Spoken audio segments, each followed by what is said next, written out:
Hello. Hello, Hi. How you Jinx. doing? No, you. Knock on wood. I already did. Anyway, hello and welcome back to the Elder Rolls, where a bunch of friends online play a lovely little game of Elder Scrolls based homebrew Dungeons and Dragons. I am your host of the channel, Plague Doctor Shade, otherwise known as Shade for short, and here with us as usual, as always, is lovely and wonderful co-host and dungeon master, Soul Angel. Hello. So, couple of announcements as per usual. This is a reminder to everyone that's watching either live or later when I post the video as soon as we're done streaming that this is a mature D&D stream. This will include depictions of adult themes such as drugs and alcohol usage, sexual themes, psychological torments, gore, body horror, etc. If you are uncomfortable with these, please be forewarned that this might happen during any time during the stream. The DM will often, but not always, put up a warning before such events occur. Keep this in mind if you continue to watch. Second, this is a reminder more so to our viewers than the actual platforms because I know that it's moderated by bots. That the music that we are using is under fair use and it is not part of the main part of the game that we play. If it's not being moderated by bots, please don't mute the stream. Soul, would you like to just briefly mention who we're using for musical pieces?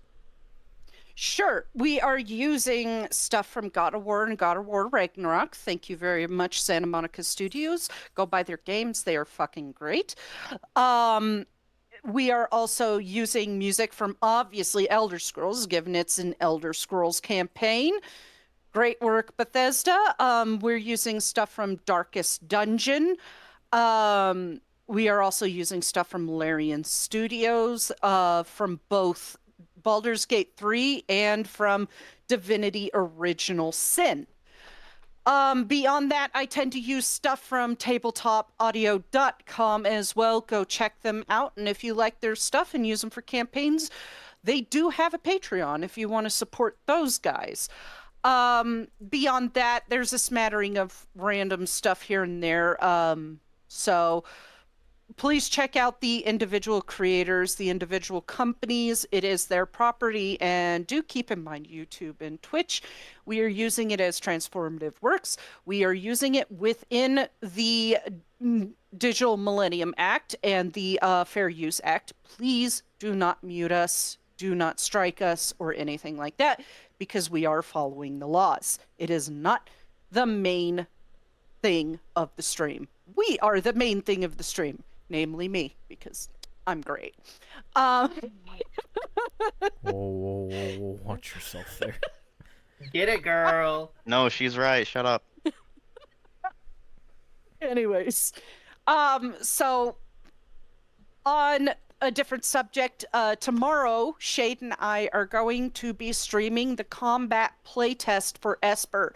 If you are interested in finding out what my tabletop system is all about, please come and check it out. We will post about it on Blue Sky, on the various Discord servers we're a part of.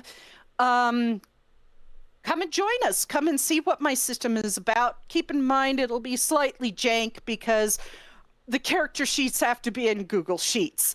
Because I'm not a coder.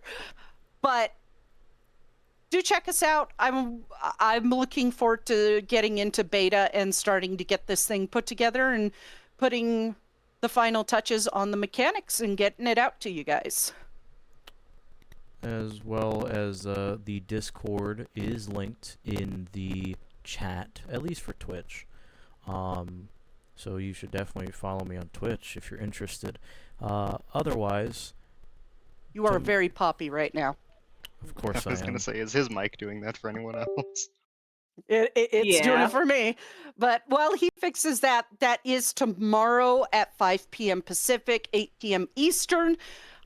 adjust accordingly. Come and join us on the Discord server. Shade will pin it in the chat on Twitch, and we'll put it in the description on YouTube tomorrow when he puts up the video.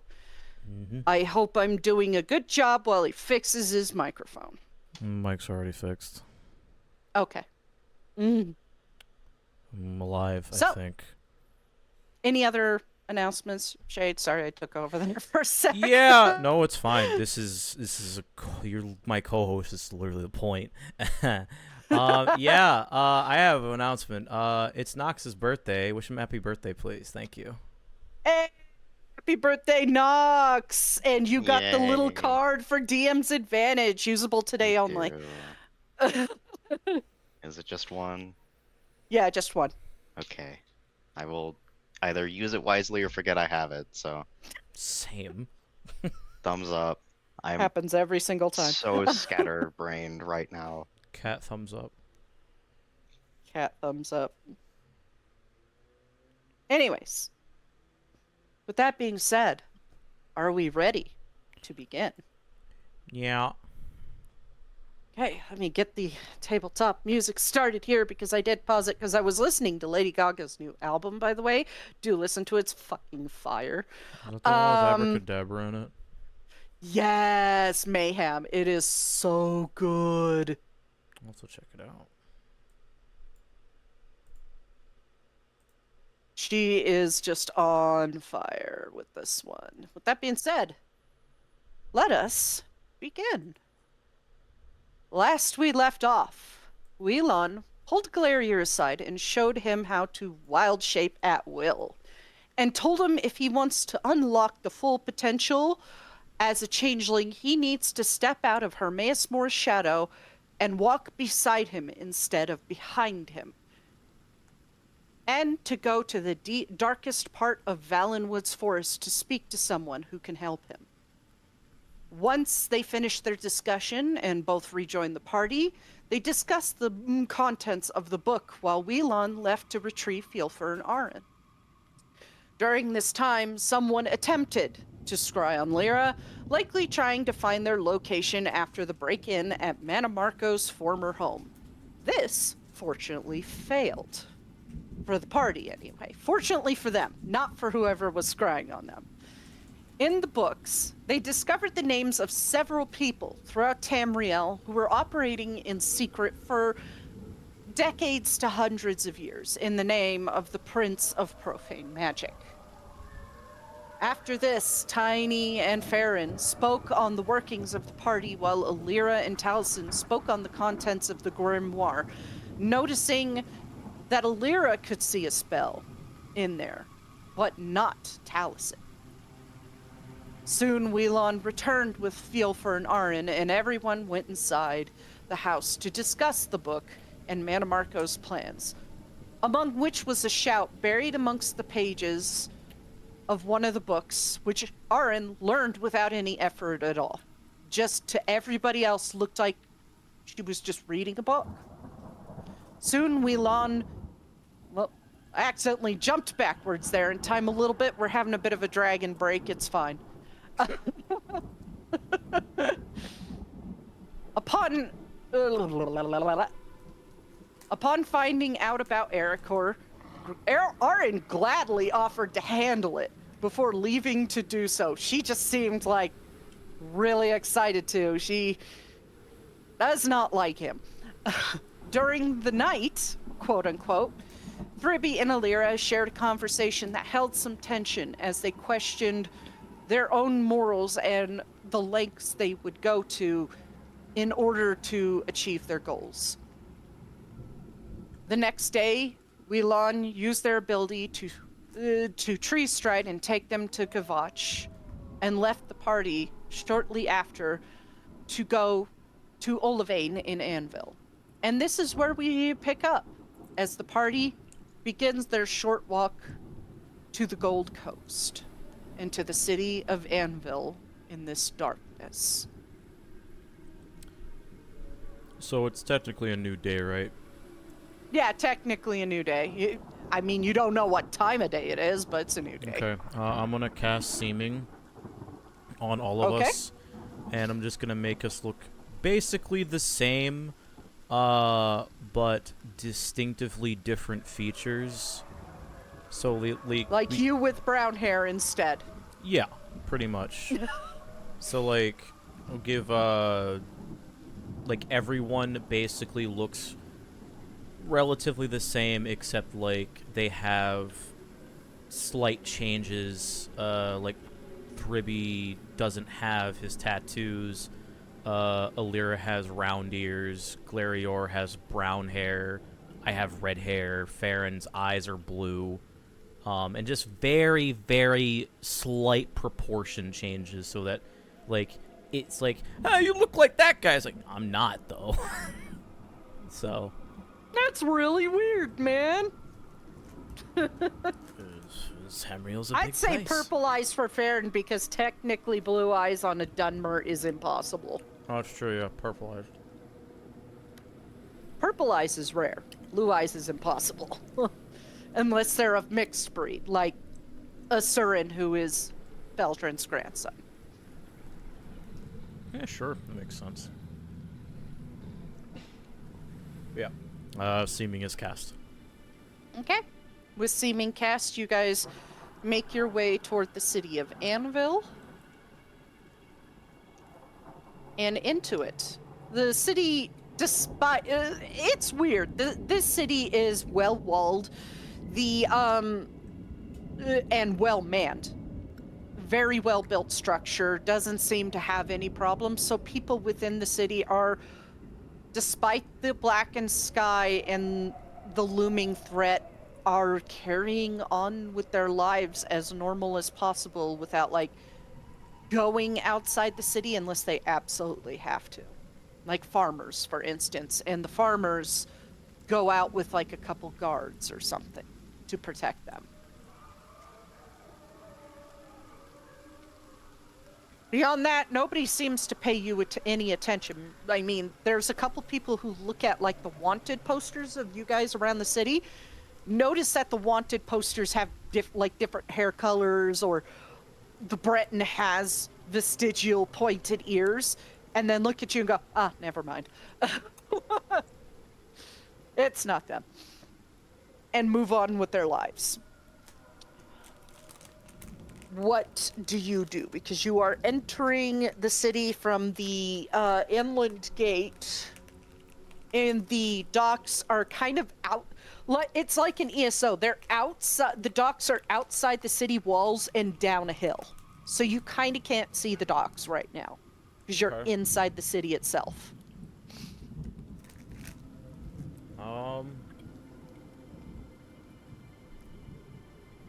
I mean, Taliesin, trying to ignore the looks that he gets, just like waves them off with a smile, is going to lead the party down to the docks to see if Olivane is there.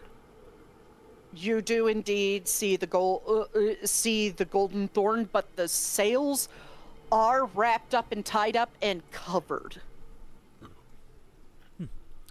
So because golden, he previously stated that the golden sails are synonymous with his pirating crew. Everybody goes, oh, that's the golden roses. So he purposefully hides them when he's going into a not pirate-friendly port. It's funny, I thought,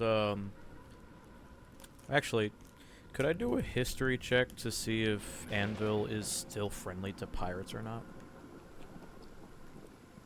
Sure. And considering, because you said that, a while ago, that the Brucius family has ties with Anvil, could I roll it with advantage? Sure.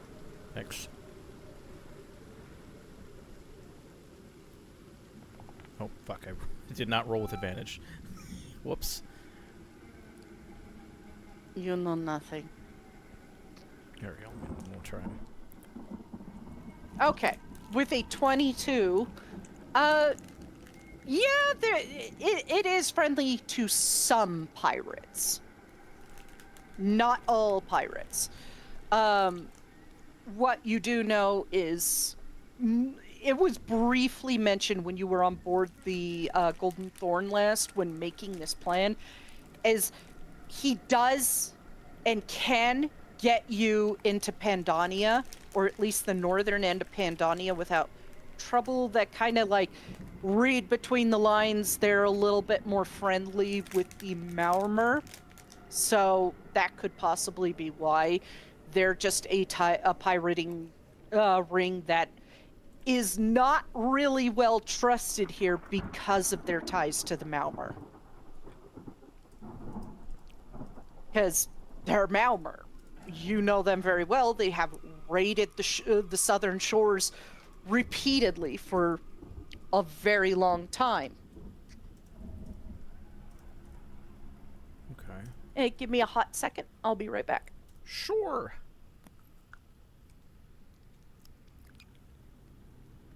This message is brought to you in part by one of Nox's cats. I don't know which one's here today. We have Java with us. She's currently face down in the cat tree. Hold on. Real. Me. Be right back.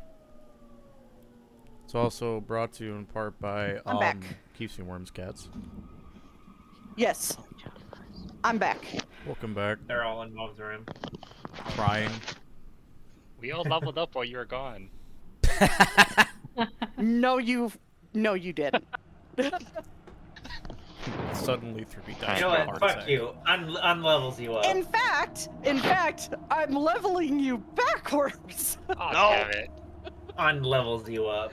No, please. I'm so close to fighter level 5. Damn it. Now you know I'm my back. pain. I've known your pain. I'm a DM. What the fuck do you mean? Anyways, sorry about that. I dropped my crochet hook. Real. Anyways, so yeah, the biggest reason that the Golden Roses pirates are probably not like letting themselves being known to be here is because they associate with the Maormer, and nobody likes those guys. Oh, okay. Would I, because I'm just worried this might come back up again, would I know of the pirate crews and or ships or privateer companies that are liked, allied, or is simply associated with Anvil's docks? I'm sorry, you cut out there. Could you repeat that?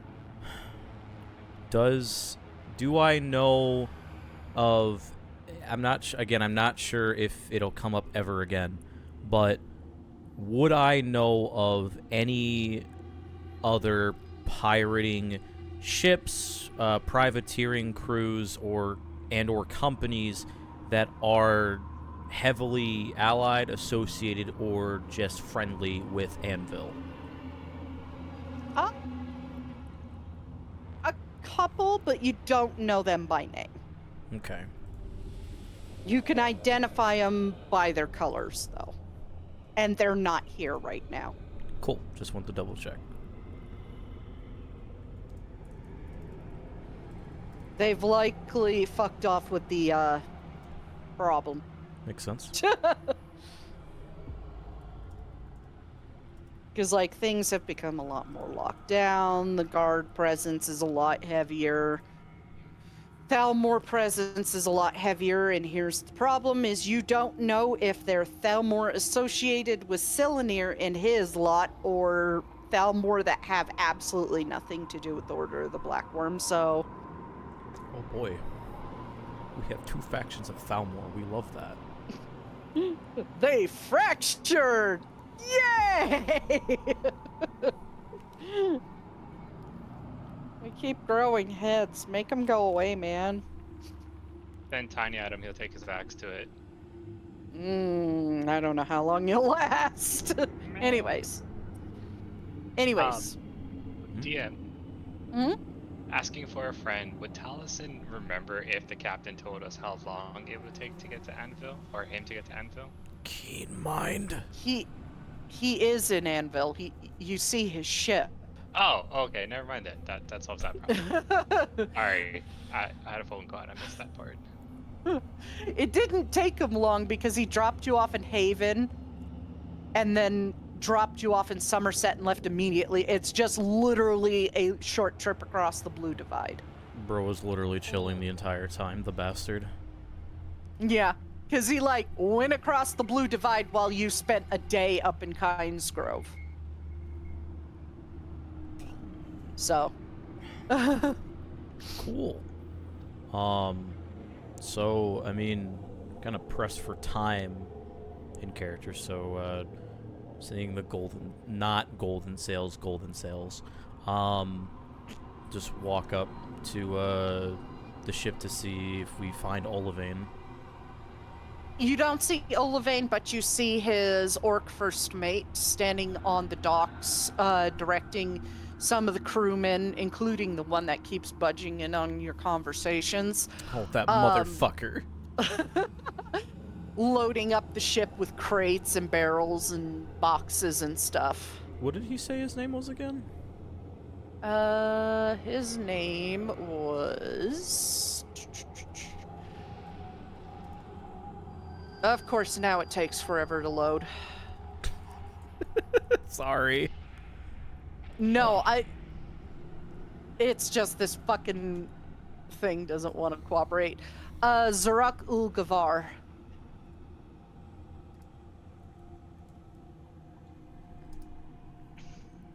Zarek Ulgavar. Mm-hmm. Cool. Alright. Tal's is gonna walk up to him. Hey, you're here. Good to see you. I'm surprised that you didn't do a double glance at the way we look. Yeah, I could tell it's you. I mean, really? Just changing your hair color? You think anybody would really do a double glance at us? I mean, we're an anvil, Yeah, for God's sake. I'm pretty sure some would, especially with all the posters hanging around. Well, it worked quite well, so... Besides, Oh, that's good. anyway, where's the captain at? On the ship, taking log of all the stuff going on.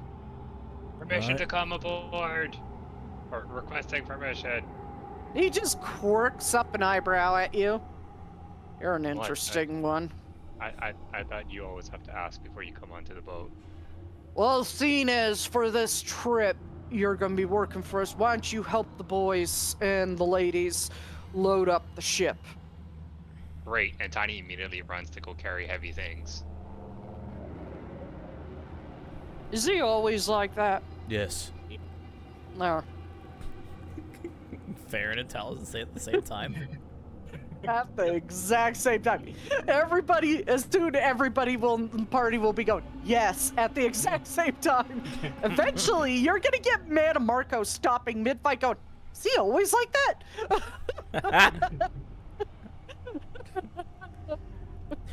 Everybody throwing their attacks at Mandamarco just screams, yes! Fuck! Eh.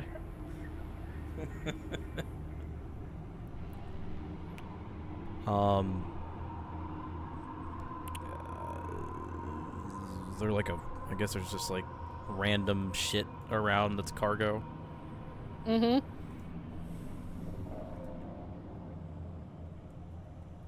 Those of you involved in the planning process for what you're gonna do down in Pyandonea, and looks at Caldrun, especially you,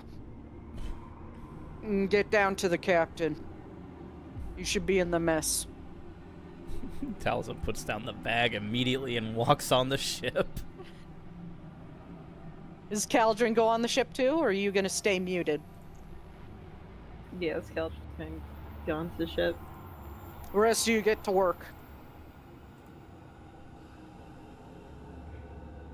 Okay. And you two walk onto the ship and go down, find the cabin, the captain in the mess, writing in a book a list of things. He seems to be concentrating intensely.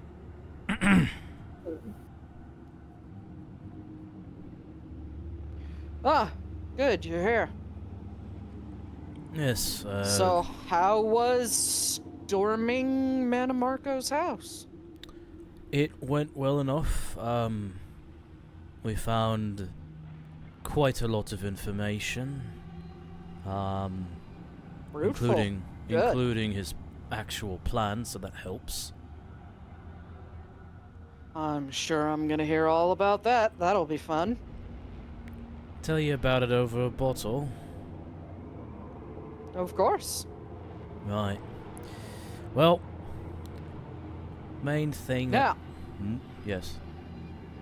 we need to talk about this plan because that one, I found out, is wanted. Yes. Why Unfortunately. is your friend wanted? All I know is the region has a big bounty on your head, my Malmer friend. Very, very big bounty. Taliesin is gonna slowly cover his face with his palm because he forgot to tell Olivine that. Yeah, when Sol was like talking about stuff, my first thought was, did we ever tell him? No. Caldrun You did killed the not king? tell him you committed regicide. Way to go, gentlemen. Well, Granted, at the same time, what you would know this, Caldrun, is that the cult-like behavior around Orknum and the things he does and like the folklore of him is raised to such lofty heights.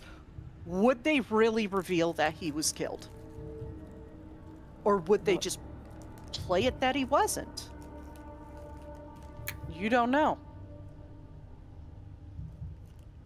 But as far as like Olivine is concerned, you have a massive bounty on your head for something. But right, about that.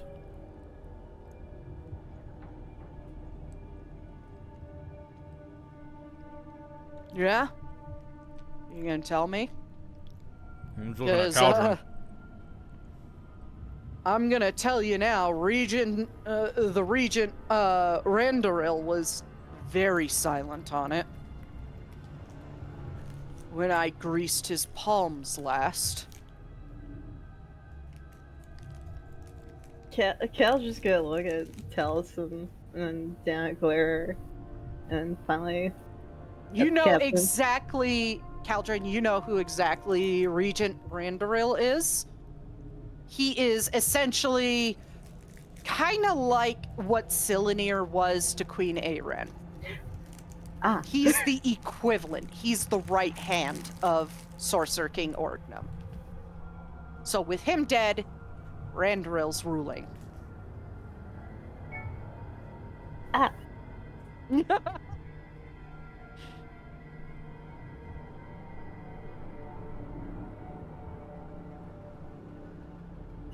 Cal's just gonna let out a sigh and say, I killed King Orgnum. He drops his quill. And his mouth just opens and closes a few times. Yep, that sounds about the exact reaction I was expecting. Oh, you are fucked. You have two options here, because you are not getting around that entire continent without getting spotted once. You either turn yourself over and submit to what they tell you to do, because there's a possibility you could get out of this alive. Very slim, but there is a possibility. Or you fucking die.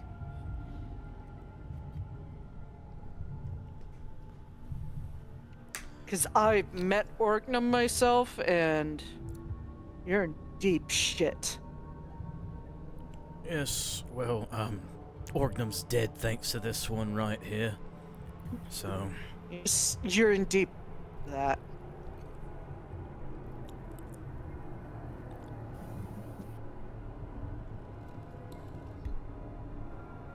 I mean, it really hasn't changed much now. Now, has it, Caldrun?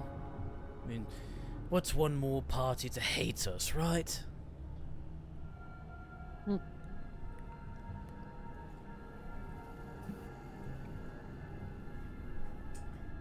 Well, for one, you are definitely getting off this ship disguised.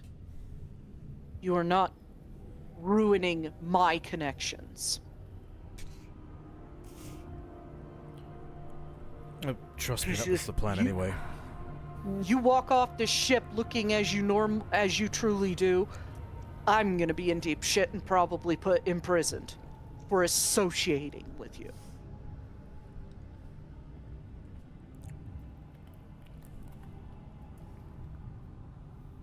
And I sooner would rather say I captured you and turned you over to save my crewmates than fucking die.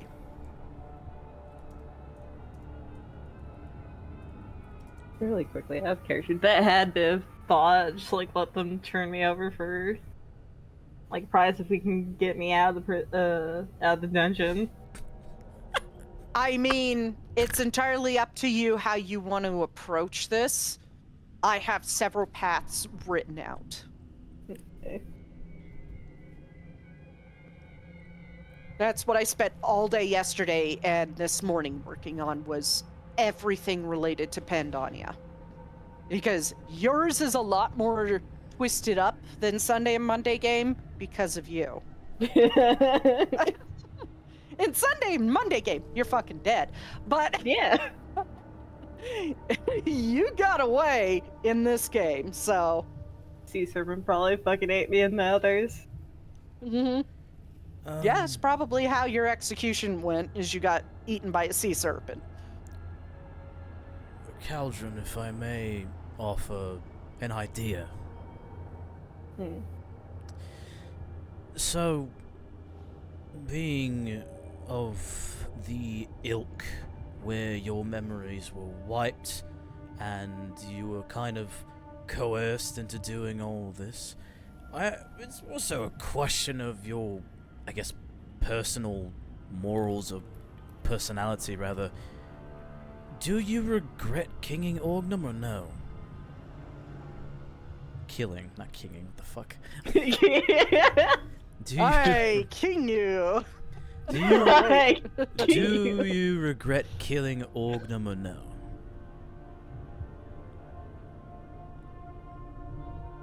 That is the ultimate question, because if you regret it and you turn yourself over and tell them exactly why you did it, I'm smart enough to assume that has to do with Manamarco. Because of everything you've told me about you in the past. That is. You tell them the whole plan, you may get your ass saved. That is where my headspace was at, but Caldrun, unfortunately, and I don't say this to insult you, mate, honestly, he's not the most convincing person. But if he's being honest about it, that might save his ass. So that's why I ask you, mate. He looks back at Caldrun. Do you regret killing? Fucking said kinging again. God damn it. I king you with a sword. Do you regret killing Orgnum or not?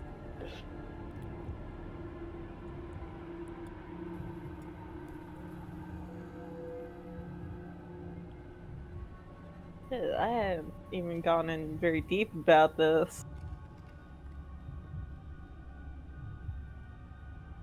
He's been your ruler for thousands of years.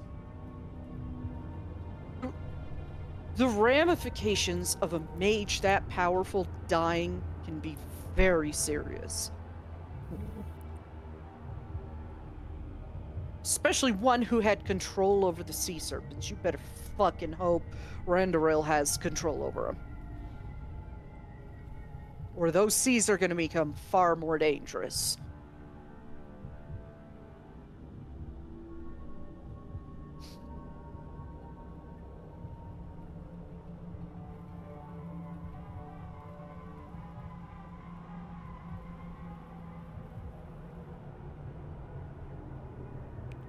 I mean, we do have an entire voyage we can use to discuss this and you to think over, if it's too much of a question to ask you right now.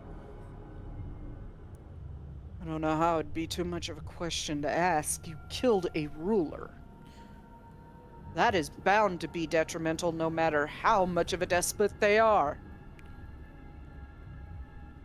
Well, for the record, Olivine, Caldrun has had quite a time with us, so he's still coming into his own, you could say. Give him some space, eh? Okay, but I could kill myself by scratching my back, but I can't quite reach it. That was a double take. What? No, you remember in like the first sessions it was discovered that the Order of the Black Worm tattoos on his back and Oh, yeah. certain members who scratch it can kill themselves. Yeah, I certain remember that. members, not all of them. I remember that. It's just the I would rather kill myself that kind of threw him off. It's like, what? No, he was just agreeing with you. Yes, I've had a fucking time. Okay, I'm sorry, I misheard you. That would have been so fucking fun. It's like, I'd just rather die. What? I'd just rather die than say how I feel about this. Alright, he's a loyalist. Kill him. Oh, Jesus Christ. Yes, that is... We do have time. The voyage is going to take about 5 days. Shit, that long. It's south. It's tropical. Far fucking south. Boy. And those seas away from Tamriel could be rough. Not sure how infamous you know the voyage to Akavir is. Not many ships make that voyage because it is so dangerous. I mean, I know of individuals that have been to Akavir, but they never told me of the voyage they went on. That's probably why. It's probably that dangerous.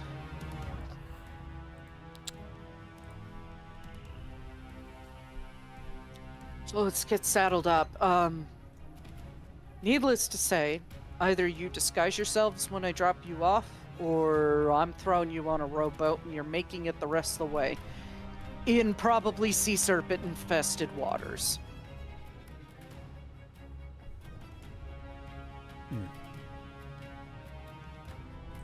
We'll discuss it.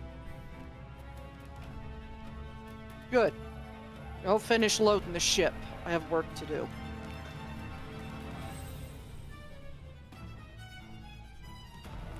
And he turns back to his ledger.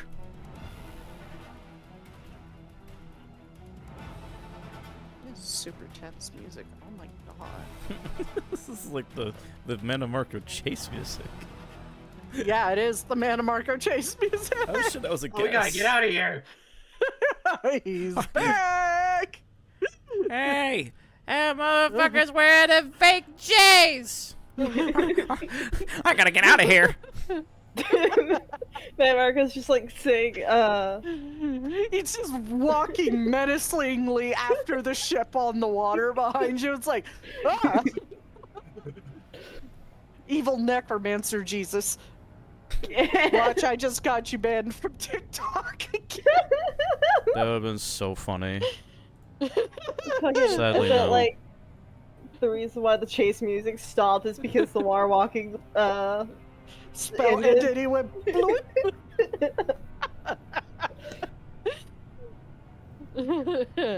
Anyways, you guys all finish loading up the ship. And soon, Olivine steps out onto the deck, gets behind the wheel. All right, let's get this thing moving. We'll pull down the sails when we get about a little bit away from the shore. We don't need to go as far as usual, boys. And I will pull you to the Golden Thorn. Whee! Whip, yippee, yippee, yippee, yippee. Yippee! Yippee! He's like, I found you, runs on the water toward the ship. Could you place me on the top deck because Taliesin wouldn't go down below? I put you in your room because baby needs to be put in a corner. You're Wow. grounded. You're grounded. Okay, with that, you guys set off, and soon, probably about 1,000 yards from the shore, the sails drop, and you start picking up speed and sailing toward the south. Okay, I actually have it. Like, I've fucking forgot Caldrun killed Orgnum sometimes. He's just not Yeah. brought up very Jesus much. You Christ. fucking committed regicide. How does it feel? Kingly. Nice. Oh my I feel fucking great because I don't remember it. kinging. Kinging. Kinging. And I'm just trying to figure out, would Caldrun feel fucking regret for this? You got a lot of No. questions you gotta answer No. yourself, buddy. Say no. It'd be Yeah, really funny I- if he did. I am leaning towards snow, honestly. I mean, if Glarior has had any influence on Caldrun, it would. He condones murder It would he in would many would situations. it would it Shut the It fuck would- up, it- my head hurts. It's my Maybe. birthday, you can't be mean to me. Yes, I can. Okay. It's a special when we have to be mean to you. What do you mean? Oh. I mean, above table, I would imagine that there's quite a few questions Caldrun would probably need to answer at this point. Is, does he regret killing Orgnum? Does he regret siding with Mana Marco at one point? Does he regret becoming a revenant? All that kind of shit. He's got the big questions answers, and now you're Yeah. faced with him, Krim. Do we need to Yeah. go find Caldrun's family? What about Caldrun's shit. family? Yeah! Let's get some Look, drama! It's Caldrun almost doesn't- like it's almost like maybe you should say, "Yeah, I do," just to protect your son at the very least. Oh man, that deception score Yeah. is kind of shit though. On who? Caldrun. Well, So that's Caldrun saying that. Oh. it's not necessarily deception if you do truly regret it, because like it has been established Caldrun does care about his son at the least. Yeah. So like thinking about him and realizing the ramifications for his son, yeah, that in my opinion, even I wouldn't like personally care about if I killed him or not, but if like somebody I cared about got caught up in it, I would say yeah, I would, because like then I would regret it because it hurt them, you know? What do you mean by that? Don't worry about it. Don't worry about it. But yeah, no, as soon as like Caldrun realizes, hey, this could affect your son in a bad way, he would fucking regret it. Like, oh, now I feel like shit. Oh, my Yeah. actions have consequences. The cons of my quences. Consequences. Surely the conses will not quince. Little did he know. They did They My quench. quansed. conses sure do They can. cleansed. They did quench hard. What a shame. Actually, I don't know. Mhm. You know, how backed up is my child support? Well, seeing as your kid is an adult, And trying to find you, allegedly. one sec. I'm gonna get my water. I left it on the other side of the room. So, in great situations like these, Krim, I always recommend flipping a coin to make it chaotic. No. No, fucking like he does feel prideful, but he does fucking regret because son. Of all things to flip a coin over, I don't think this is one of them. I'm You know not. what's I'm not. funny? I'm not talking about the Nox. sun. Nox. I'm Fucking- talking about regretting killing King Orgnum. I'm talking about everything else. I don't think flipping a coin is good in general for I'm back. character moments, but that's just me. I mean, if it's like a 50-50, may lean more towards one side. Yeah, like for Caldrun regretting King Orgnum, I could. There's an excuse like- to be made. Yeah, because like it's not hard for everybody here to know who King Orgnum is. He is as famous as Manamarco because he is behind all the countless raids throughout the eras on the southern coast of Tamriel.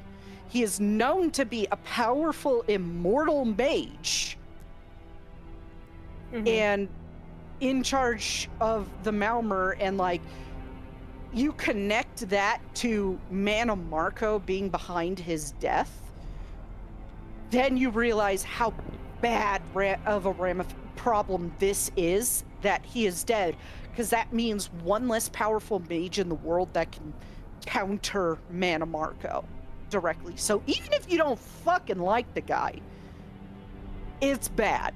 Yeah. It's very bad that he's dead. Like, the only reason he stays the fuck away from Devaethir is because Devaethir is that fucking powerful that he can rival some Daedric princes. Mm. He is as powerful as a god without being one, because he is so old and so well studied.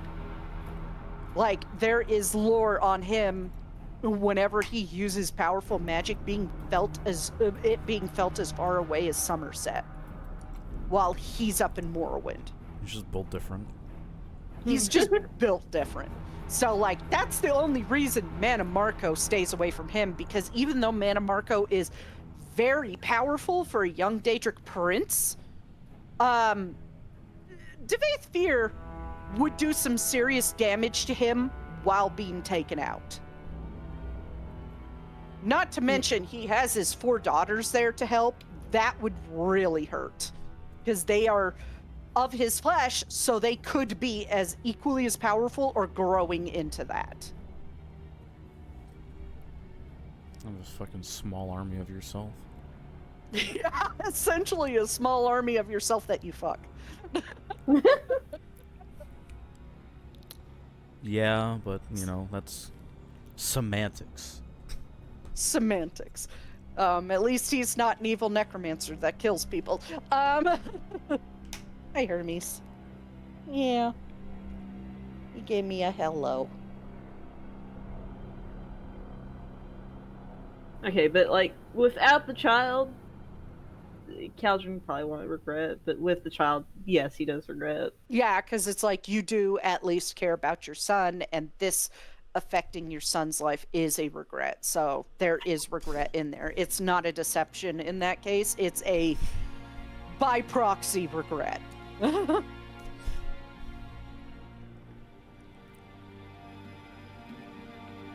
So, any RPing you want to do over the next few days, or should we just skip straight ahead? Because I don't do sea battles because I don't like them. Real. I've Caldrun. tried it once. I really disliked it. I mean, Caldrun and Talisman should probably come up with like, hey, what are we going to do when we get there? Sure. Yeah, you might want to include Olivane into that because he works so closely with the Malmer, he may have some insights. So, I'm assuming Caldrun's gonna approach Talisman, because he's just literally chilling on the top deck, like, literally every single day. He drinks way too much Red Bull to sleep. Fuck it, that's actually how the Imagine. That's exactly how the Warlock ability works, is Nocturnal is just passing him Red Bull after Red Bull. Make it better. It's the worst concoction available: an energy drink, a Red Bull, and a 5-hour energy, and somehow it doesn't kill him. That's why he's awake all the damn time. Like He's shaking. He's like Fry from Futurama when he has too much caffeine. It's always at the Hey. 100 because he's not affected at all. He doesn't have any jitters. Usually doing like Jaeger bombs of a Red Bull and a 5-hour energy. Oh, Jesus that Christ. sounds like it would fuck you up. That would kill you. It would. Yeah. That's why I'm just like, that sounds real bad. Yeah, exactly like what it Ca- is. do not caffeine do and a that. downer. Oof. Yeah, no. Kids, do not have caffeine and alcohol together. Look up the Four Loko stuff. It's bad. More Relatedly, importantly, if you're on like a stimulant, don't drink. Yeah. I found that out Don't the don't hard drink way. when on. Ah, oh yes. God. don't drink if you're on any kind of drug because it has really bad side effects. Also, It can. I can't even As have it usual. while I'm on a Usually does. medication for my heart. Oh. Oh, and more importantly, don't drink any other form of caffeine if you have a 5-hour energy because you will have a heart attack. It's happened many times. Back when I Um, used to open a Starbucks stand, I had like 2 of those before work. Oh no. mm. Now we know why I have a heart problem. Man. Anyways, Wait, fucking Red Bull does that? It's specifically Red Bull. Not Red Bull. It would be 5-hour energy mixed with any other energy drink because you're basically overdosing on caffeine. Oh. yeah, there was a name we called that when I worked at the stand. I think it was a shot with a sunrise. But yeah, it's bad. Don't do it. Don't do it. I've done it before. Don't do it. It also doesn't help if you have anxiety disorder. No, it does not. But yeah, Talisman will just be chilling on where he sat last time, waiting for anybody to approach him if they approach him at all. So, Caldrun could definitely walk up to him. By the way, Olivane is on the wheel. He's just spinning it. No, he's making sure you don't run into the coast of Somerset or Valenwood. He's the driver in Sea of Thieves. Yep.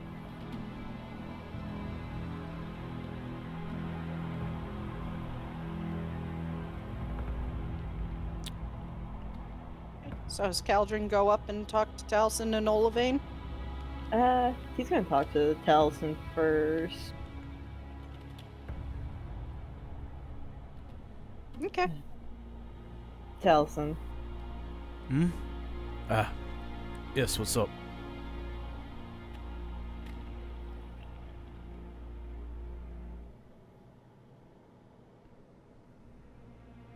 You just You want to think- say your name. It's a very nice name. Taliesin, huh? Fucking monkey face. Hello? He's just staring at you He's- expectantly like, huh? Sorry, I was getting a message. Okay. Uh, Valid. what can I do for you, Caldrun? He's just like still waiting for you to say something else. God. Something about the sea makes Caldrun's brains go blank. That's probably how you were convinced by Fennec to kill him. I just placed Got you on a fucking boat and was like, so here's the plan. You're just sitting there like, "Brr." This is where the charisma comes in. He knows what he wants to say, he just can't fucking talk.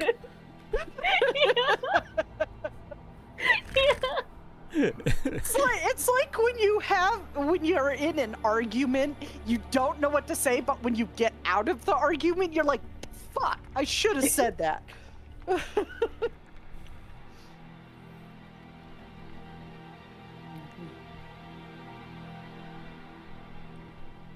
What is our plan on getting on Pyandonea? Pyandonea. Oh, Well- sakes. It's pronounced many ways. I would assume Pyandonea is how Malmer pronounce it. So, Taliesin looks They you up and pronounce down. it the correct way. Yes, exactly. He looks you up and down, and he raises a brow. Well, that depends on you, mate. Have you found the answer to the question I asked you moments ago? It's kind of important.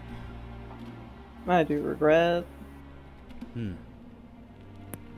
Well, if you regret it, then we could try and convince the Regent Lord about that. You regret killing him? Do you regret joining with the Anchorites?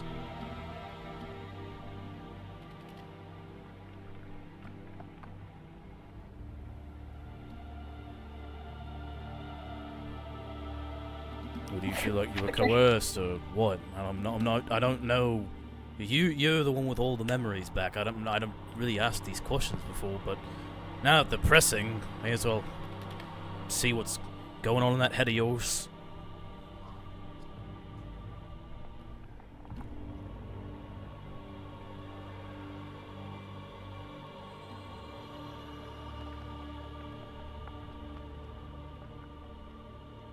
God, it's a mixture of Caldrun's fucking charisma and my brain cells.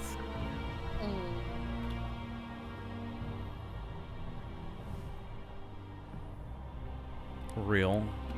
I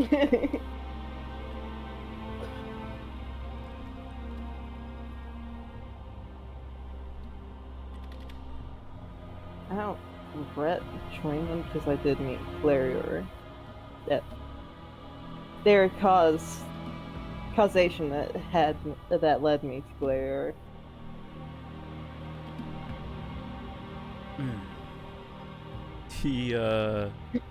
He definitely has his raised brow turns into like a slight glare, but he shrugs after that. So, what is it that you truly feel then? Because the more convincing of an argument we can give them, the better.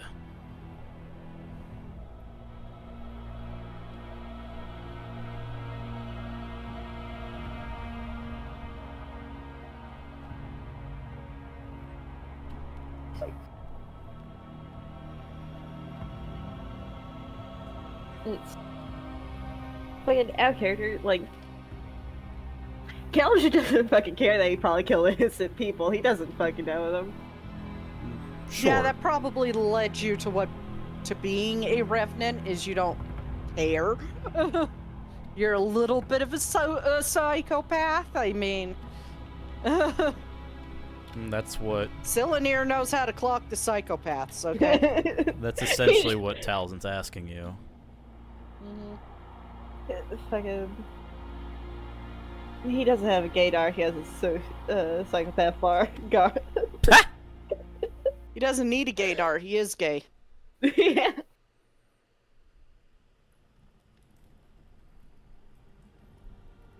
No, I don't really regret it. Anything? Aside from killing the king, of course.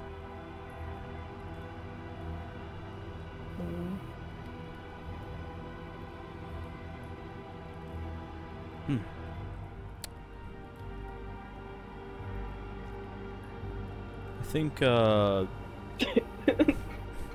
definitely think the, like, just the very subtle agreement of, like, yeah, he's gonna give you a very wary look. No, don't worry, I care slightly about you. Oh, I'm so happy to know that.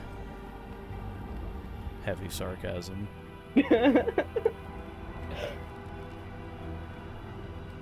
Otherwise, I would be dead, I'd assume. Probably not. The others probably kill me. Fair enough. And I'd regret killing you. Really? Why is that?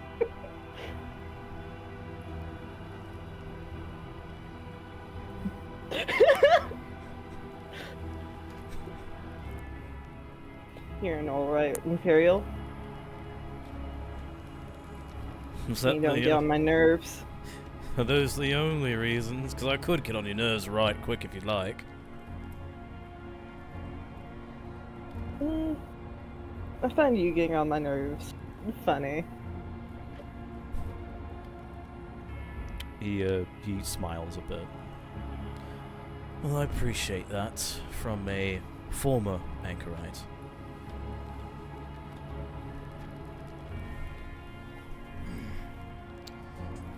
Well, You just said that out in the open. Did anybody hear that? it's gonna be that Oh, fucking Yeah, that one guy one again. dude. That one dude who butts in on your fucking conversation. He's just staring now, like, wide-eyed, like, shit. Do you fucking mind, mate? I'm doing my job. He's literally holding a rope, controlling the sails. Fucking hold it over there. Then we turn into Valenwood. Oh my, by the gods. He like moves slightly over. Turn your fucking ears off. I wish I could. Fucking Caldrun's just staring. Every private conversation has always been with this one fucking guy on this ship. Yeah, you ask Golvade? Oh yeah, he's the nosy one. Your character development? No, it's our character. Yeah. This literally happens every time he's in the presence of anybody that's on the top deck. Communism of God character damn it, that- development. I was taking a drink of fucking Mad Dew. I almost went through my nose. Sorry. He's like the fucking the black cat in Puss in Boots. Oh. Oh. He loves the gossip. No, literally, there's just like a random prophecy that's buried out there that this guy can only hear gossip. But never speak it. Oh god. Oh. Instead of sitting down with tea to share the gossip, he sits down with alcohol because he can't share it. Anyways. Good for him. That's what he gets for listening in on everyone's conversation. You gonna guys say, don't make me literally sympathize with this stand near him. He's doing his job. He can do it somewhere else.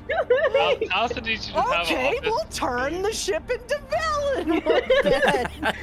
Fine, we'll go to fucking Valenwood. I'm having a conversation here. Yeah, let's just go straight into Turn it Valenwood. Fucking Speed 2 where you're running the ship aground because you don't want your conversation listened in on.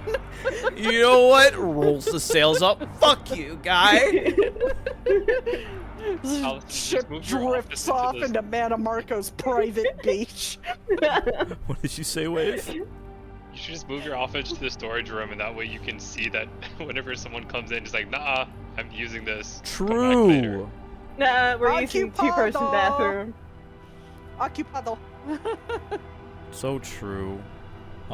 He motions Caldrun over a bit and offers him the place where where he was sitting, where the box is. Olivane is alone up at the wheel, so you can have the conversation near him. Yeah, I just gotta So you don't confirm have some to things. repeat it, you know? Yeah, I just want to confirm some things first because he doesn't know shit about Caldrun. Yeah. So, just to let me get this straight. You regret killing the king, but you don't regret doing everything else. You like us, more so you like me and Glario at the least. Anything else that I should know about? I can try and weave this story a bit in your favor.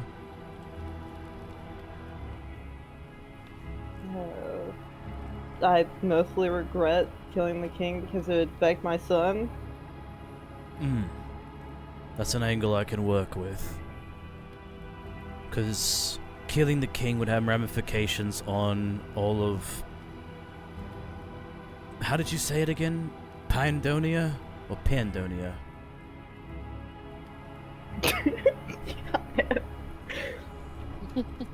So, I'm not interrupting. It's how you pronounce it. It's Yeah, your Crim. character. Yeah, how does the Malmer pronounce it? Y'all It's assholes. fish noises. Fucking- God, I wish there was a fucking thing for the Namur language. Who It's knows? too bad. Who knows? The Malmer on Pyandonea might actually say it the correct way because of the way that you say it. Who knows? Probably not. I don't think Soul works Let's that see way. how. I just have a weird fucking accent. Sure. Oh, you are so helpful, UESP. Does not have pronunciation on UESP. Haha. I'm pretty What a sure shame. it's Pyandonea.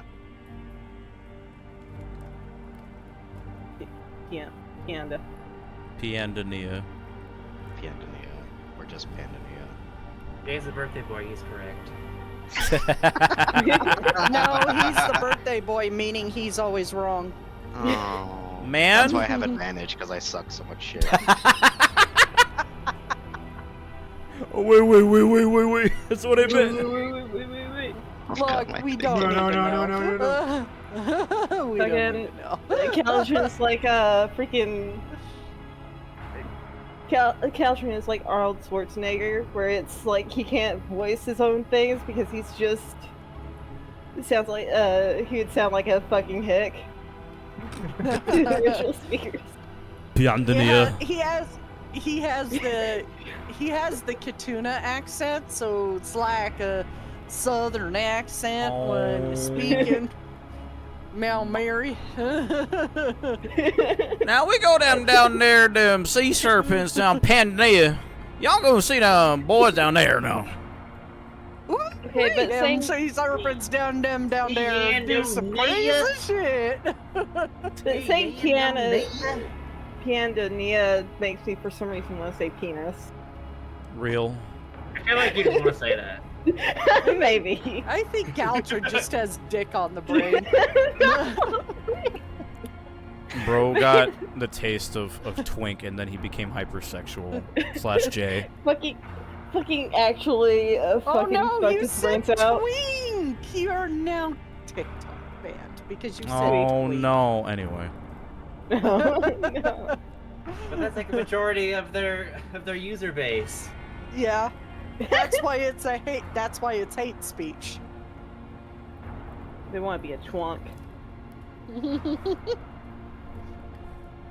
No, you're a hunk, not a twunk. No, they want to be a twunk, not a Okay. twink. I'm gonna double check the splash screen. It's That's me. It's our guide as to who's who. Yeah, you're the hunk. Yep, I'm the twunk. I don't know how I got that, but I am now, I Eh. guess. And you got tiny as the himbo, which fits. Yes. Anyways, So like I was saying back to the about golden thorn.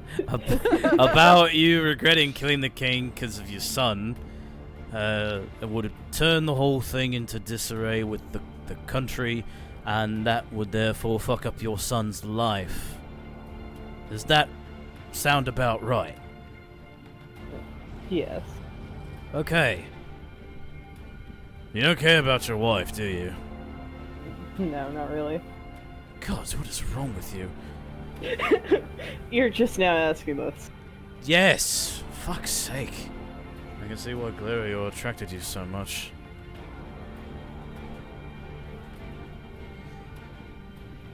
Well, you would know, Caldrun, now that you have recovered your memories, is you and your wife have kind of been falling out of love for some time. Yeah. It's just one of those sad things where, like, nothing went wrong.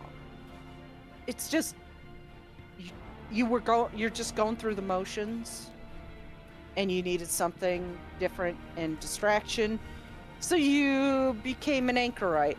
and killed the king, because that's what you do when you fall out of love with your wife, is you commit regicide. Yo, a Yeah, guy no. needs hobbies, okay? Yeah, God man, forbid. Forbid a man does anything. Yeah, there we go.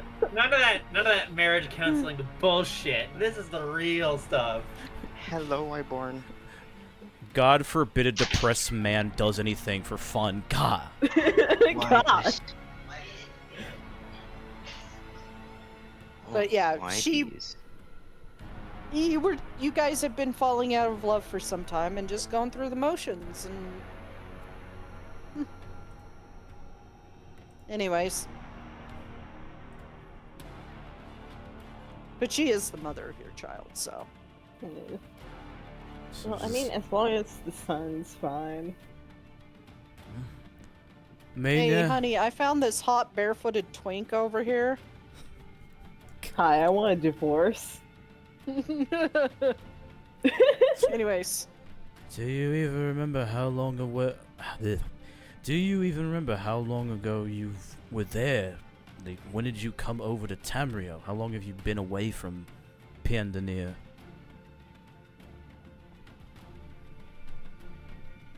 it was a couple years, probably about 5 at most. Couple of years, 5 at most. Blink. Huh. Blink. Blink. Thanks, God. Thank you, You're God. welcome. Ah, counter time and my Wendigoon. Now I Wendigoon. It's a good thing I was Yay! present. I just put my headphones back on.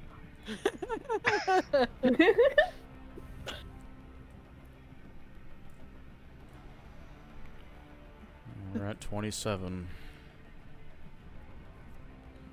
I hope one Hell day, yeah. it's never gonna happen, but I hope one day Wendigoon finds stream.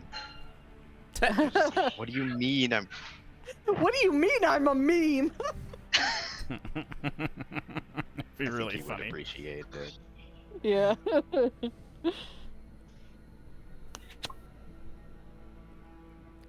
Well, anything else that I should know? I do like the others. I fucking hope so. Except that fucking Farron got a stab her in her sleep. Him. Him. No, specifically talking about the player. Wow. Caldrun crawls out the fucking screen. Come and get me, baby. Wink, wink. fucking Sadiko's your ass. Fucking water just starts pouring out of your goddamn computer. Me when I think about you. Oh! It's just Caldrun himself just comes through your computer screen like the ring girl. Like that one gif of Ben Shapiro just like appearing from the mist. That's him. Surprise, Malmer. This is the fucking walk up, but it's Caldrun. Fucking. I don't know why. God, No, nice. Caldrun comes out the screen looking like that. Yeah, I was about to say just as wet as the ring girl too, because he's a Malmer. Fish derogatory makes a comeback. Excuse me. Let's say, for the sake of argument. That's for the sake of argument that I fucking kill you. Anyways. Wait, no, does that turn me into a JoJo character? It could. Because Yes. No, it's a reverse. No, what would it would be a reverse isekai. Oh, Oh my yeah. god. Don't put ideas in my head, Soul. We have been trying to have this conversation for the last 20 fucking minutes. I'm sorry, this is what happens when I speak aloud. Anyways. Right. Aside from your interests in the party and Prodigal 7 even, anything relatedly to Pyandonea that I need to know about, if anything?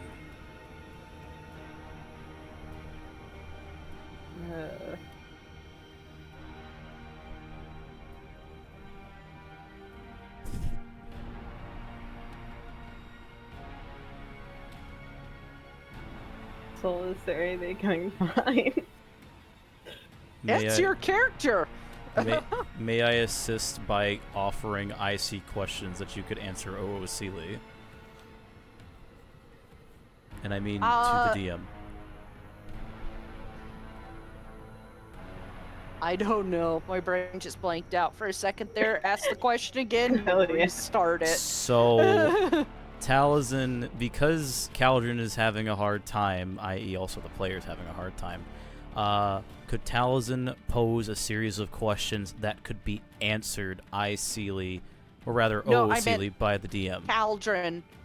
I meant Caldrun asked the question again to Oh. restart my brain.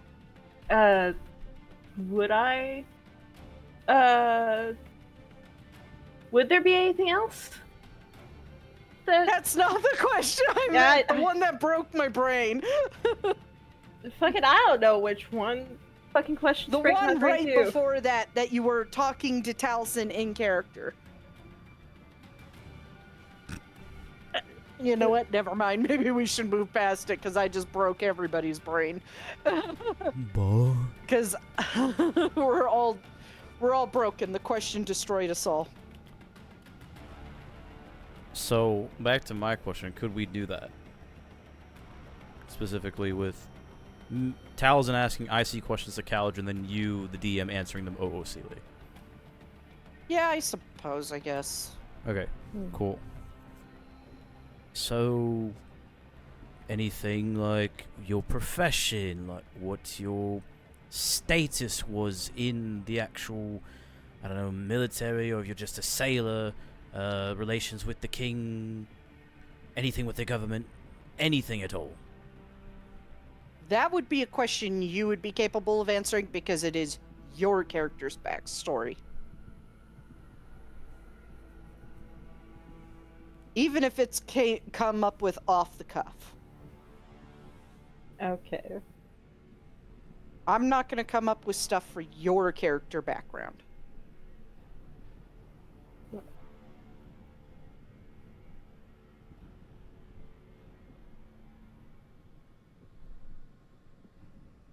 I was just a normal sailor. I didn't really work anywhere near the king.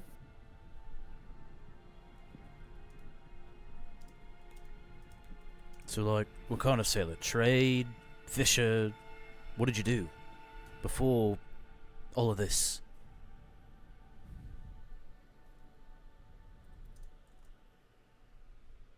Trade. Right.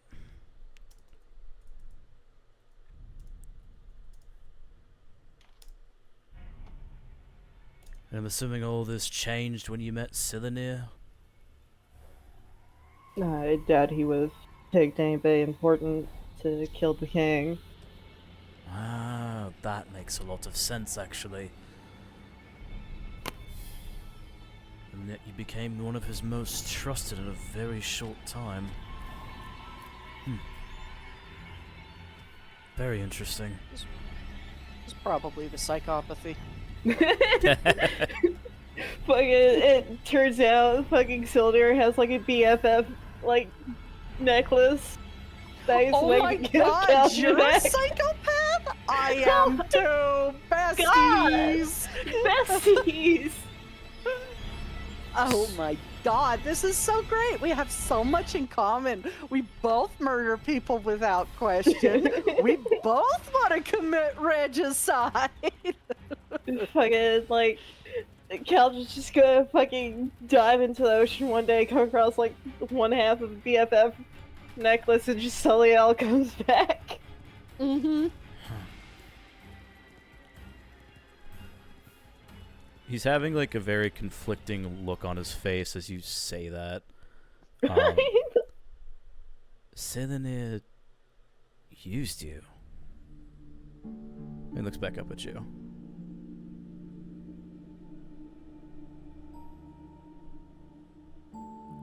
Yes. You were never really a friend, were you? You were just his tool. And you enjoyed it. Was that right? If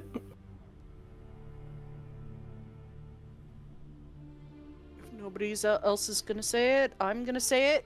Kinky. Fucking mine went to glare. Bonking you. Please do. I just came back from fucking Final Fantasy 14. You know what those players are like. I'm sorry. Yeah. Yeah. I literally had somebody back when I played that whisper me vile shit because I played a bunny lady dancer. Sounds about right. Mm.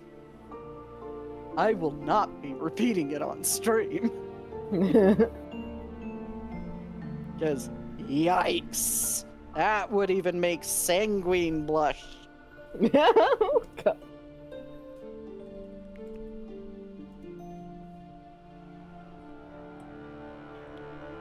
You don't regret any of that, but surely there's a part of you that realizes that you were used. Right? No. Yeah. There's nothing really much for me on yeah, except for my son, but he was fully grown when I joined the Anchorites. Huh. You believe that Cylinder and possibly Manamarco, he whispers that part, were going to give you some greater purpose then? Maybe.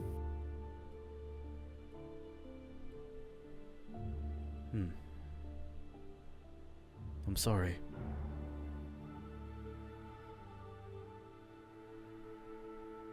Truly.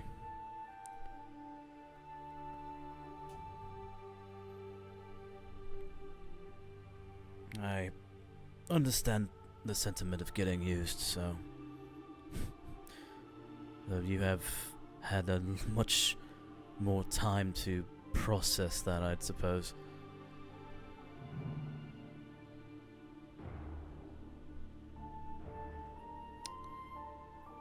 Well, if what you're saying is true, which I'd imagine it would be, we can talk to Olivine about it. We didn't quite confirm how we... Like, are you guys... Is the party going to turn me in? Or are we going in disguise and trying to claim I'm innocent?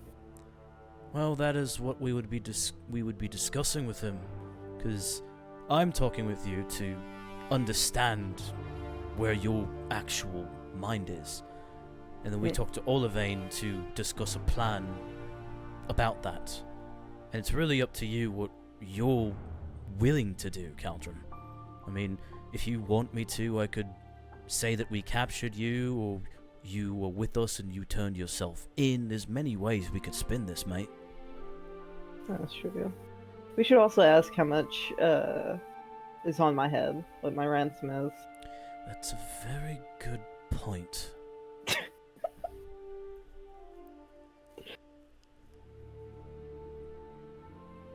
I wonder if Glare is gonna have couch sleep on the couch for like possibly turning himself in.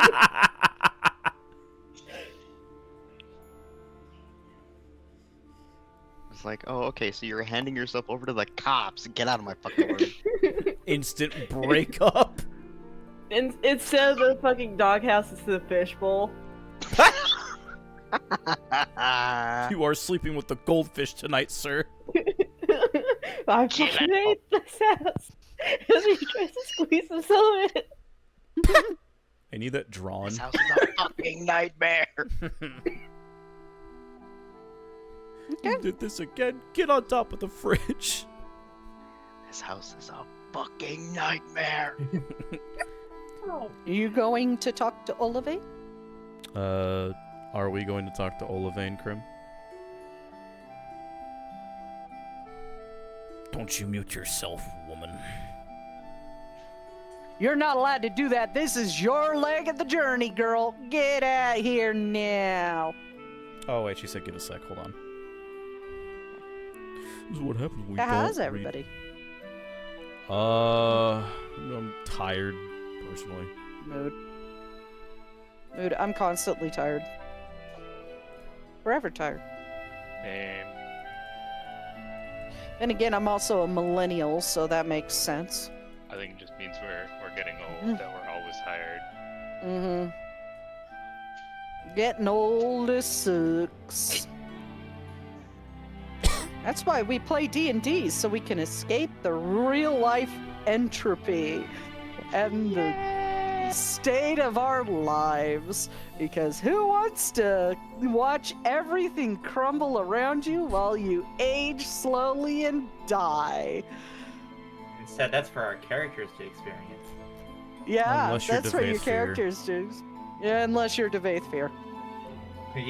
Or Or Van is Scalarian, or Manamarco. There's a surprisingly high amount of mages that don't have to face that. It's a surprisingly high amount of immortals that we have to deal with.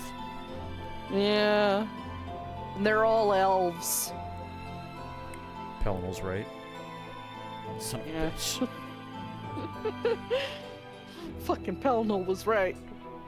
He was a gay dude that hated elves. That's not surprising, it's Tamriel. In Tamriel, like war in Elder Scrolls, the elves are actually terrible. It's unfortunate. Wow, it's almost like bad people exist. We love our racial wars and fantasy. It's great. Mm-hmm. You know, I would want to just see like a Nord of all people get bit by a like T virus, and it's like, oh, I can't die anymore. I'm like 1,000 years old. Everyone's like, Technically, "What?" depending upon what race you play as the Nervarine, and Nord can become Imperial. Or immortal, not Imperial. There you go. We did it, guys. We found the one non-elf immortal. Yeah, the one non-elf immortal in some other timeline, because in this timeline it's a Dunmer. It's a very drunk and high Dunmer. So, it's almost 8 o'clock, so why don't we go ahead and give Krim a few minutes and take a break? Sure. So I could go pee and make myself some tea and stuff, and I'll be right back. Everyone else take a piss. You got it, Chief. Alright, we will be back in a few minutes. Welcome back, Elder Rolls. We're here, still RPing probably. Yep, still RPing probably. Got a plan to make before you get to, And Fish People Place. 5 whole days of downtime. Yep. Anyway, so while you were dying, Krim, Taliesin was asking, basically, if it's like, Oh my. yeah, dog Oh my noises. god, there's a dog in the middle of the ocean? Fuck yeah, dude. That's awesome. It's an Ornog. Damn. It's an Ornog. Holy shit, man. Right in the middle of the Etheric Ocean. He was asking you, is like, yes, we should probably discuss this with Olivane about the options we have available and the ways that we can go about it. But the rest of the party will be clued in once we actually make a decision with that. That's what he's basically saying. Like, And don't forget to also ask about how much my ransom is. right. I am going to ask that as part of the conversation. But that's what we're discussing with Olivane first, so he knows, because he is our in and out. Mm. So, we have a lot of angles, but we should probably discuss it with Olivane now that I know and can actually have a better argument for you.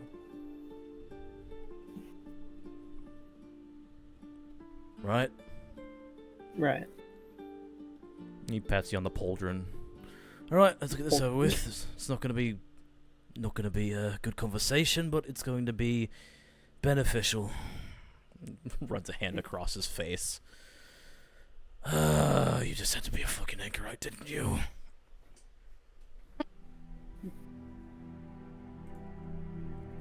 I can tell some breaking fourth wall. No. Allison is dying inside. Again. Mm-hmm. But with that in mind, he'll usher Caldrun up to where Olivine is by the steering wheel. Sorry, I didn't think I'd survive very long as an anchorite. I can definitely see why, based on what you've told me, but you have made it this far, and now you're the Dragon God of Time's fucking champion. Congratulations. I don't know how I got here. After everything you told me, mate, I'm not sure how you got here either.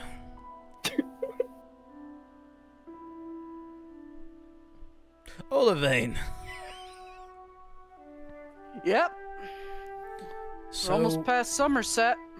That's good, that's good.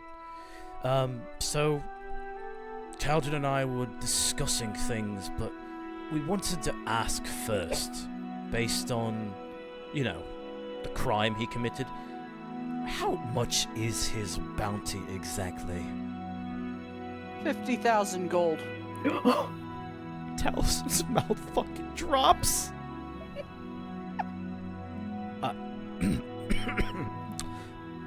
Cracks his neck. Beg pardon? 50,000 gold. And that is in, Gold.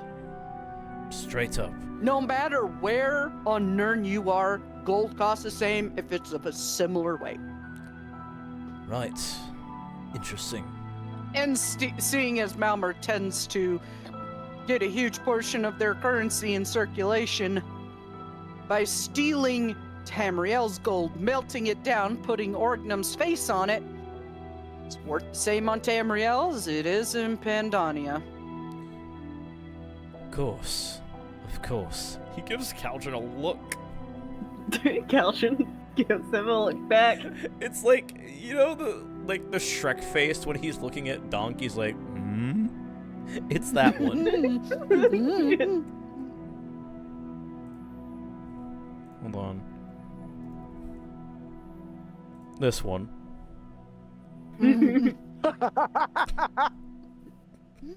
That's how he's looking at him.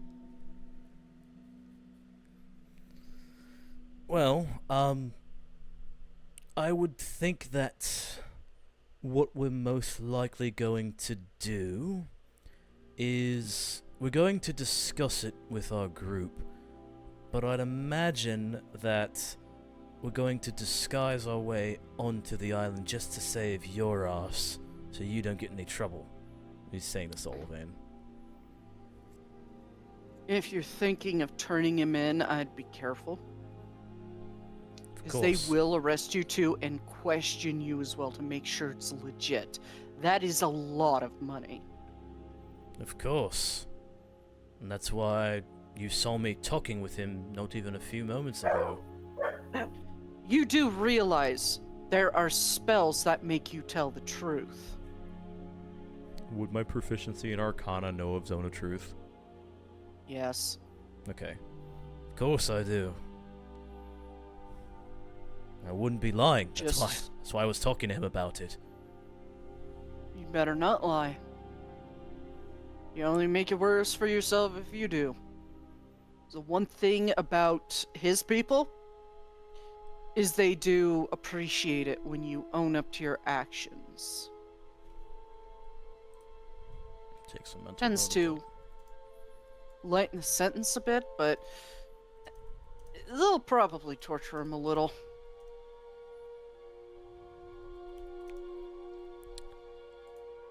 Malmer liked to torture Tamrielans and criminals. He winces a bit. That explained a lot when I didn't have my memories. I don't think they were gonna fucking care, to be honest, if you had your memories or not. Even if we can Killed convince him. the Sorcerer King. Even if he was coerced by the Anchorites. Still killed the Sorcerer King. Even if he was being manipulated by Manamarco himself. That may change things. It's pretty well known in Pyandonea that Manamarco and Orgnum did not get along in the slightest. Well, that is what we're trying to really say here. And even if we can't do that, Caldrun here wouldn't be lying about regretting killing the Sorcerer King, as we surmised from our conversation. That might fucking save your ass and everyone you know. Points to Caldrun.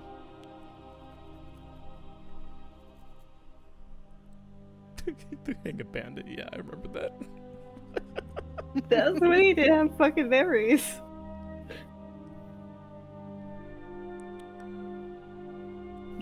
Claire Jetty's head has a fucking pinata. You know, if you tell them you tried to hang a Tamriel bandit in battle, that might actually save your ass a little bit more. You tell them how many Tamrielans you fucking killed, that might save your ass. Have them out of fucking Altmer. Yeah, that would definitely do it. Just out of curiosity, Olivine, because I haven't dealt with a lot of Malma in my lifetime. Do they really hate us that much?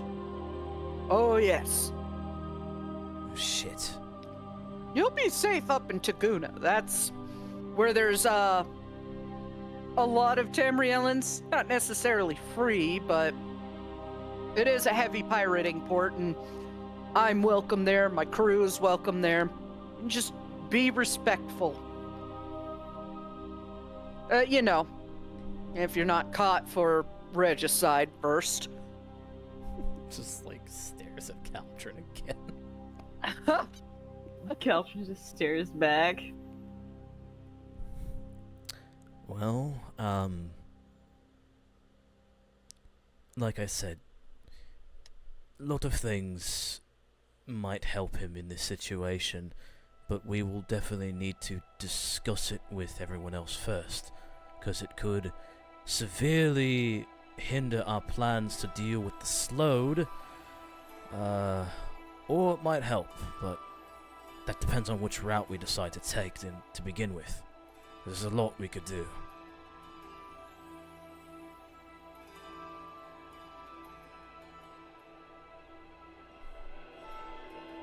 Well, either way, I think disguising yourself getting off the ship to possibly look like a bunch of my, well, okay, not my crew, bunch of Altmer. I'm doing passage for you. Whatever. Is best, but for me and my crew anyway, I don't want my men to end up dead for giving passage to someone who committed regicide. He's really hammering that fucking home, isn't he? Yeah, he's still kind of gobsmacked by that, by the way, that you, like, killed King Orgnum. Yes, I'd imagine that it will be quite heavy on the mind, Olivine. Would we all have to disguise as Altmer, or could Glarior pass? Glarior could pass. Yeah, we're Barely. bringing back the fucking family again. Hell yeah, the Larian family! Yeah! Yeah! The Riels. The Riels. Riels with the doctor looking after the dad, Gale Waterdeep. Hello. God, excuse me. He's also dying. He's done the glarier voice so long it kills him to do any other voice. Yeah, I'm gay. Every time I think about Just oh, no, wait that- until campaign 2, guys. Oh boy. That's coming up depending upon how quickly you do things. So That next could year? be within 6 months to a year. Depending on how quick you are. That's Speed run. scary. Well, Speedrun then immediately eclipse the other 2 campaigns, like, haha, we're ahead of you now.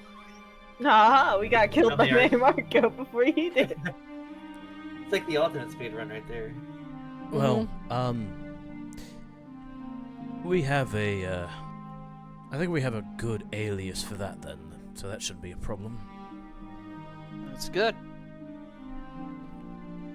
Well, once you get on shore, I would fuck off, because I have to stay in port for a bit and deal with the port master and, you know, grease some palms. So, try to not get yourself caught as that family or people, please. Whatever you can fucking disguise yourself as. Right. Caldrun.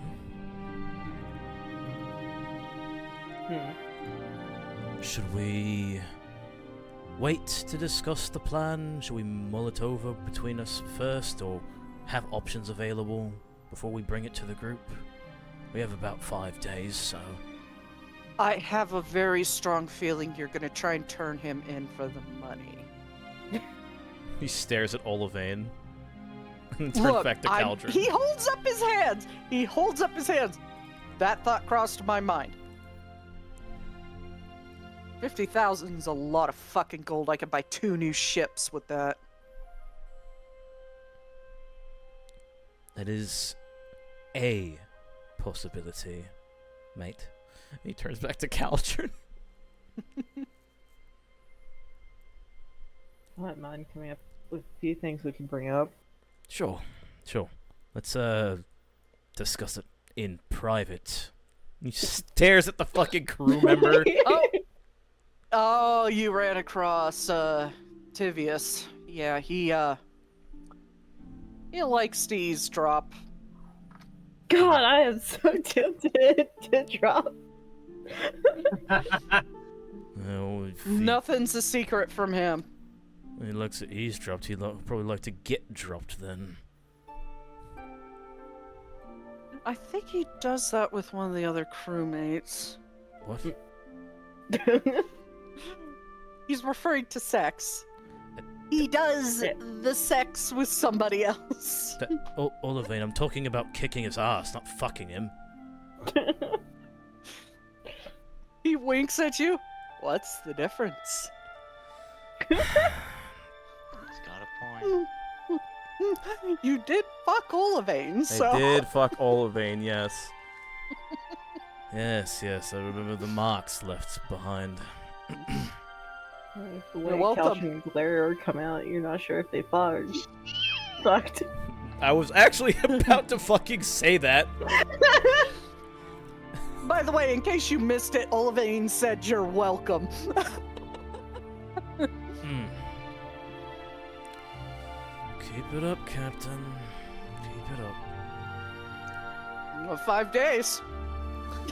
That we do. This fucking guy, I swear to God. He's like, I'll fucking drop kick you again. Sure. Oh my God.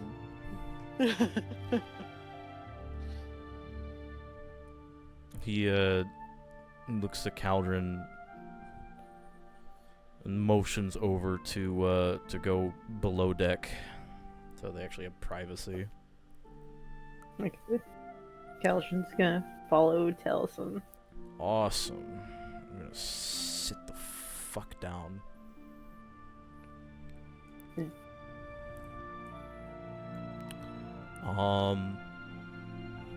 Since we're not hogging the spotlight, does anybody else want to fucking RP? I know Me, Waves. me. Yeah. While this is happening, Tiny's just gonna go knock on. He's gonna try to find Galerior's door.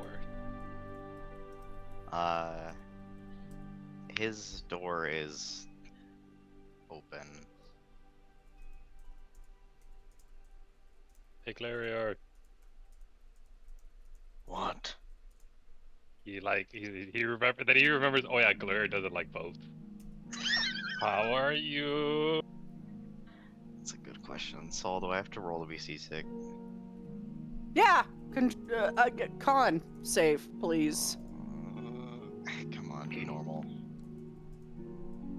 Okay, Hey. it's fine. Hey. You are absolutely fine this time. He's getting used to it. Mm-hmm. He had been sitting on the floor, but he stands up. Walks over to stand in the doorway. I'm fine. What do you want? Can I come in and chat? I don't see why not. Okay, and he just like walks past him and finds something to sit on. Is this he a re- private conversation? Should I close the door? Don't know.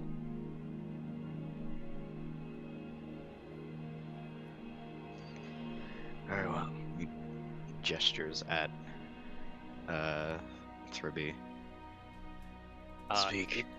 He pulls out the alchemy jug and whispers, Necrom honey?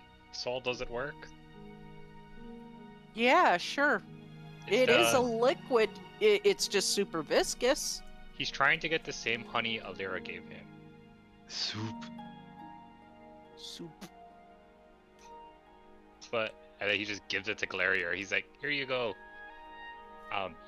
This was Alira got me a similar one, so I was like, you like honey more than I do, so I thought you might like this one.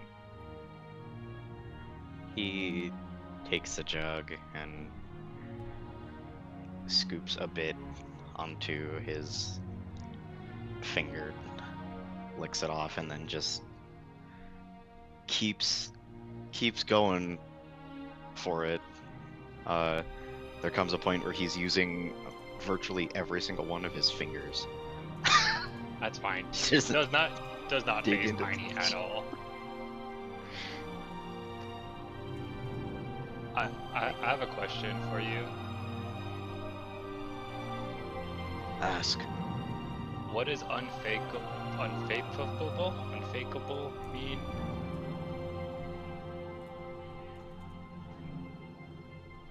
It's not a real word. He's confused. Letting player know. I was like, oh, am I going insane? No, he's dumb and just give it a second. I'll get there. Unfakeable. Yeah. For me, that's not a word. Well, okay, I probably missed a letter or two or some, but when you were reading Villanier's notes on us, he said the Nord is unfakeable, and I didn't know what that meant. I gotta. So the actual word he used was unfalpable.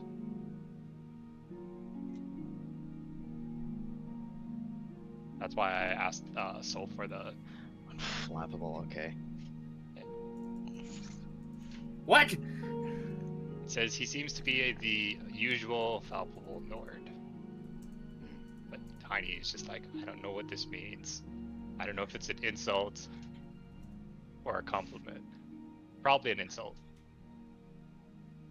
I see. It's... Since it is Silanir, it is a backhanded compliment. To be unflappable...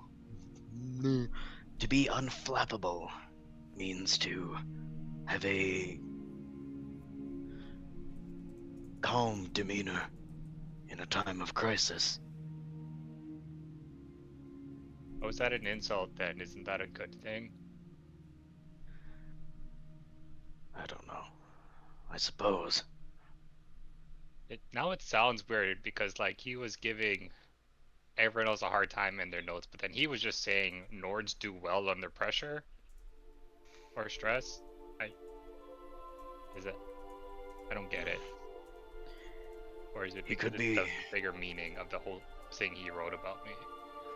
Perhaps. He could be waiting for you to break. Maybe that's what he meant. And that he sees that you are unshakable, and he wants to know what it would take for you to be shaken. In a way. Oh. Well, I guess that does make sense in kidnapping my friend. Or Yes. maybe my parents too.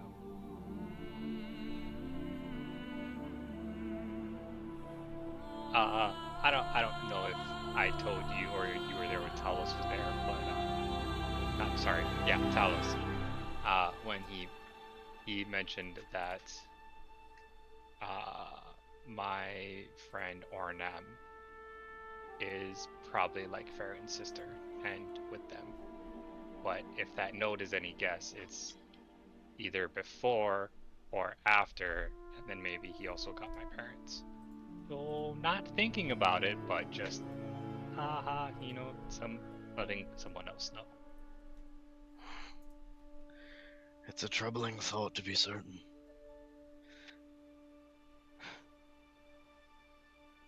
Yeah. But I mean that was all. I don't want to take much of your time. I was just confused and I was trying to figure out when do I ask you, but you also had some stuff going on in the woods, but you turned into a saber cat and he holds thumbs up. That was cool. Yeah. Yes, I've learned the hidden secret of changing the shape at will, rather than by accident. That's good. It's always good to be in control. It's dangerous not to be in control. Yes, but...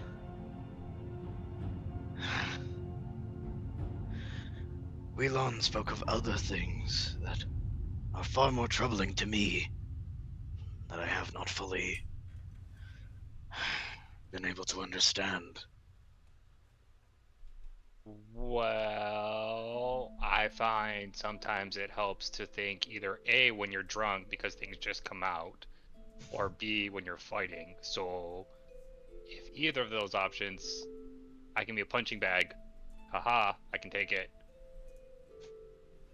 As long as you just don't use whatever the fuck face used, and then he kind of like gestures to his chest. He's like, that was nasty. Quals, whatever, I'm fine with.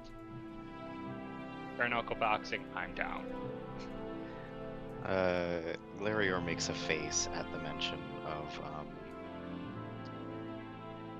Fennec indirectly. He shakes his head.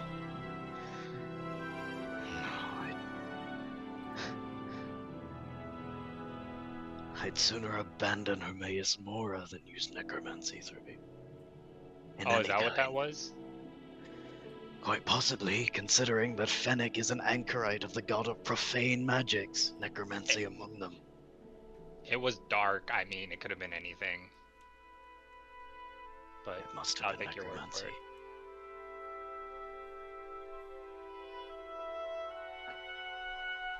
it. Tiny, I would say you've been hit enough times by various types of damage that when you got hit by that sword, it felt like necrotic damage. Oh, okay. It It yeah, felt you would death. have known that it felt of death. You could have, when it sliced through you, you could feel like the cut starting to fester. Hmm. I was gonna. I always thought like Tiny's major focus was like bandits or beasts. So like magic damage is not something he's used to taking. No, but you know combat very well, and you know at least through description, what the magic types of damage feel like, and seeing as this is a high magic world, like anybody is capable of casting magic, you have, as a companion, been hit by magic, or at least different damage types. Okay. Frost, shock, flame.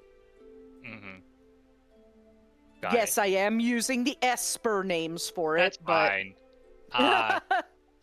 Tiny's I'm face trying does- to get in the mindset for tomorrow night. Tiny's face does that that loading screen, and he's like, oh yeah. Okay. You can hear like the computer crunchy noise in the background that And then- the old like mechanical hard drives used to do. Yes. And then he snaps back, and then he's like, yeah, I mean, so you're right that putting it together, those hurt. They're not. I mean, like, I know the whole point of magic is, well, not the whole point of magic. Like, a point of a destructive spell is to hurt, but like, Gets hit really bad by one of the oldest and most powerful anchorites. Those That hurt. hurt. That Yeah. hurted. if only I could half the slashing damage also.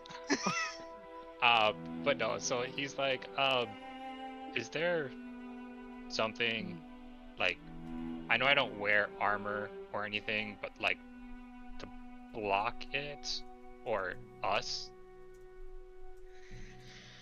To protect you from the necromancy, you mean? Yes. Well, I mean, protect all of us. I mean, I don't mind taking a hit for you guys. It's what I do. But like, if you guys got hurt, you might have lost an arm.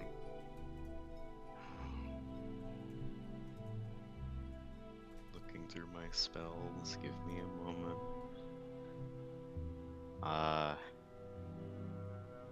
Glarior thinks. He looks off to the side and squints.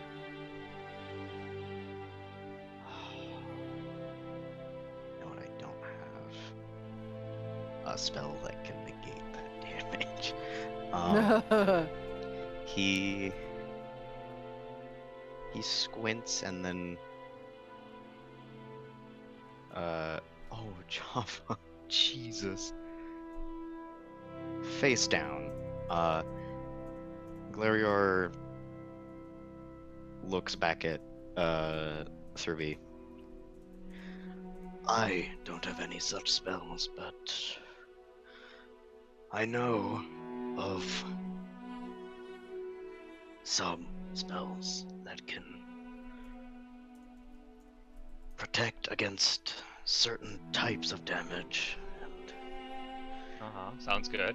Keep going. holy or unholy. Yeah, that would be unholy. Yeah. Okay. Sounds good. Maybe talk to Alira. And then you She see knows- his face like get in shock when you say go talk to Alira. He's like, ugh. She is a brilliant wizard and a skilled healer as far as I'm concerned. If anyone out of us would know a spell that can protect us from these unholy magics, it would be her. His whole face is red up to his ears. Glarior. He pauses after he finishes that sentence, like he's only just now processing that Thurby's face has changed color. And he leans forward a little bit, like that inquisitive, like how a fox like sticks its head into like a mouse hole and tilts its head, like, ooh, what's in there? He has that same kind of curious, investigative demeanor. What? What? I didn't say anything. I was listening to you. No, I can see the blood runs fresh in your cheeks. He like touches his face. Tee hee. He reaches over and kicks the door closed. That Well- one dude is walking past right now. Don't care. Door slams in his face. Kicks it. metaphorical middle finger. The eavesdropping crewmates are just like crawling up the walls like alien. It's like, well, I did talk to Alira yesterday, and not sure how it went. There was good and bad, and possibly tensions raised, and then I might have made it worse at the end. So, giving her space in case I fucked up. What did you say? That's a very long conversation. Short version. Oh, how short can I make this? Short version. We talked about fuckface, about necromancy, and everyone saying we gotta do what we gotta do to win, but then whenever I ask, is there a line we shouldn't cross, everyone says no until I point it out. And I know I'm not the smartest one, but it seems to be catching everyone off guard. And then I kind of made a love note. I don't know, it didn't seem nice or nice enough, so I asked Allison for help, and then I gave her the really nice one. And I bought her a bunch of sweet rolls. That's a short version. And this talk of where we draw the line, was that where the tensions rose? Yeah, and you see him get sad. He's like, yeah, like, everyone's saying we should learn necromancy, we should do whatever we want. And then I was like, well, fuck, should I become a werewolf then?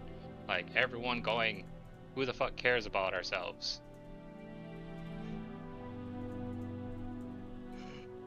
Well, I also said, should I become a dragon priest? And I just know that they were really strong and don't know what that actually means. But what, should I learn necromancy? Reading is hard, but like, should I try to learn magic? Like, is that gonna make us win this fight?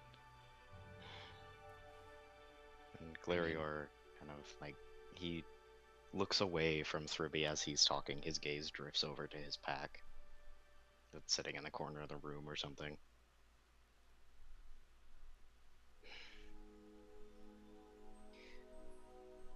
No. I can see, or at least surmise, why she might have been upset by this. Considering the magnitude of her brilliance, it would only be fair to assume that she would want to fight fire with fire. To learn what they have, to use it against them. But there is a reason why I have not let them touch the Book of Manamarco's spells. Are you sure about that? Am I sure about what? That you have your book? Yes. They have Silenir's book. Well, I that's snatched still it just as before I- bad. Oh no. I mean, should I ask Farron to steal it and then hide it with your books? Like, I want to trust everyone else is smarter than me, but with the thoughts of doing what we have to, I don't think you can put a fire out with fire. Like, yes, you can learn fire to like make a bonfire to keep yourself warm, to not get burned. But I don't think it works the same way with magic.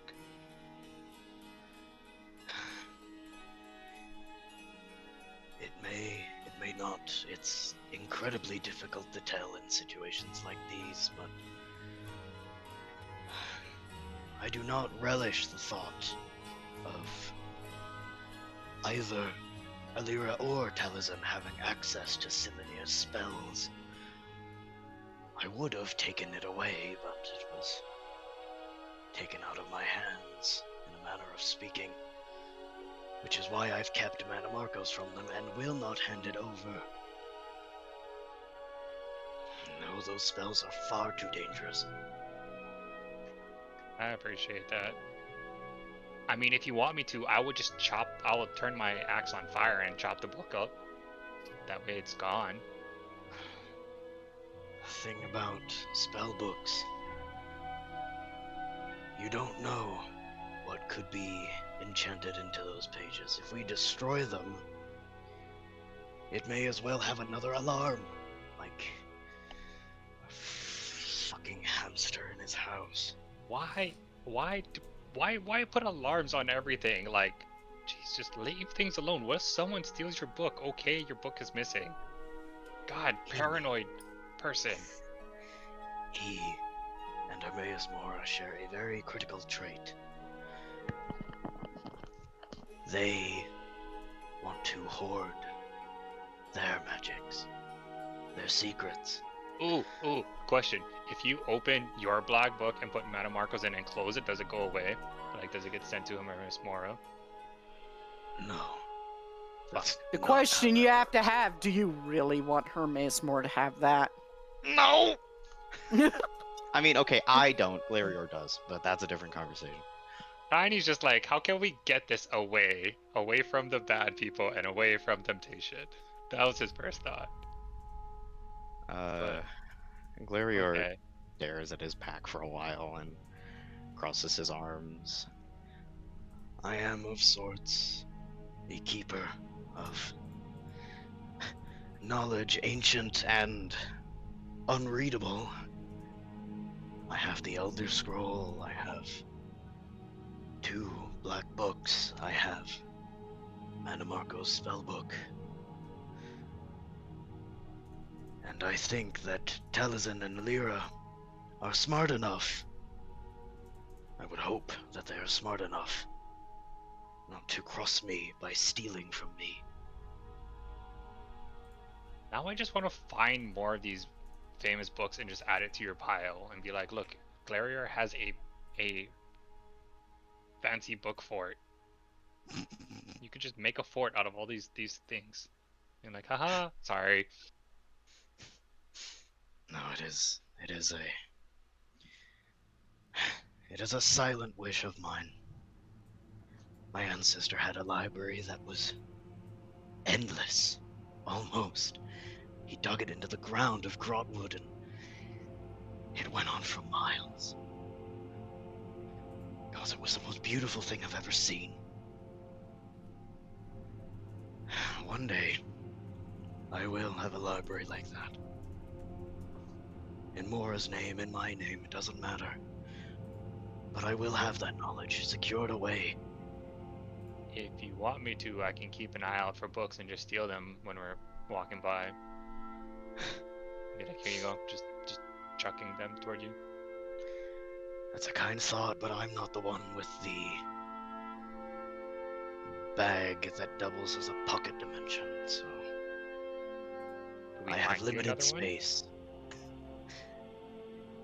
I don't remember how we got the first one. You got it from Sadri's used wares. Yeah. I mean, yeah. So should we go look for another magic bag, and then you can have your own? You can have a library in a bag. That's cool, right? You could bury someone. You could just open it up, and then they just die by books. That's funny. Not related at all, but I have a character with a bag of holding that is full of spiders in a different game. Oh my god. He gave someone a lobotomy and then shoved him into the bag. No. They probably died within 10 minutes. The spiders are eating well. Anyway. Also, you can't breathe in a bag of holding, but yeah. You can just have or skeleton spiders, then they don't need to breathe. It's a different universe. Spiders don't have skeletons, and I feel like Mafala is like having a conniption over that statement. Wrong. Spiders do have skeletons. It's just on the outside, and it's not made of bones. That's what we call an So just a exoskeleton. spider then. It's a spider without the inside. Hollow spider. So a spider molt. Oh, Oh, yeah. I mean, yeah. That counts. Anyway, Back to Clarier. Clarior kind of the first makings of a smile are playing on his face, but it looks strange and weird and Oh, God. unnatural. Why are you smiling? It's like Please he's stop trying. smiling. It's like he's trying to smile, but it's not going over well because it doesn't feel right. Mm-hmm. Then And just makes he, a big smile to like, so to show him like look in the mirror like, yeah, yeah. he makes the fakest, broadest grin. It is full of sharp teeth and fangs, Hey, and there you go. is a little bit horrifying. Yeah, it's fine. Start somewhere. Hi Java, can you? Thank you. He gives a small shake of his head. Trivial matters. For now, at least. Okay. Well, Although I would not say no were a bag of holding offered to me. It might be worth our time to keep an eye out. okay. I will try.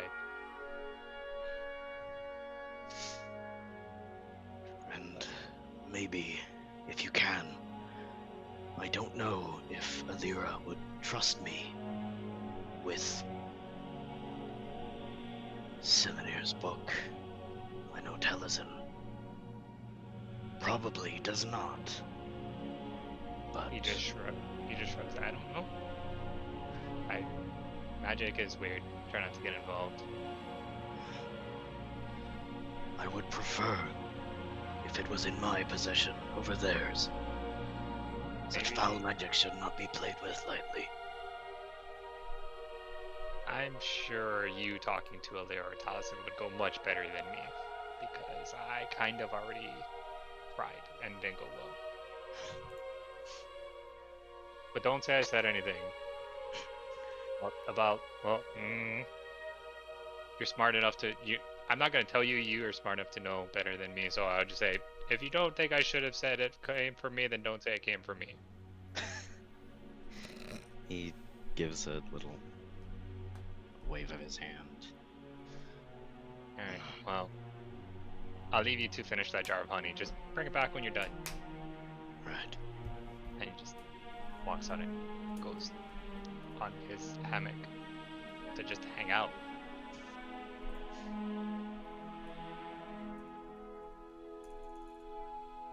Thorn, is Alira gonna come say hi? Tomorrow she will. She's a bit pulled away right now. She No. eepy. She eepy. She writing quickly. She writing quickly while eepy. Yeah. Just scribe wizard things. Mhm. Squints.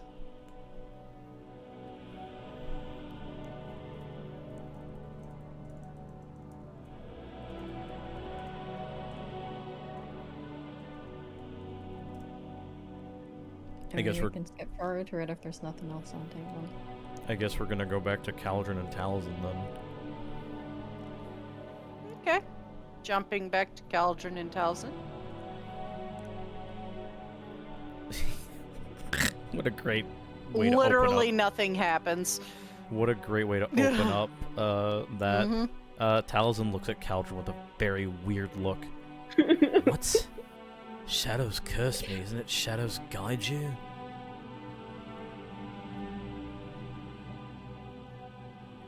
Look, I didn't listen very closely to it.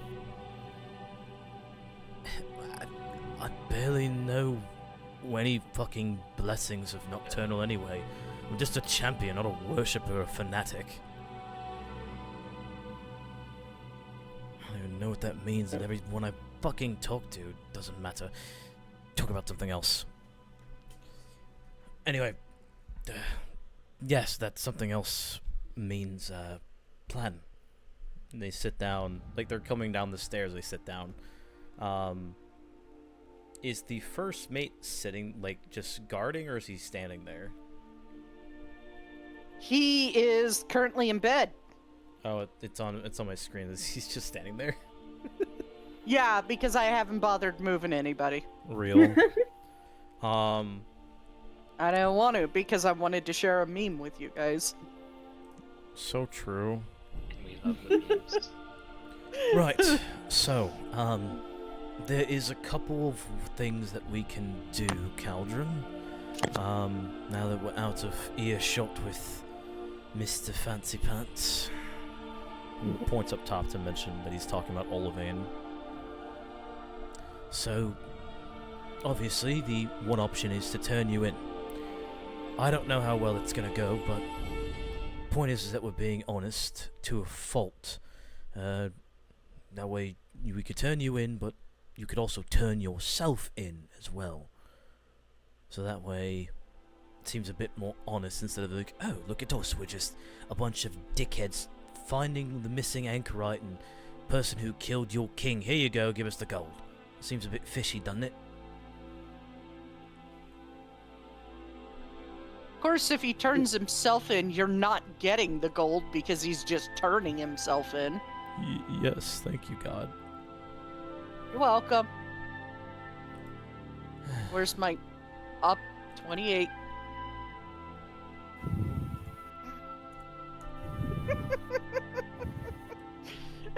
Shade, of course it's gonna smell fucking fishy. It's Pyandonea.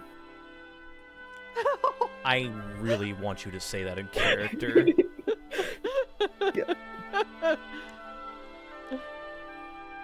Damn! Because he's not thinking about that.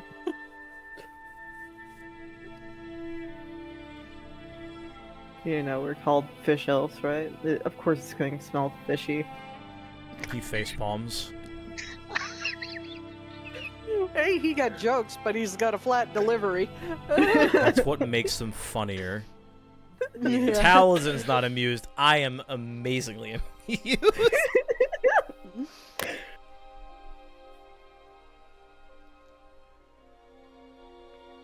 The caveat, of course, is that if you don't do that, then we have to come up with something else, which leads to option 2, which is not really the best option, but it is an option nonetheless, and that is lie about everything until we get a last-minute audience with the Regent Lord, somehow. That's gonna be a bit, difficult. Glares at you as he's about to say fishy again.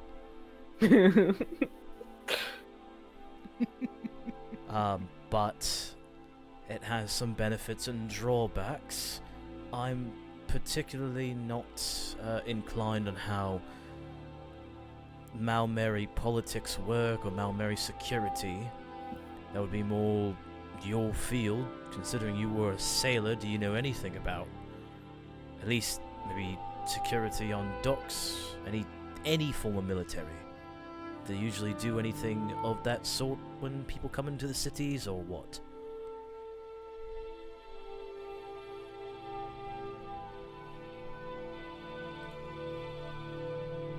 Am I making that up, Soul?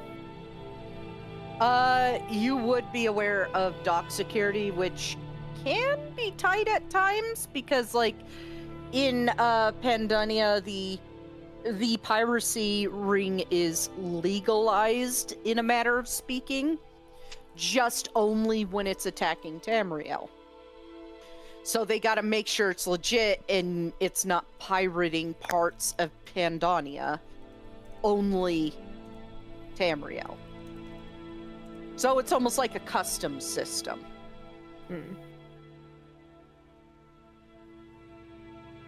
The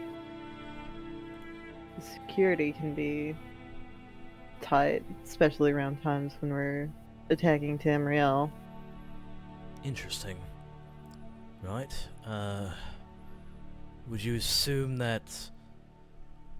When did you... You said you killed Orgnum 5 years ago, right? No, couple years ago, only like 2 or 3.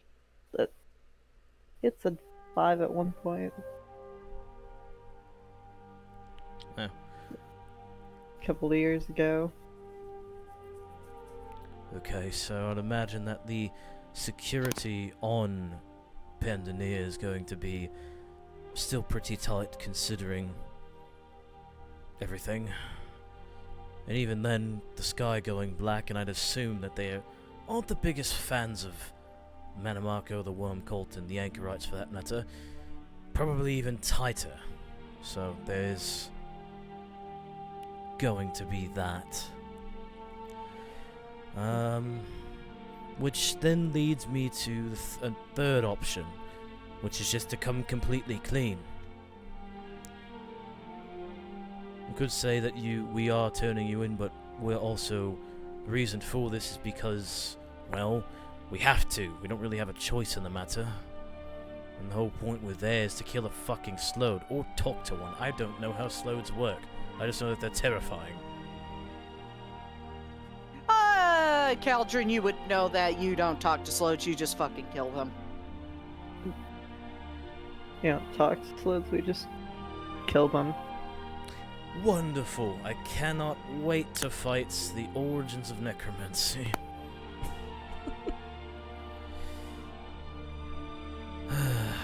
Shit. He runs a hand across his face. Well, considering that we know that there is a Slode there, that is bad news. Coming clean and saying everything that you said you were most likely going to say if we gave ourselves up might help us in that matter, and we might even get assistance from the Malma on that. Maybe.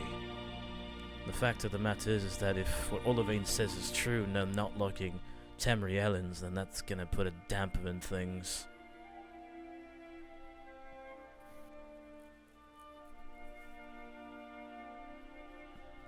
Probably some of the best words to say to Mamar.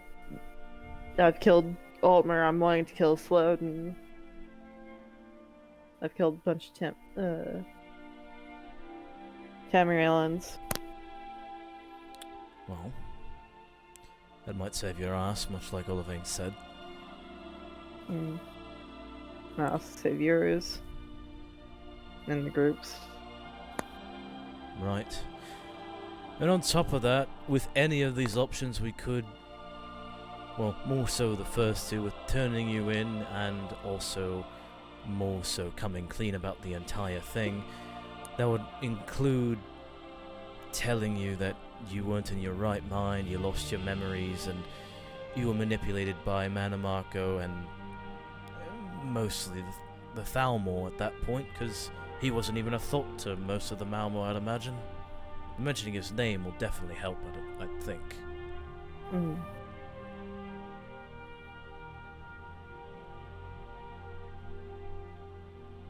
And then, of course, saying that you regret killing the king, of course. Of course.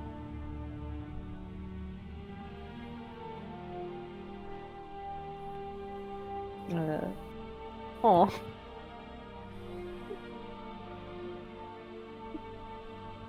I had to be so quiet to get that picture.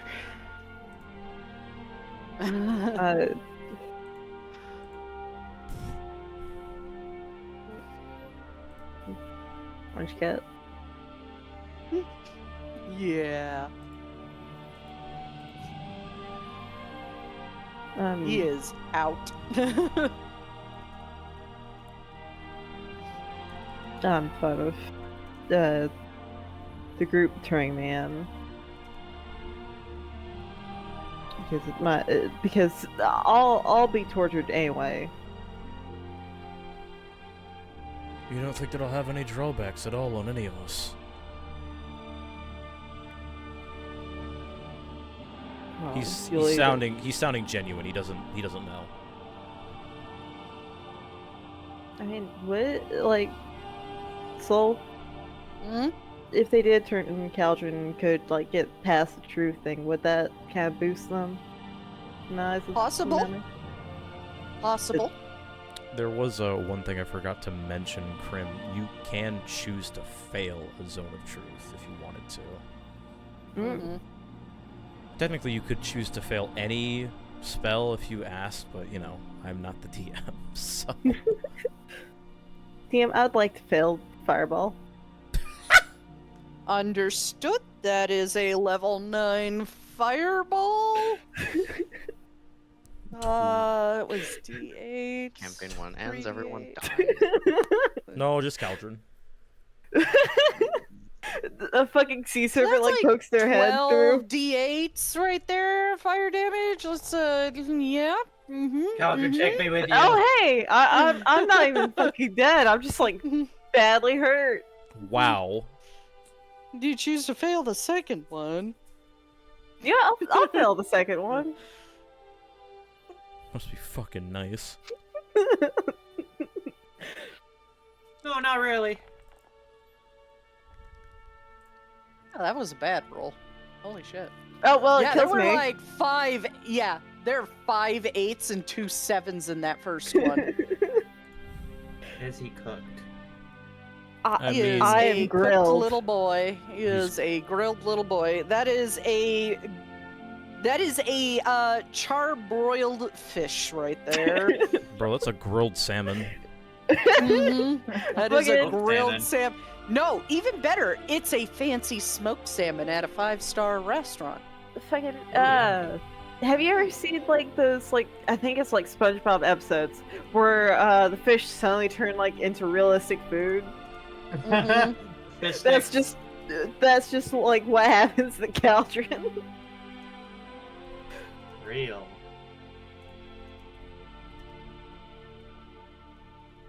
But it might increase your standing Mm, if you turn me in. I suppose. But Maybe.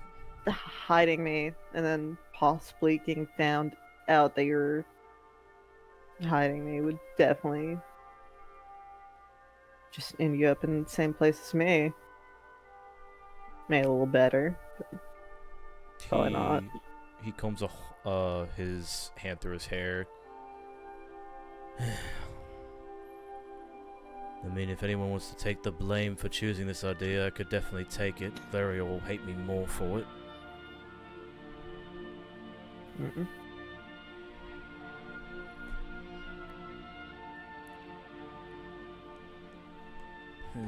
Well, you said that you were okay with it. I approved it too.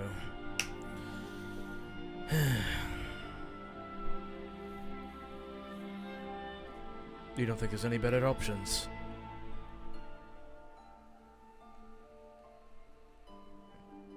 For you guys. Well, for... Same.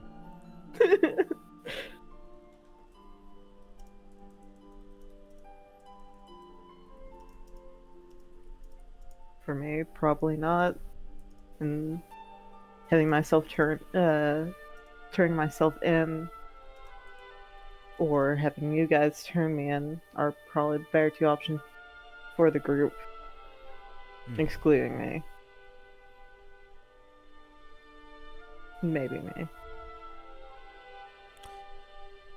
He looks down for what feels like a while before he looks back up at you. You know, it's funny, Caldrun. You know, one of the biggest tenets of Akatosh is self-sacrifice, right?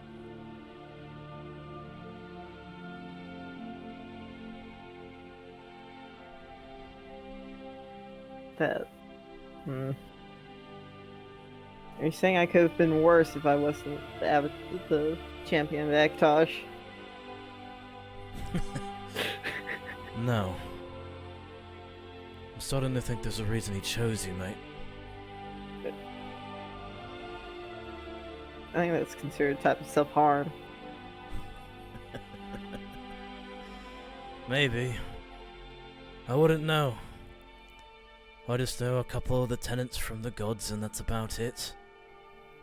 That one kind of struck true. Makes sense considering everything I've known about Akatosh. He growls a little bit, making a fist. Definitely seems the fucking type.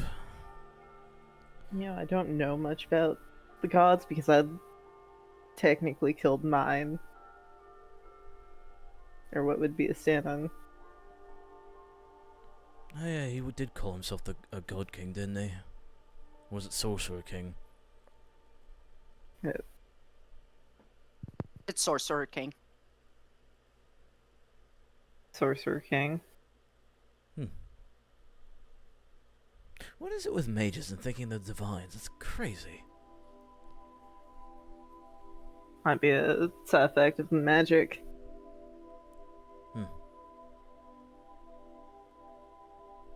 If I ever talk that way, if I somehow become more magically inclined like Alira, will you slap me? I think you're too depressed for that. He does a double take. You got him. Sorry, what? High score. Fucking, can I take, like, psychic damage, please? Yeah, sure. Just give me a sec here. I want it to be low, but I still want to take psychic damage, like he did. There we go. 11 psychic damage. Your nose starts to bleed. And not just one side to signify, hey, this is horny and I'm horny. Both. Meaning something happened to my brain. It'd be funny if Claire heard that. I'm gonna be so real with you. I have not been paying attention. I've been handed items that may or may not have been stolen. Oh. Probably have shouldn't be a- saying that on stream. I don't care. No one knows where I live. Well, one person knows where I live, but he doesn't know exactly where. So I can find you. it wouldn't be that hard, honestly. I am you. What do you mean? I know exactly where you live. I Not am here. you. I can find I'm you. right behind you right now. Why are you in my apartment, soul? DM powers. Because Well- I am DM. You did say that Scared. she is the equivalent of Wendigoon, so she can just teleport. I mean, Yep. look, that's fair. You know, I don't know who Wendigoon is. I am actually What the fuck? Metamarco putting on a voice. Grim, I'm stealing you for a movie night, except we're just gonna watch Wendigoon videos. Okay. He did a video on Postal too, so he's Okay. based. Can I join? I would like to join, but just as a warning, I'm actually Metamarco putting on a voice, so I like that matters outside the game. I'm actually trying to torture you and kill you. Wow. Right in front of my salad. Fuck your salad. What the fuck, bro? He's on fucking salad. I think we're just going to have like a group movie night, just watching Wendigoon. Hell yeah. Yes, Tiny Nice. also doesn't know it. Or Wave doesn't. What a shame. I just figure there's so much stuff on the internet, and when someone says something, if I don't know it, I'm like, I don't know where that's from, but okay, cool. It's funny, but I don't get the joke. Oh no, I don't know what this is, and to be quite frank, I'm a little too scared to ask. No, it's just, I'm like, I don't want to rain on anyone else's parade. Yeah, I thought it was like just the name he gave the picture. And then you guys talked about freaking watching or him like possibly finding the videos and being like how the fuck about a meme?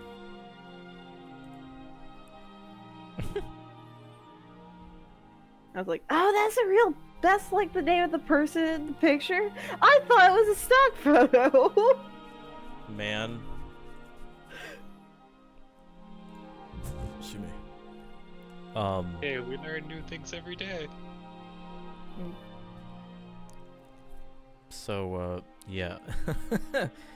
Taliesin, like, he feels the fucking damage to his head as he gets a headache. And he's like, he actually feels the iron, and then he pads at his nose. It's like, what the fuck, mate? You didn't have to say it like that.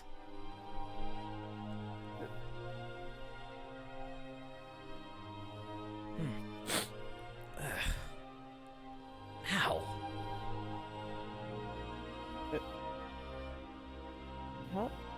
How in Oblivion did that happen? I don't know. Look, I know I got probs. Again, you don't need to call it like it is like that. Not that bloody blunt. Glariel's rubbing too much off of you. Off on you. Freudian slip. Yeah, whatever. Phrasing. No. Thing on your behind hot mind. He blinks. That was out of character. Oh. I was quoting Gale. Something on your mind? Something on your mind. Something on your mind. And something on your mind out there, huh?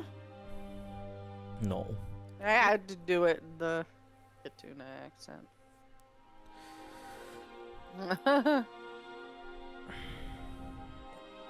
I mean, Pyandonea is to the south, so makes sense, right? Oh god, they're all gonna be southerns.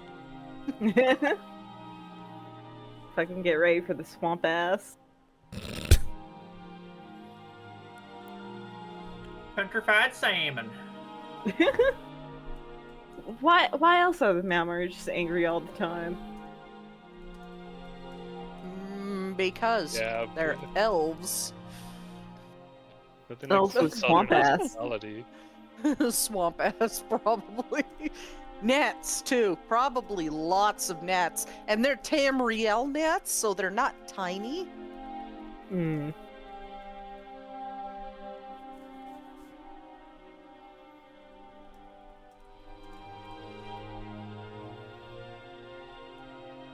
Anyways. He finishes wiping his nose of the blood. Anyway. Again, just... if I ever get a big head like that, just fucking smack me or something. I already can't stand the way that those mages talk. Except for Vanis, he's actually entertaining. Maybe that's why I don't like my mother that much. Probably something else there. I mean, there is, considering what she did to me in my youth, but that's a story for another time. Hmm. But yes, I promise I'll smack you. If your head gets big.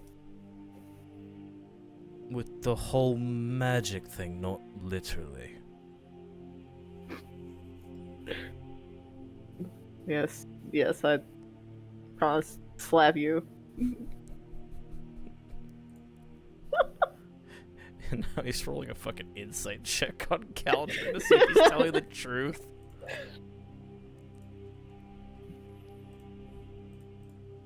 I mean, he is telling the truth about smacking. What do you mean by that? It means he'll smack you. Are you like rolling an inside check to see if he'll smack you if you get a big head, or if he'll just smack you? Yes. To both. Yes. Jesus Christ. He looks at Caldrun with a very, very worried look. But there's like a small smile appearing on his face. Alright, I trust you in that much then. Anyway, it's I'd imagine it's, I can't really feel fatigue anymore. I don't know if you're getting tired, but I'd imagine we've been talking for quite a bit. Don't want to get rest if you can. Probably should. If you can't sleep, which I doubt, I'll be up top if you need to talk to someone. Yes, I get to go and call Glarier. And you get to just be alone up top. He blinks again. Is there something you're trying to insinuate about me? You're not in a relationship. He just leaves. And you call that a relationship? More than you have. That's when he walks back up.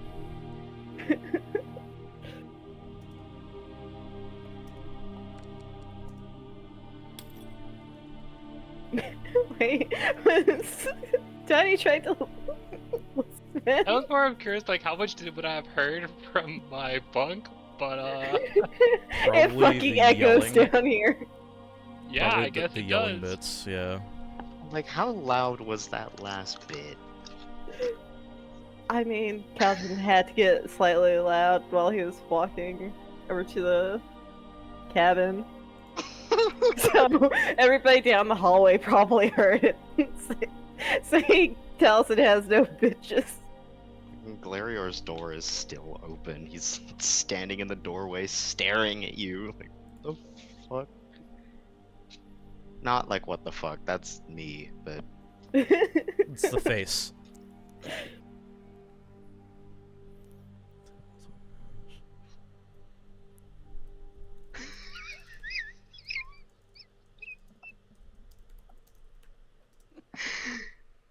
God damn, motherfucker called him Maidler. Jesus. Yeah, fuck it, whatever. Glarior stands awaiting Caldrun with his arms crossed. He looks at him as he comes down. Is that what you call friendly banter? As friendly as I can be. What, you don't like him? No, I do like him.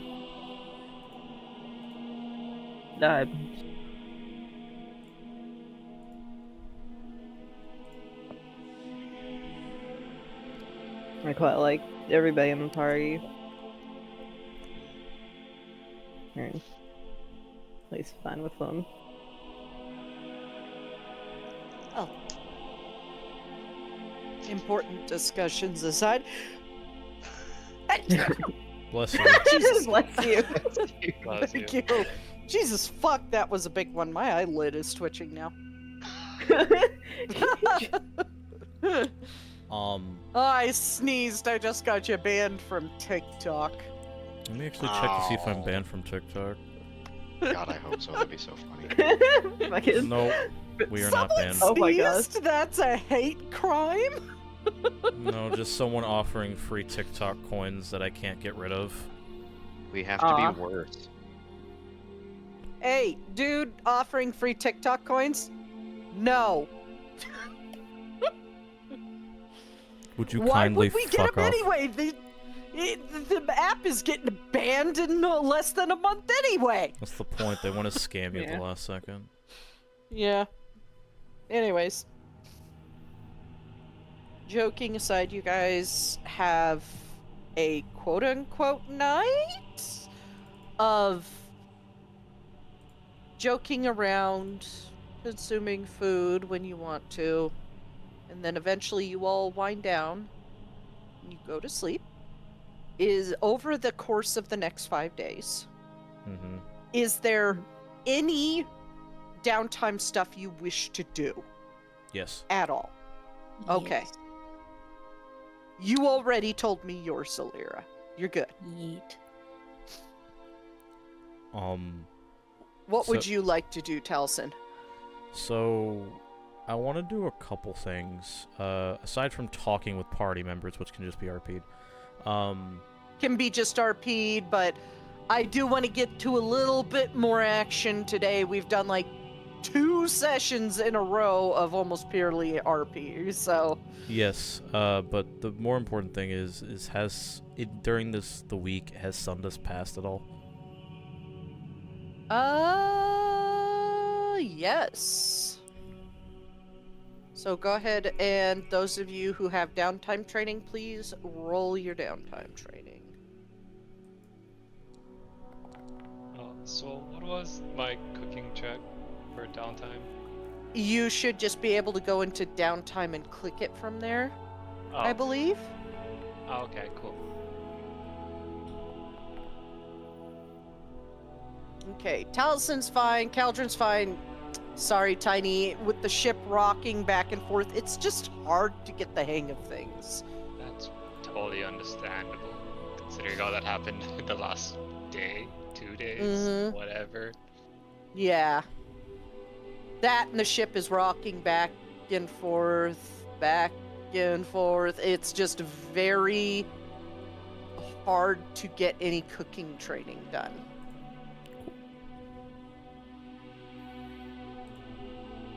Awesome. Yeah. I know the feeling. Hiccups. And one of the things. Oh, I already added it. It's at 40% now. Oh. Yeah. Oh, okay.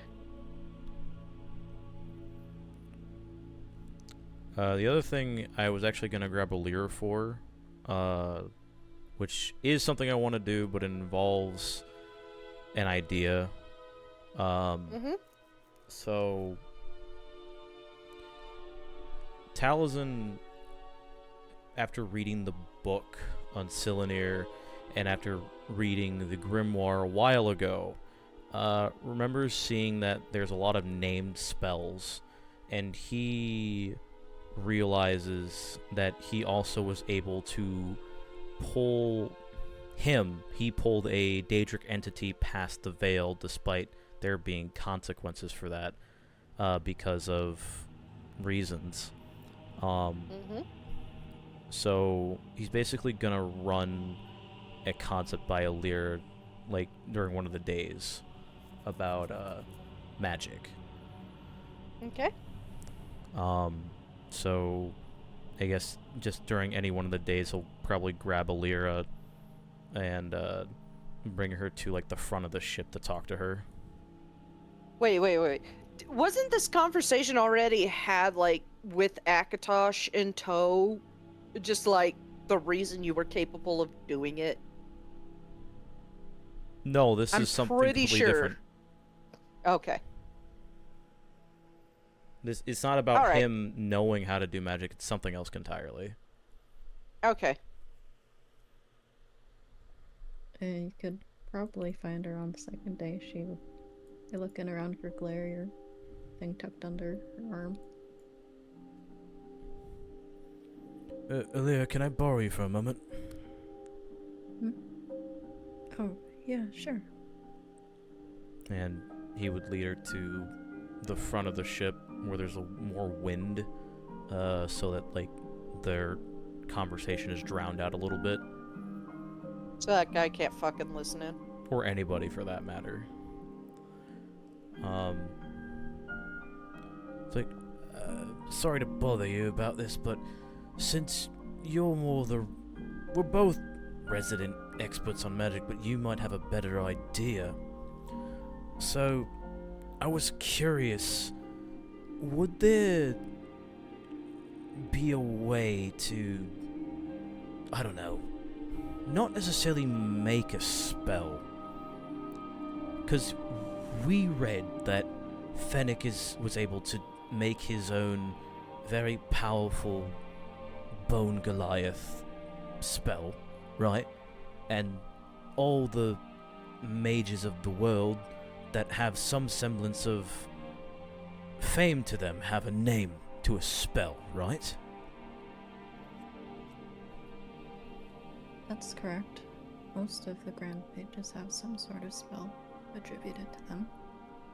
Right. So, I'm not entirely sure if I have the capacity to necessarily do that myself, but I did have an idea that kind of came forth when I was looking over the books again and thinking on it. You saw me pull Tagroth through the veil. She nods, remembering that. Yeah. So, if I can do that, do you think that there might be a safer way to maybe pull some kind of other magic from a different source? Say, and he unsheaths his blade. From my patron. She puts her hand to her chin, thinking. Now, I can't pull it through the veil without Mana Marco knowing, but both you and I know that each of our artifacts, they are a piece of the divine or prince that we become champions of.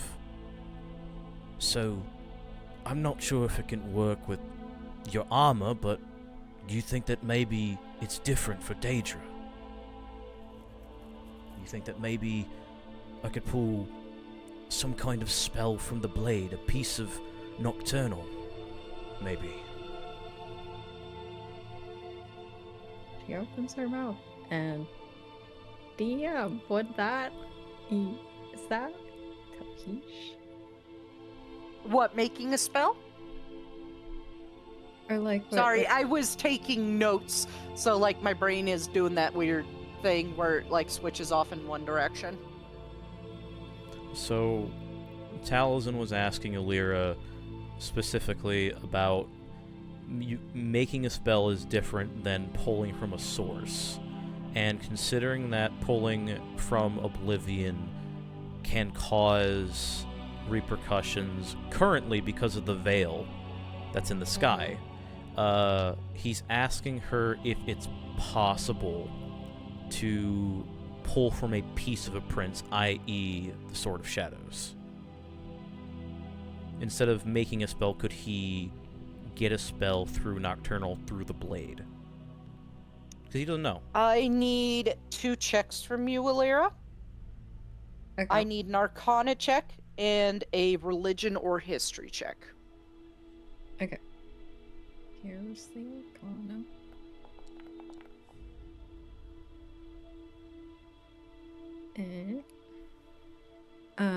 And religion or history. I guess for this one she would probably do religion. Oh, Well, okay. nice. Woo! Yeah, 28. So, with your Arcana check, it is in some cases possible, and making a spell to do that can be done. You have listened to Vanis for a while and worked with him, so you have a slightly better understanding, and you kind of layered that knowledge on top of everything you've learned from your grandfather and out of your grandfather's book. So theoretically you could make a spell. It would just take a while because you need to get it right or it'll blow up in your face, and I do mean that literally. And as far as the religion check goes, in order to pull from a Daedric prince through an artifact, it has to be made by the Daedric prince themselves. A lot of the Daedric artifacts are actually stolen items that have been imbued with their power. You do know that the mace that you saw Arclane wearing in Shadenhall as he was approaching the house, that was not made by mortal hands and taken by Mana Marco. As a display of his capabilities as a Daedric prince, he made that directly himself. So it is a conduit.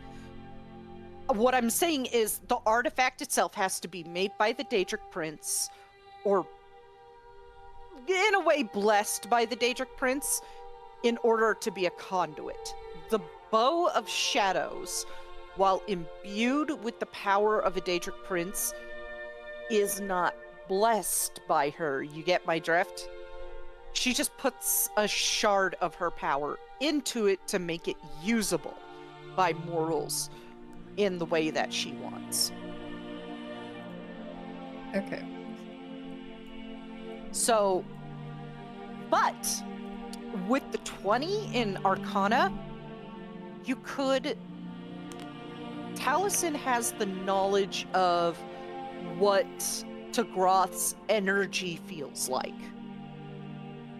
So theoretically, you can create a spell that latches onto Tagroth's power and yanks him from wherever he is, because he is not of this world. So you can pull them away from a spot. It's almost like, the way to put it is almost like a plane shift, but not a plane shift. Or like banishment, but not banishment. You're taking Tagroth and you're pinging him off the barrier, you're banishing him, and he's pinging him off the barrier and bringing him back to you. Banishment the other way. Banishment the other way. And Come it's here. So, Essentially, Come over here. Yoink. so yeah, es- you're basically scorpioning him. and it wouldn't act as teleportation; it would just act as summoning. Yeah. That's You could fucking theoretically cool. do that. Yeah, you could theoretically do that because he is not of this plane, and he does not have an animus like mortals do. I can get my bird back theoretically. Theoretically, you could, but she's got to figure out how to make the spell. And in this case, I'm going to introduce you to this because it's the first time introducing it. It's one of the many mechanics of Esper is spell crafting, which I have not announced yet. You guys are the first to hear about it. You will be able to make spells in Esper. Oh my god, scribing. Yeah. Yes. Oh my. So, scribing, yes, scribing, or if you want to go old school Elder Scrolls, Oblivion stuff. Yeah. So, what you need to do is, Alira, over the course of the next week, I need you to tell me a few things. I need you to tell me what exactly you want the spell to do, what kind of saving throw you want it to have, and from there, and if it involves damage, what the damage type wants to be and the damage die you want. From there, I will figure out the balance. I will take your information and turn it into a spell and give you an Arcana check DC in order to succeed at making the spell and how many hours it would take to make the spell. And I will jerry-rig it to work with 5e, which is, honestly, spell-wise isn't that hard to do because there's sort of like, it was easy to take those Esper spells in the books and translate them to 5e. I just had to add a few things and change some things around. So it's not that hard. So that's what I want you to do over the course of the next week. And then I will tell you what is required and what level the spell will be. Okay? Cool. Ooh, that's really freaking cool. Mm-hmm. Okay. So Okay. now you can imagine how it will be in Esper and what it will require to do these things. And there will be features and mage specialties related to it and all that sort of fun stuff. So, I have thoughts, but okay. I guess Okay, for take- Talisman's thing. yeah, take the next week to think about exactly how you want this to work. Yeah, so I think for Talisman's question, see, she just like thinks really hard.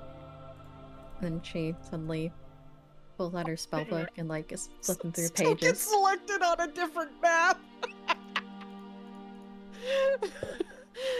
There's Sorry. just like a bunch of magic equations there. It's like that is I'm not too experienced with it, but that is what my grandfather and I would do. Some sorts of magic experiments to try to make something new. And she's just like trying to find a place, and she points to a page. She's just like, here.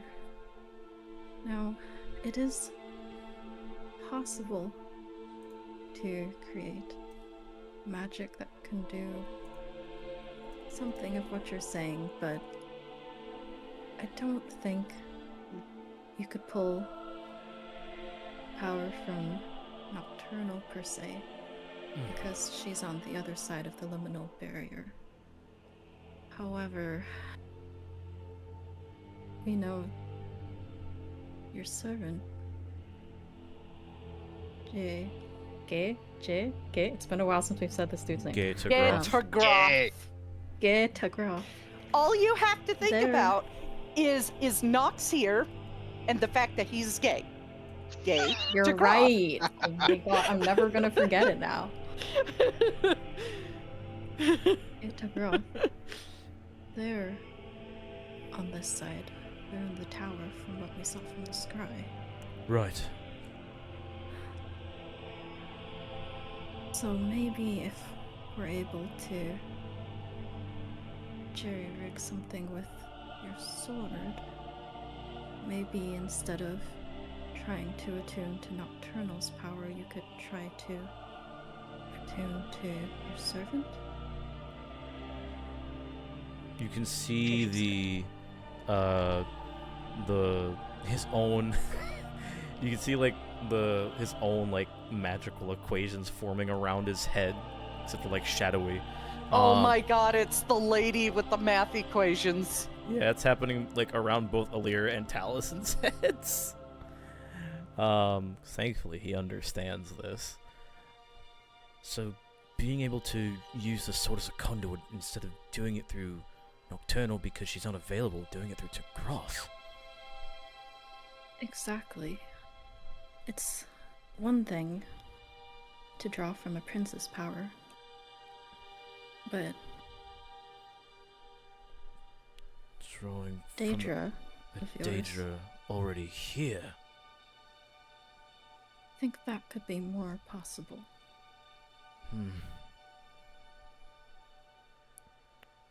But how would we be able to make sure that the actual, I don't know,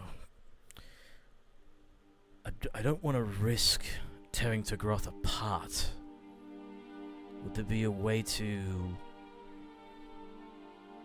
balance it out so that it could act like a banishment of sorts? Yes. Or, I suppose in this case, an unbanishment. Summoning.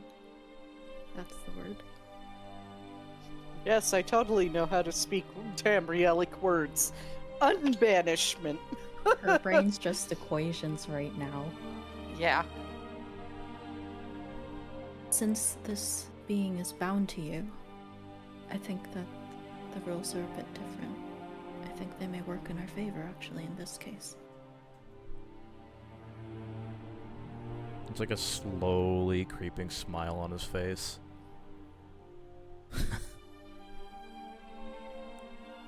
Didn't think about it like that.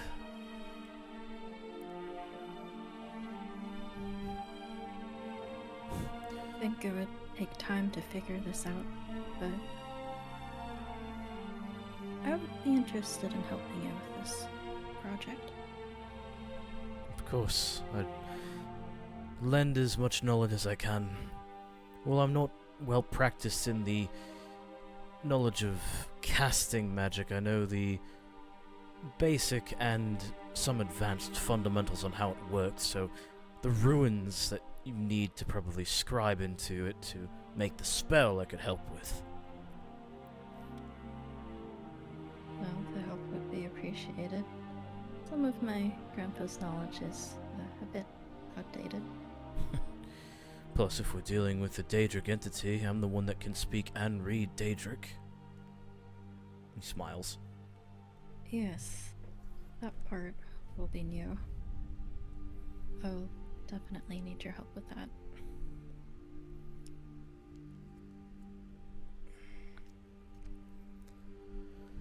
Well, if it comes as natural as lying out my arse to save our own asses, then it should be a piece of cake.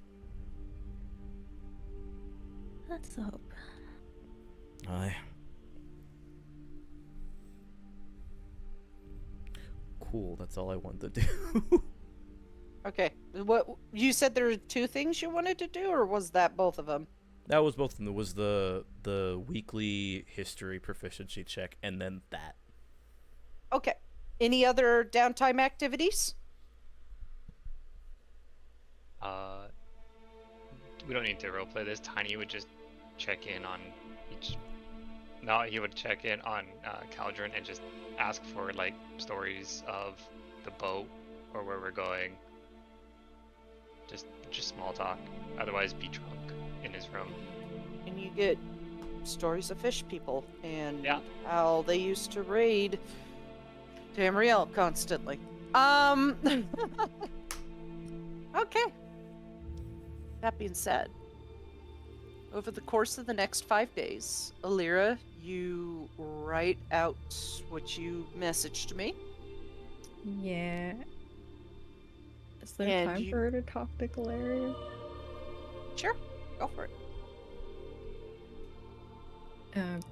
Yeah, so I guess after she's talking to Taliesin, she puts her book away and has that scroll still tucked under her arm and goes to find Galeria, making sure that Tiny isn't around first.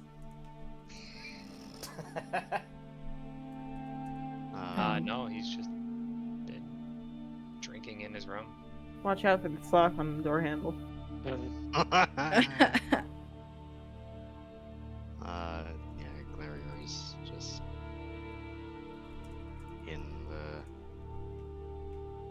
in his room, probably. She'd knock?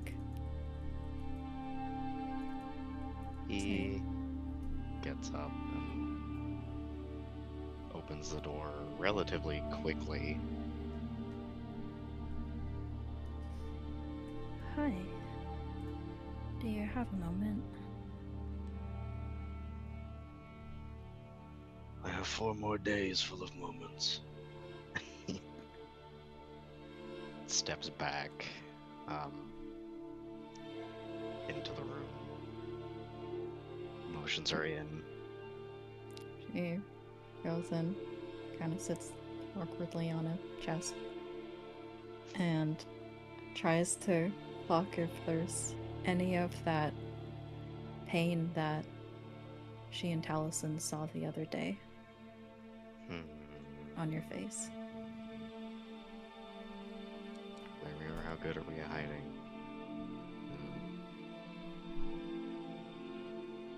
Let me throw an insight. No, he's fine. He's fine. everything's fine. Don't worry about it. Yeah. You've He's happy as Glarier could ever be. which is not. You've gotten decent at reading the intricacies of his one expression. Java, can you fucking in or out? I need you to choose. No, Papa, I shall do as I wish.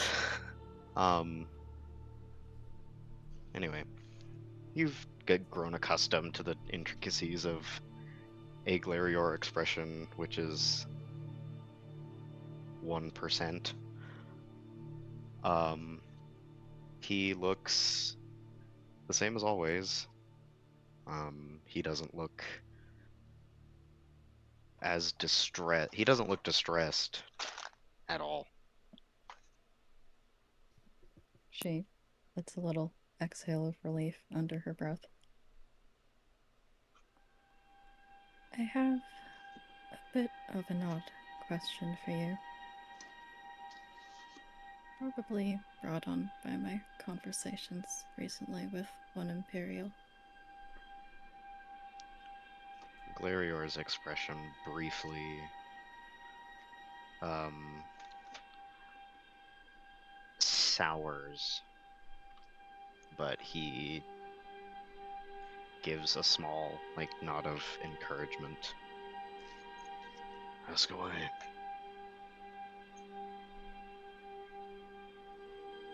If we survive all of this,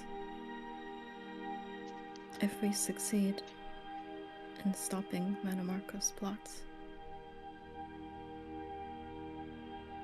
What do you want to do? Taliesin was talking a bit about being selfish, or trying to anyway, for a large part of my life. I've realized that I've tried to please others, and I hadn't really thought much about what I wanted. And that got me thinking about the future and what we even all want. Galerior looks ready to answer any question except that one. He stares at Alira. Stop biting my folder. I have court documents in there, Java. Java wants to destroy evidence. No, I need my passport. He stares at Alira with like a little bit of a squint. His gaze like flickers around her face and then to the wall and then to the floor and then to the ceiling.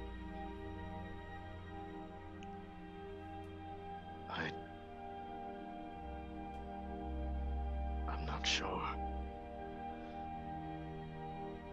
I think she laughs. I can't say that I was sure either until very recently. So you know what you want to do after all this? I think she has a thoughtful look and nods once. I think I'd like to reopen my grandfather's shop, if I could, or maybe rebuild it, depending on what remains of it.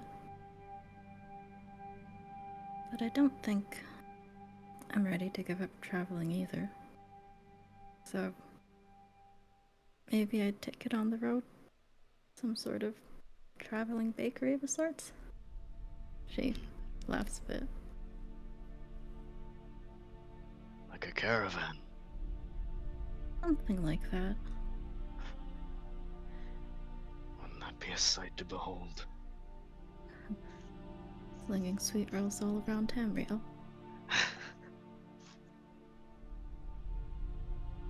Well, That's the hope one day.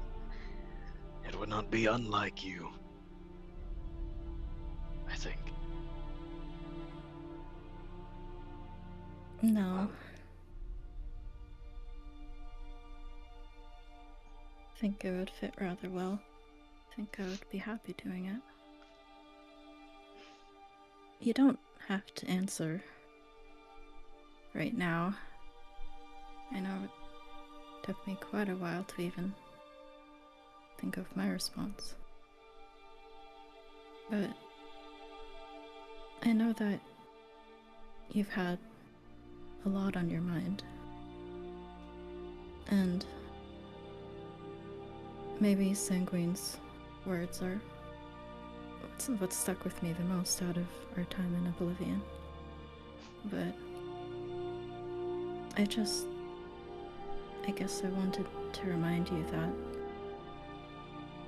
we have to think about what we're fighting for. What we want for ourselves.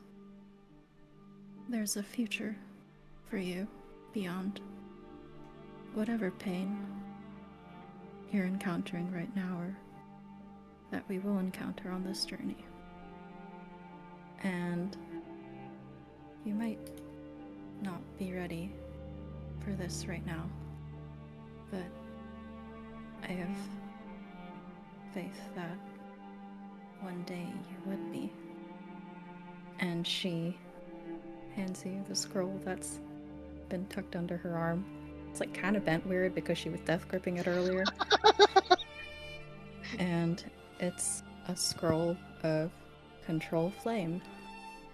It is a, Aww. And she says, it's a spell that my grandfather taught me.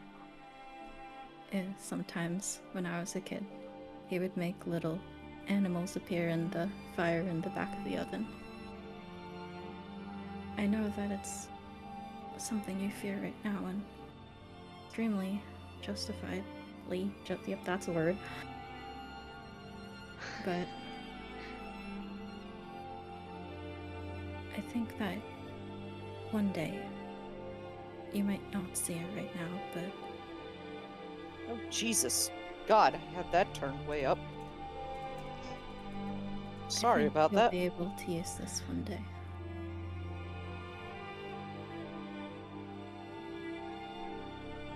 Are we able to drag items, or is that something we still need God's help for?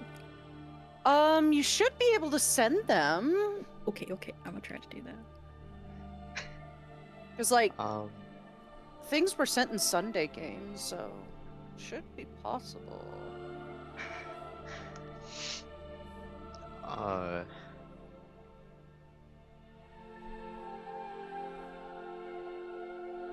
don't see what the fuck. Where did it go?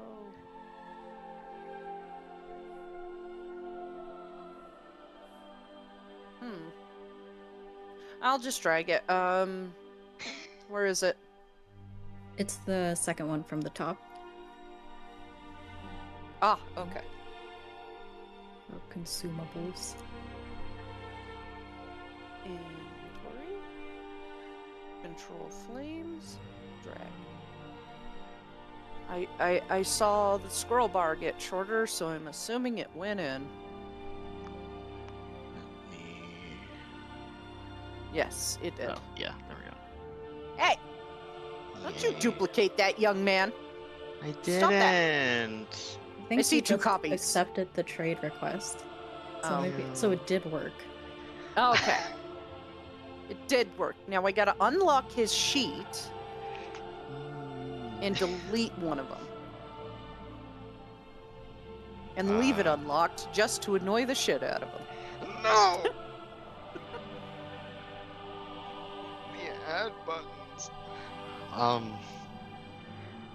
Glarior sort of like he looks at the scroll. He unfurls it a little enough to look at the scroll's title. And then his shoulders stiffen. Briefly, and he rolls the scroll back up, and then, without really saying anything, just goes over to his bag and tucks it in there.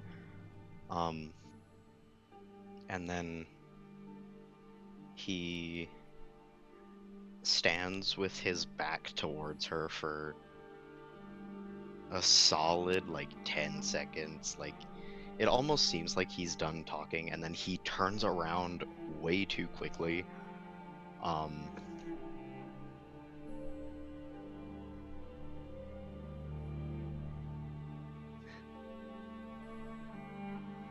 You've caught me at a very fragile time, I'm afraid. I can't even say if you're right that there is a future for me in this world. All the things I was told.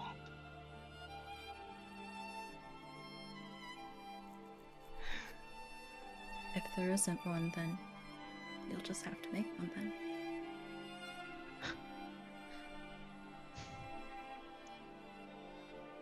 As I have, I suppose. Although, this time on my own.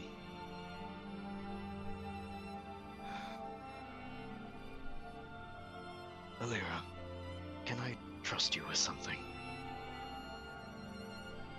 She gives you a nod.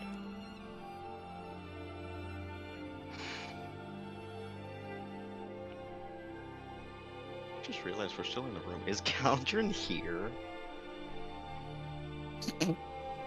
Yeah, it'd be funny if Caldrun's just sitting on the He's just like hammock sitting there listening to politely this. pretending not to listen. He's like, fucking like he You can't guys get were like up making because out beforehand. Like he Caldrun's can't sitting in the hammock, but like he trying. can't it's he just can't stuck get in. up because he's like naked and he doesn't want to scar a Lyra. Fish dick. uh, okay, so Caldrun is there. Awesome. He glances over towards Caldrun. This is for your ears as well. Wait, does Claire like say that out loud? Yes. She looks towards where you're saying that. You see a half-naked Malmer laying in the hammock with a blanket over his waist.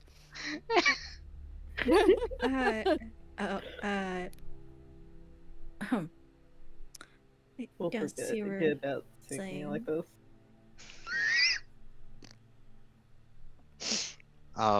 Glarior, unlike me, does not seem phased at all. He just carries on like this is par for the course.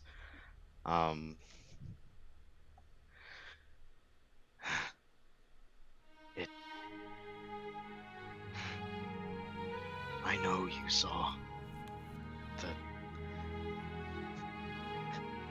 whatever expression I was making after I went into the woods with Wheelon. I found balance. I can change my shape. I know how it feels now. And in doing so, I have come across another conflict of balances. To be a changeling is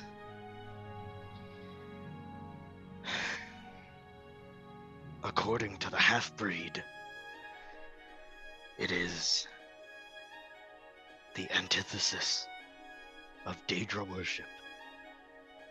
That changelings like me are free. Ancient things, immortal things, old spirits. And I don't plan on ever giving up my servitude. It is the only thing that has kept me stable. But Wheelon has told me that I will never be true to what it is to be a changeling while I remain in the shadow of Hermaeus Mora. And He looks towards the scroll. honestly, that frightens me more than fire ever has.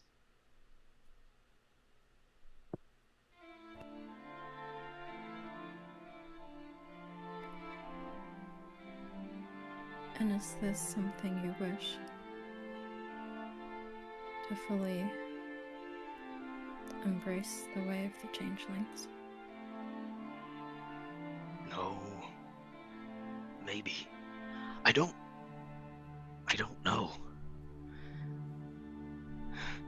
Maybe that's what I'm afraid of. The not knowing. Being between two worlds. It's always been like this. I've had one foot in civilization, the other out in the deep wilds. One in my own interests, the other a careful distance from yours. But now I can't take a stance wide enough to fit between the two.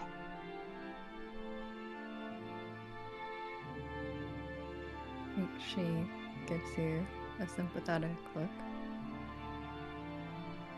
One from knowing all too well what it's like to straddle two worlds.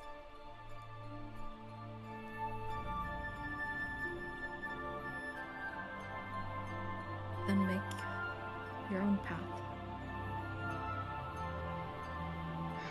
You don't need to listen exactly to one way or the other, even to the god of, or the prince of fate.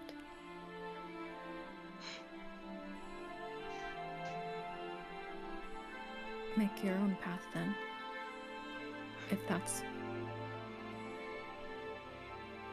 what you want. So, do I remember Cecilia's name? And her in general? The funny thing about the brief time you were there is the moment you passed through the liminal barrier, you vaguely remember a place of like iridescence and blue, and there was a woman, and God, what was her name? Do I remember what she said to me? Not exactly. Okay. But you get the sense that what Alira is saying is right. You can make your own fate, even if you're tied to it. Okay. Glarior, looks at Alira and directly through her at the same time, like he's lost somewhere in his own head. One of the first, maybe the first, tenets of Hermaeus Mora I ever learned. Stay on the path, and fate will guide you where you need to go. Oh. Hello. He purring. Wow, that's my fate right there. Anyway, It's everybody's fate. Hermes.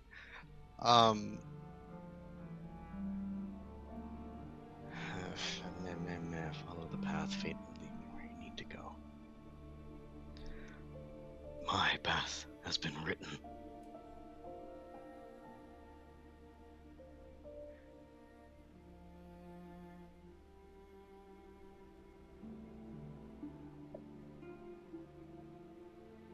I don't know how to walk my own. I've never done this. I have lived my life walking behind someone else. Falnu, my uncle, Hermaeus Mora, you. I have built everything I know in following your footsteps, on following the current, wherever it leads downstream, even to my death.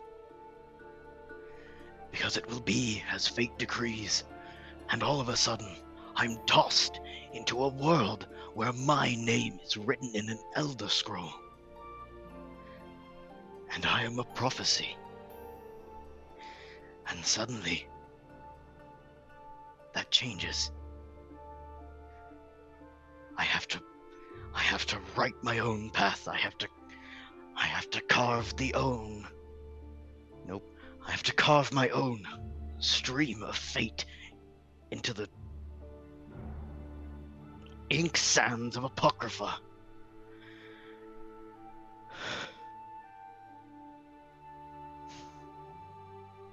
I was not made to change. It doesn't feel right to be tied to nothing.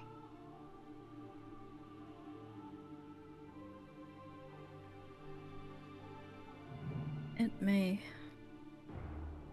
feel unnatural at first, to live for yourself rather than the praise, the acceptance, whatever you call it, of another. But that discomfort makes it all the more worth it.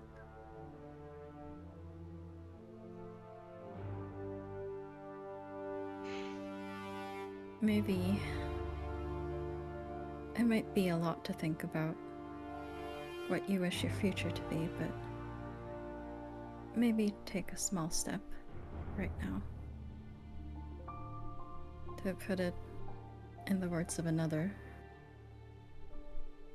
maybe just at one point in the future, try acting selfish. It could be fun, I hear. Or more importantly,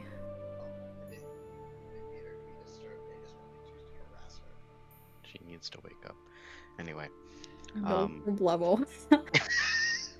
Oh, yoink. Alira, you need to wake up. You need to wake up. Grabs her by the shoulders and shakes her. You need to wake up. You need to wake up. The accident wasn't your fault. None of it been was dead your for fault. 5 years. Literally been dead for 5 years. It's time to wake up. Leave this place. There's nothing for you here anymore. She wakes up and she's a servant of Mana Marco. Oh, God. No. Oh, no. Oh heck. Fucking she trade places with Caldrun. Yeah, you're actually the sixth Acre. Caldrun never was. It was a self-insert. Oh, no. Caldrun with the voice in her head. There's no Caldrun on the hammock behind. The last bit she would say there is, so yeah, try being selfish, it could be fun, but more importantly, it could help you find a bit more of yourself. Glarior kind of... It's not a smile. Because it doesn't look like one. It's more creepy. Yeah, it's this like... Do I need to send the GIF again? Oh. He's pulling a face at you. It's whatever the Glarior equivalent of a smile is. A curled lip, bared teeth.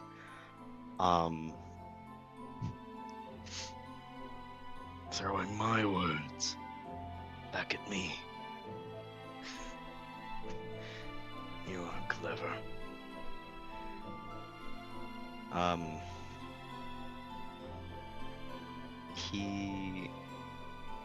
His hand drifts toward your necromancy hand.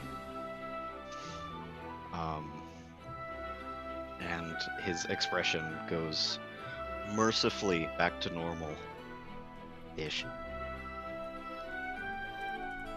Then again, you're learning well what it means to be selfish, aren't you?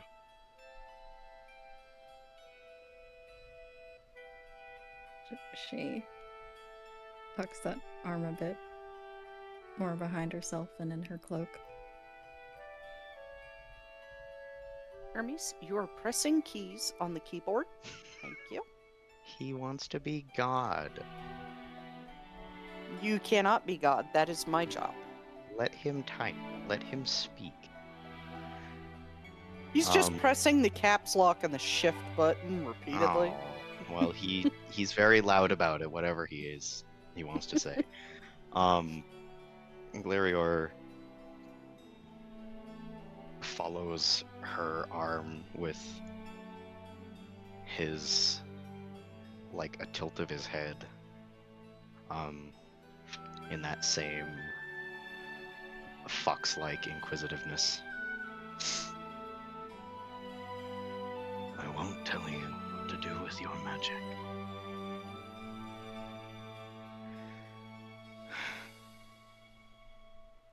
But I want you to exercise caution.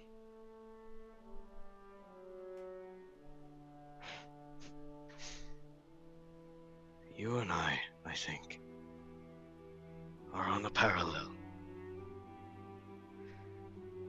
Us and Talazin.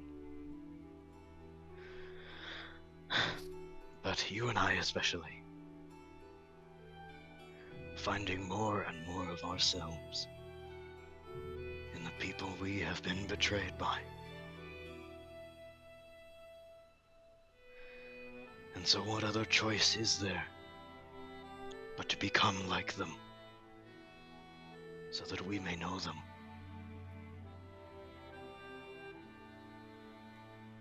We've had this discussion before, albeit on the other side. Our roles were reversed.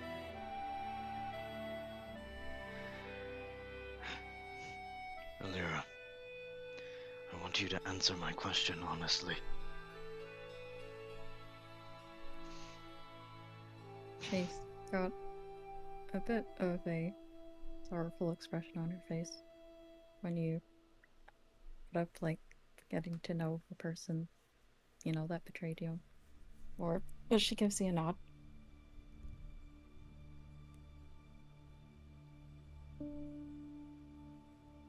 If there was a spell in that book, And he flicks his gaze in a random direction, most likely indicating Silanir's book or Manamarco's book. a profane spell, one you could never dream of casting in your right mind, but it would right every wrong. It would destroy all that Fennec is. It would right the pain he has done by you. Stop Manamarco, even. Take down the shroud. But if the cost is making you just like him, would you take that chance?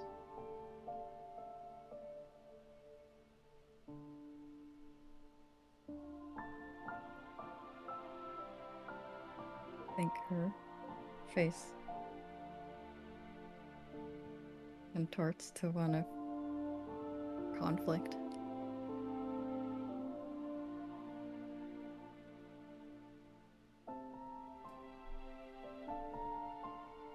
It would end all this, you say? It would stop Manamarco's plot. It would free us from this prophecy.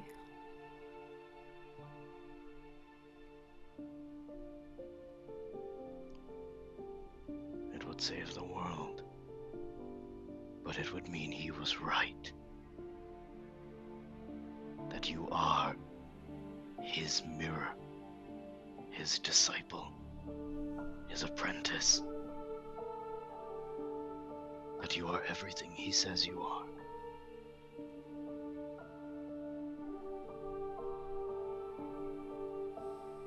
I think she looks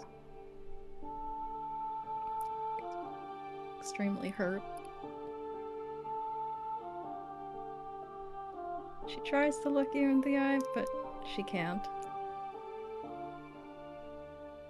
She ends up looking way off in a direction.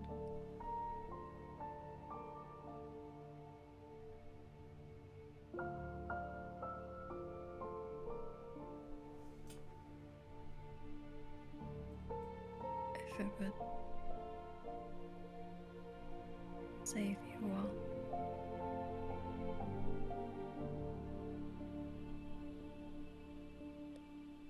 Then And I can't tell you that I wouldn't cast it. Yes or no?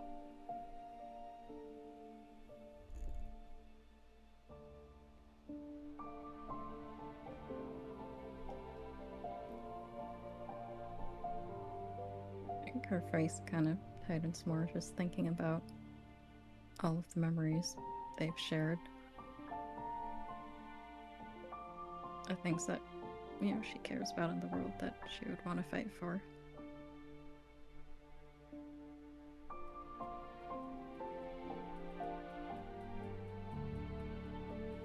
Then I would do it. And she looks extremely pained to say those words. Like something in her is breaking a bit internally with that realization.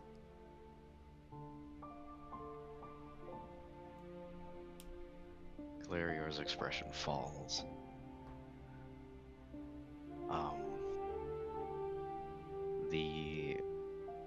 That wide-eyed stare relaxes into something gentler.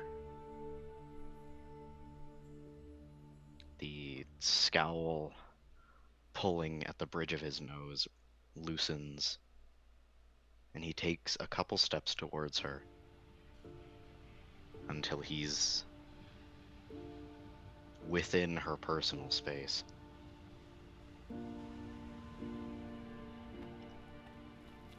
And that is exactly the line of thinking that got him to where he is today.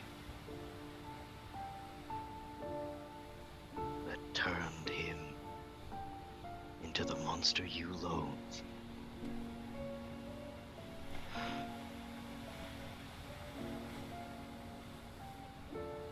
I cannot criticize you. If I was in that position, if I could become like Dafthan, like Fomir, if it meant saving everything I cared about,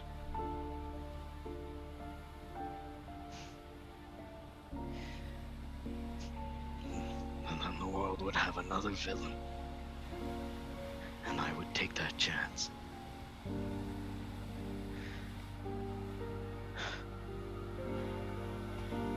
Which is why we must not lose ourselves in this uncertain time.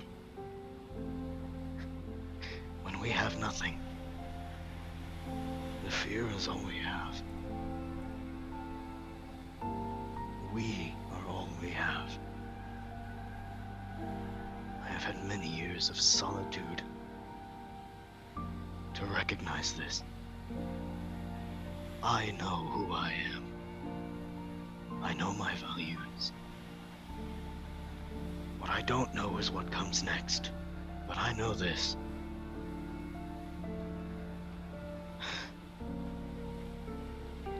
While I am in my right mind, I could not convince myself to do such a thing.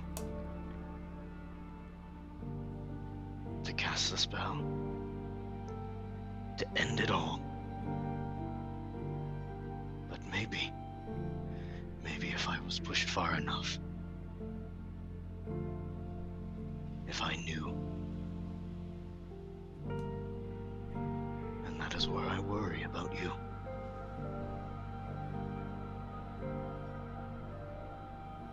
That you, if pushed too far, would sacrifice too much. You're the best of us. Besides Ruby, of course.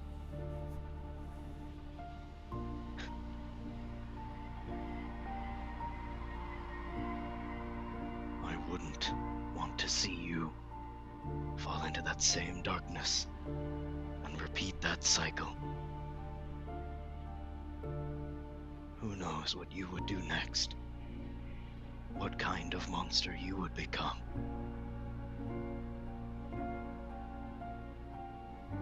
understand.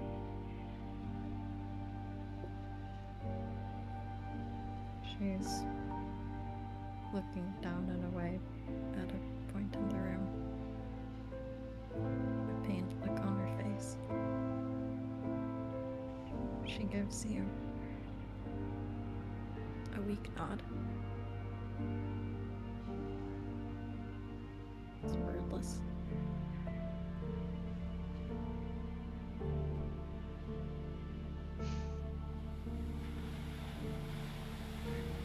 Glirior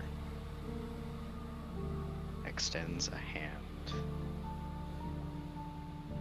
testing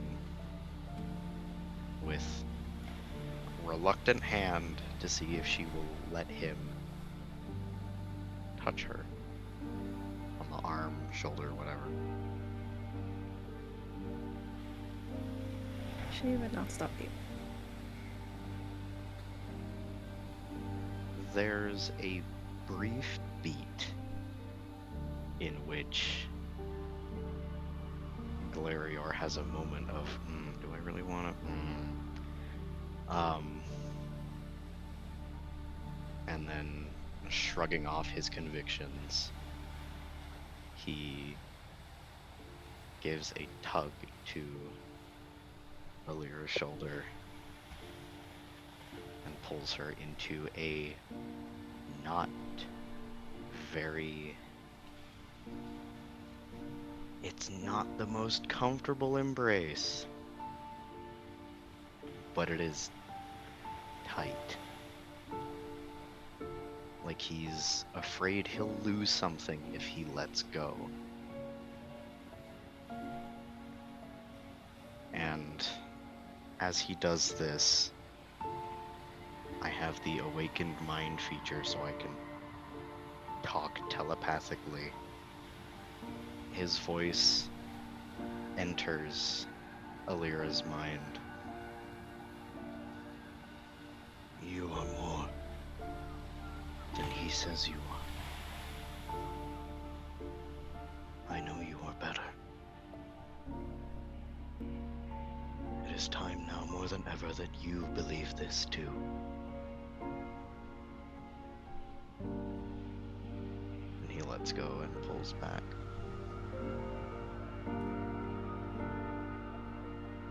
I think her eyes widen in surprise at the embrace.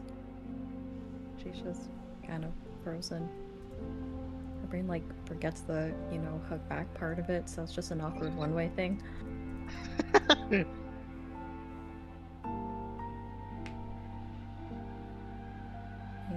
think when you pull back, she just looks you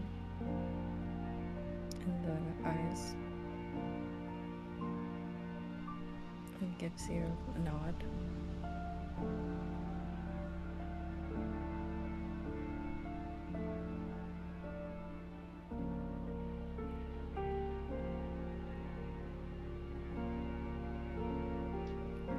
don't know if I can say that. I believe that fully myself right now, but I'll try to remember that.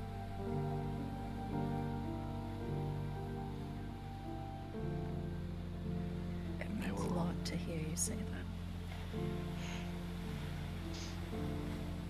They will always be within us. They are a part of us we cannot lose. They were formative.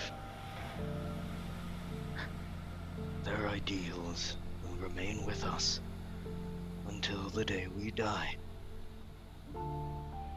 Maybe long past then.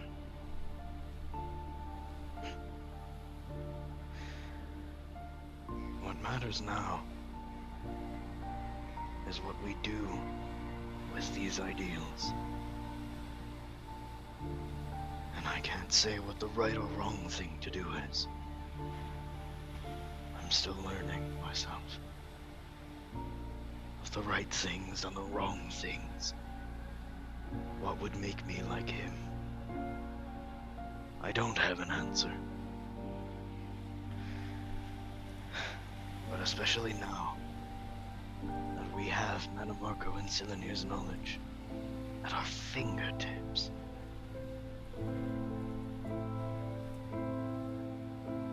Swear to me that you will exercise caution, that you'll remember who you are, whether that be the Xenothar's cleric who travels Tamriel with a caravan of sweet rolls, or the lone necromancer who saved the world, maybe to bring in a new era of darkness. Whatever happens will happen. But swear to me that you will remain true, whatever that is.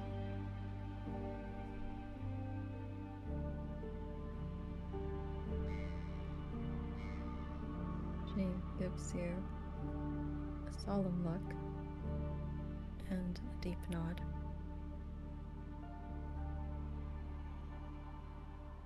I swear, I won't forget myself, no matter what path it takes.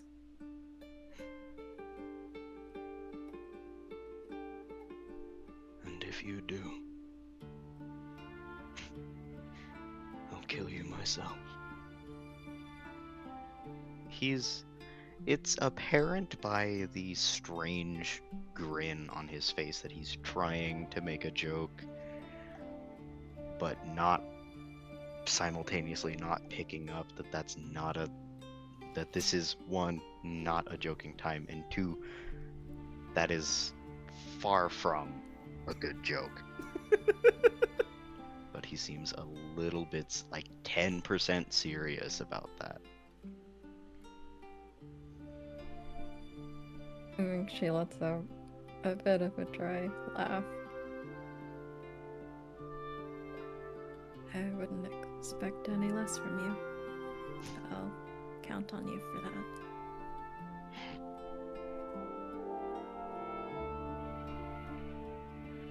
Oh, I think her eyes will wander to Caldrun again. This Who's still just sitting there, by the way. one's for him, and she'll just take another scroll out of her side pocket and shove it Galerier's way. He takes it. It's Sorry. yes. She'll just nod. It's Hermes, why are you biting my toes? hope that we make it out of this alive.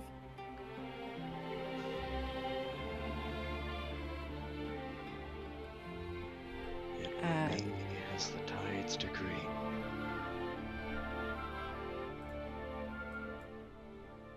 She'll give a curt nod. Indeed. And may they be in our favor, hopefully. Always. I'll leave you two to your business. Doinking. Turn around, leave, Yes. closing the door behind her. Yeah! Business. Then you hear a really loud moan as soon as the door shuts. You feel clear. slight to 4.5 days later.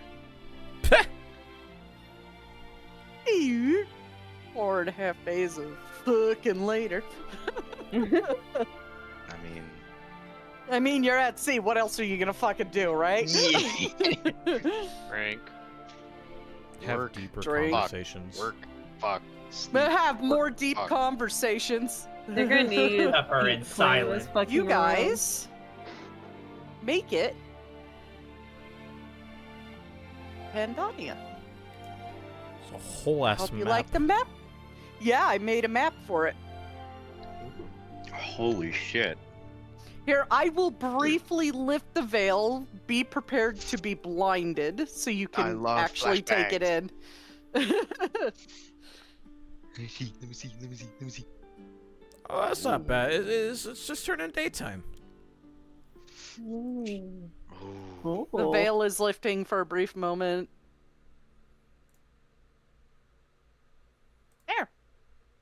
There you go, chat. That's the map I made. A pretty Of dope ass map. Pyandonea. Mm-hmm. Yeah. Sadly, I'm a fucking criminal.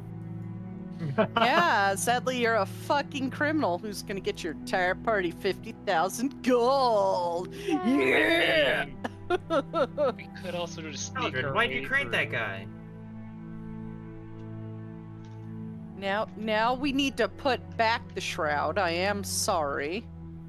No, the light fades. And as the shroud goes back, I switch back to the normal D&D screen. Oh God, that was supposed to. Ah, it's fucking pitch black, actually. I'm trying to fix that right now.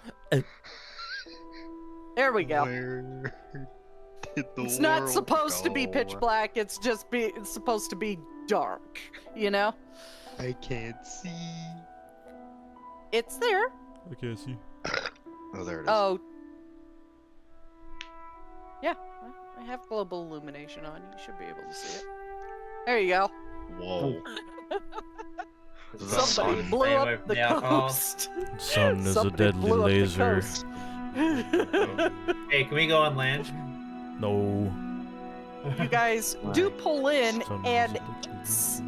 a couple hours before Olivine comes down to get you. All right, I would do whatever magic disguise you're gonna fucking do because we're here. Right. Welcome to Taguna. So, to save on some time, Taliesin, once Olivine leaves Taliesin, and we'll get Caldrun and then, like, discuss the plan, or rather the options with the group. And say that, the best option forward, which was suggested by Caldrun, and Taliesin even seconded it, was turning Caldrun in to save everyone else's asses. Because of basically everything that was discussed previously, which was like, the Malmer appreciate them, people coming clean about what they did, the whole thing about Mana Marco, and also the concept of Caldrun being a Malmer that killed a bunch of Tamrielians.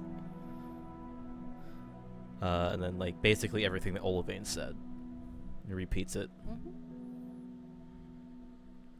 You tell Olivine this at all? I mean, he needs to He kind of confirm already it. knows. He did give his opinion.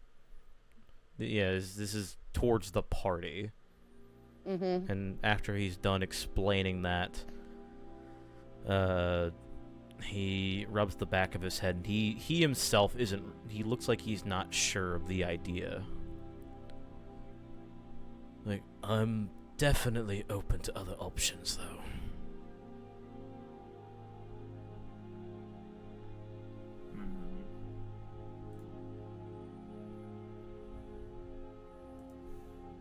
Allison, do you remember where this orb is? It's with the slowed. Yeah, but like an hour away, 2 days away. God to know, mate.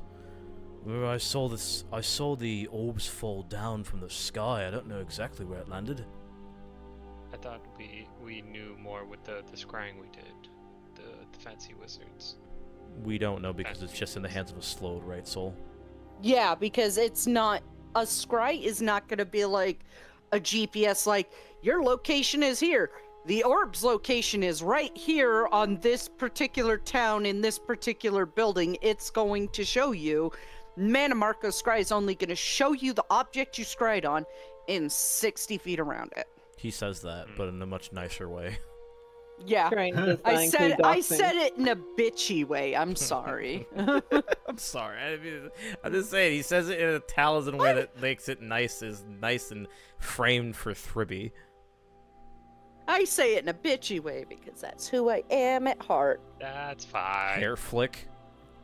Girl, same. Oh, yeah, right. There we go, hair flick.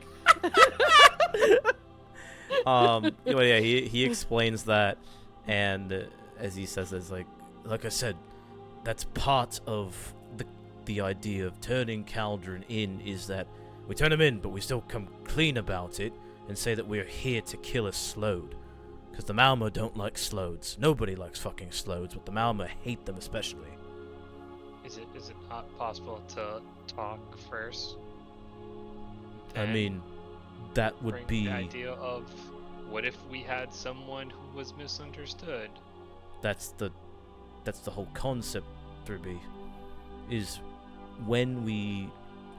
This was Caldrun's idea, mind you. When we turn him in, he basically admits everything he did. And if they do cast a Zone of Truth spell or any other type of truth spell, he just tells the truth and says everything that we're here to do. We come clean, we tell them what's up, and then we go about our business, and hopefully we have a way in with everything that Caldrun admits to, along with why we're here to begin with.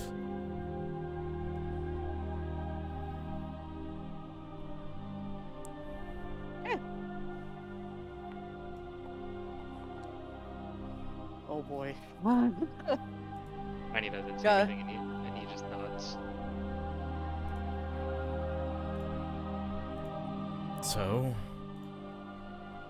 anyone else have any thoughts or ideas?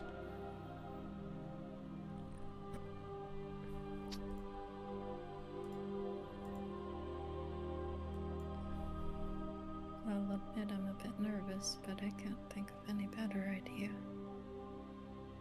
Aye.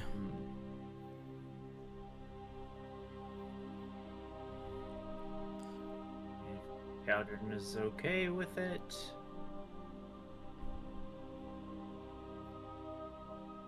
Okay. With that, you guys all disguise yourself as the Riel family Yes, we do.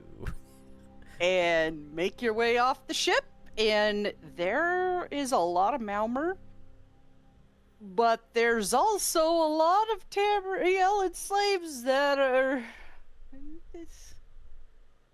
around doing manual labor. Oh boy. And you all look like Altmer. Home. We're so cooked, man. How boy, wonderful! yeah. Sleeves everywhere. We are so cooked, Chad. You head onshore and away into Taguna. You are getting stares because you're Altmer. Hell yeah. And what is everybody say it with me? What's the one thing that Malmer don't like the most about Tamriel? Altmer. Altmer. We didn't think this through very well. Olivade fucking lied to me. For a joke. I hate him. But you Don't love fucking him. lie to me. But you love him. Oh, Seely, I love him. Taliesin was always sus. But you fucked him. That doesn't mean shit. And he Anyways. he's betted a lot of people he didn't trust. You guys do get on land and into the city, and what do? You did mention turning Caldrun in for money. Olivane docked already, Money. right? Yeah, he's docked. You're away from the ship. Okay. You're now disconnected from him. Okay. Taliesin would look to Caldrun, i.e. Dirge. Brother, would you come here a moment? ushers Caldrun to get the fuck over here. Caldrun gets the fuck over there. And Perfect. he leans up to whisper to him, "Where the fuck are we supposed to go?" You've been to Taguna a couple of times, mostly to have drinks with Silanir. And also to do that, like, one thing in Palace, you know? Yeah. And, you do know where, like, the quote-unquote embassy is? Not really an embassy, it's a glorified guardhouse is what it is. It's just a place where, like, the guards and the guard captain are, and it's not at the docks that the public uses, that the pirate crews use, but another set of docks, probably about 10 minutes to the west. That is private military docks, and you do see a lot of Malmor warships over there. And a few sea serpents.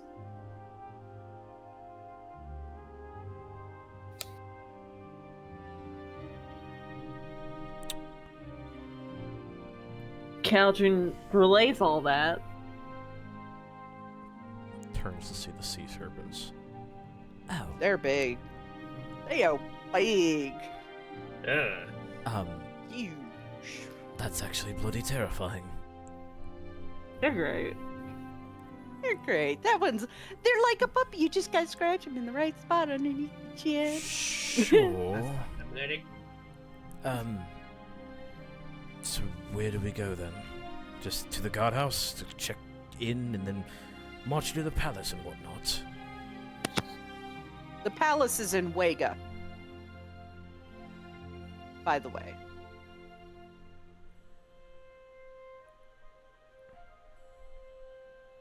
The Palace is in Wago.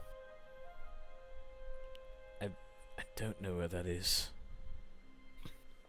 Right? Yes, you do. It's on the biggest hunk of land. It's on the actual continent itself. You're on an island. And there are ships that you do know there are quick ships that do take you there. And they seem to be quite popular right now, meaning that they're probably aware teleportation does not fucking work. We'll be able to take quick ships to Wago. Wait, should we check in first, Bull? You've pretty much already been checked in at the public docks. We've already. I was just stating the military docks in case you want to turn yourself in there.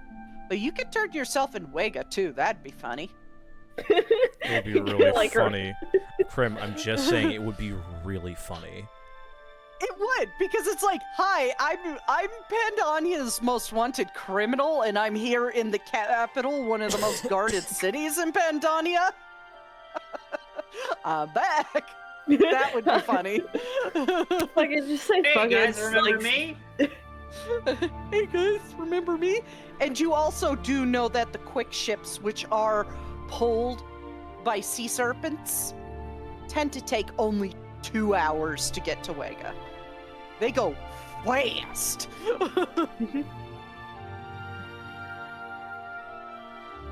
The boats will only take 2 hours. Okay. We have been checked in. Right. Well, I have a solution. We take the ship to Wega, get there, find a nice, dark, secluded corner, undo all of this, and then we turn you in. Sounds simple, right? It's gonna be kind of interesting for me to be in Wega. I would imagine so. Nah. You remember the last time you were in Wega? Snuck into the palace. You slit a guy's throat. And then you fucked off real quick with Fennec. It was a fun time! It was a play date. played kickball. Played kickball, you had a few drinks, you murdered a king. For the whole No, we family. played kickball with the kings that were dead. Jesus Christ. No, you just slit his throat. You didn't cut it Okay. off. You just nice and quick, so we couldn't like get verbal components of any magic off. Fucking, Hey, Hermes. Hermes. Thank you for the meow. What do you want, bud? Anyways. So, the cost for your group to get onto one of the quick ships is about 25 gold. And they do accept Sandcar, which you do have from Okay. early on. And also because because God is saying you do have. Oh, Like, okay. just take 25 of your gold and say it's Sandcar. It's fine. Don't worry Yeah, about Sure. it. Talzin will you. pay for it for himself. Like he'll pay for everyone.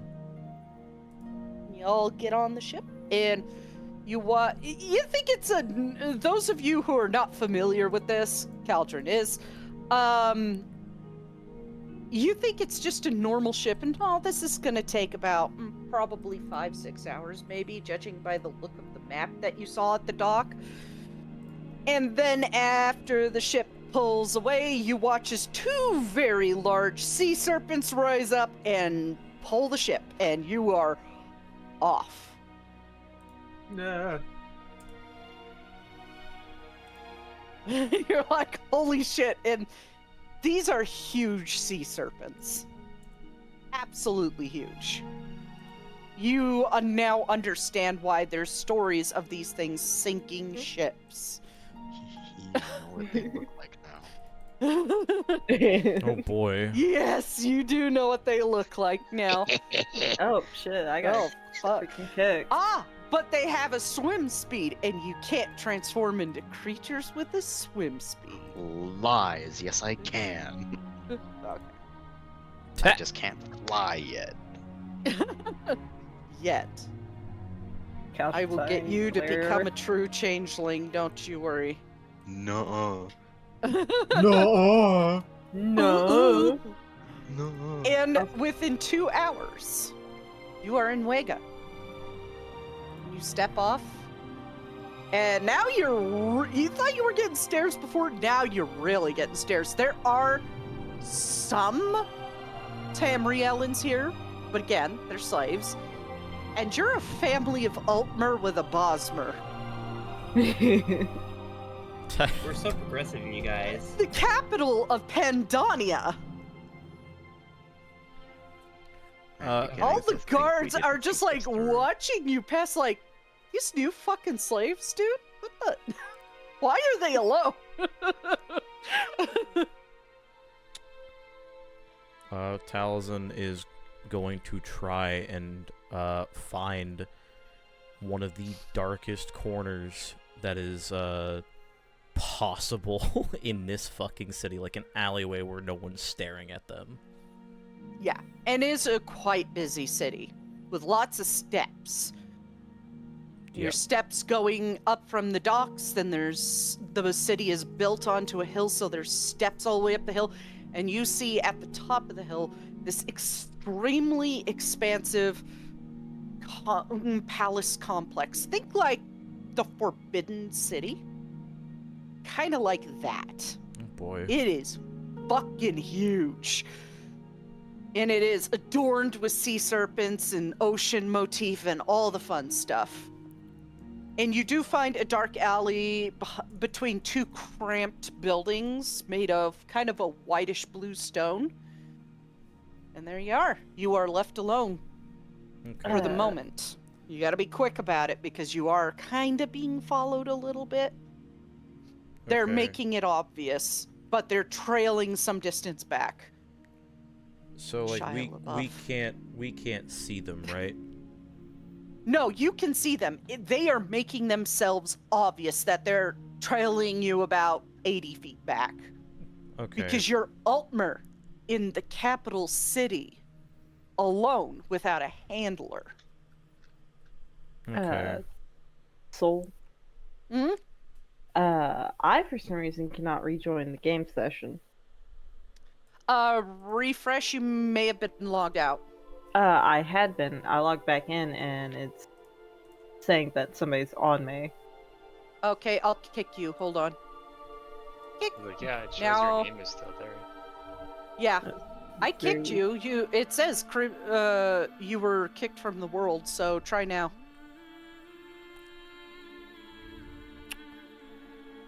I'm gonna check something. Still just getting a. I can come in as you. How? Because I'm password protected. Okay, yeah. It's allowing me to select you for some reason. Refresh again. Your name did just disappear from the list of players. Yep. there might So, be yeah. a- Refresh again and try again. Because your name was still visible on the list of players, so that was why, because it was still reading you in the game.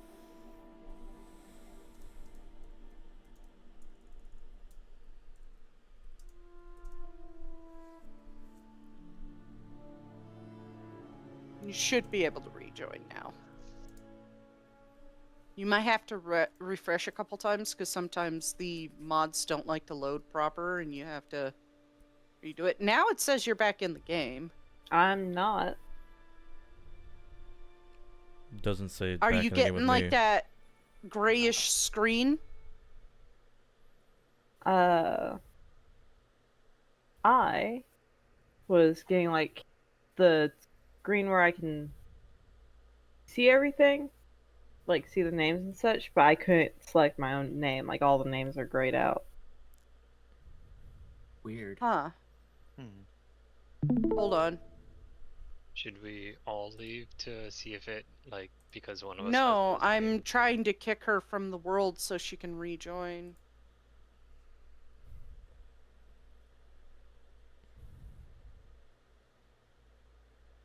This is weird. Somebody stream for her. For now. We can't see the names when you select them, Krim. Ah, Yeah, it's a protection feature for Discord. It doesn't show the names. Yep. I can check actually. Hold on. I can stream my end for her. I'll just Oh wow, yeah, she's still logged out. Or she's still selected, I mean. Because I was able to log back into mine. yeah, you're showing it as selectable. I don't know what the hell happened. yeah, just watch my Discord stream for right now. Alrighty. I'll give it like a few minutes to refresh and sense that you're out. So, anyways, So we're being followed. And they're making themselves visible, but like, can they still see us when we go into the alleyway? they see you duck into the alleyway, but they haven't caught up to you yet. Okay. So you have probably about 15 seconds before they show up. Thorn, do you have any invisibility spells? Nope. Okay, awesome. I can tie Caldrun's Wait. wrist.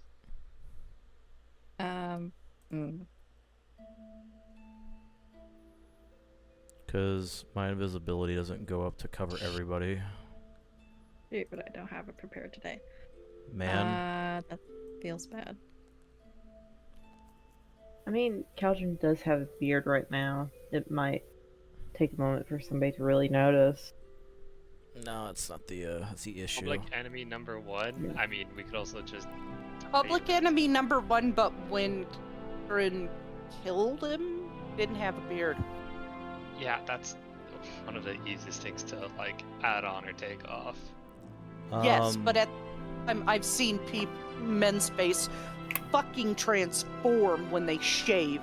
Like they go from this really rugged looking dude to babyface.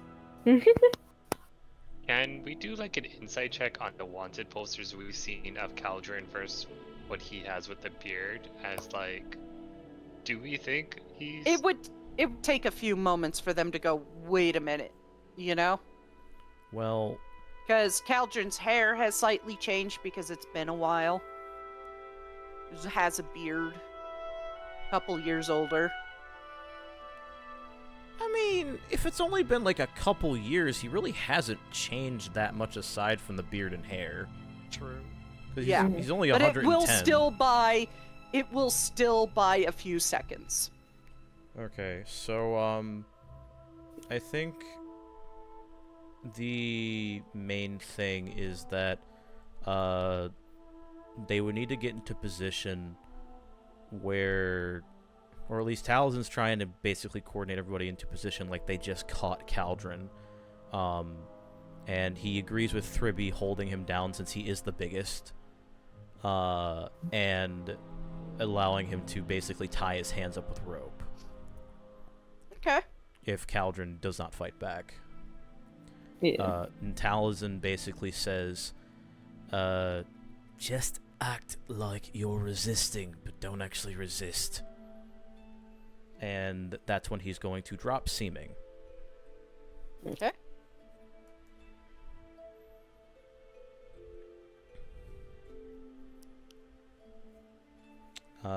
And then they come around the corner just after that happens, and Caldrun's tied up and stuff. And they see you, and they look at Caldrun, and they kind of squint for a moment. You see one of them pull something out of their back pocket and open it up.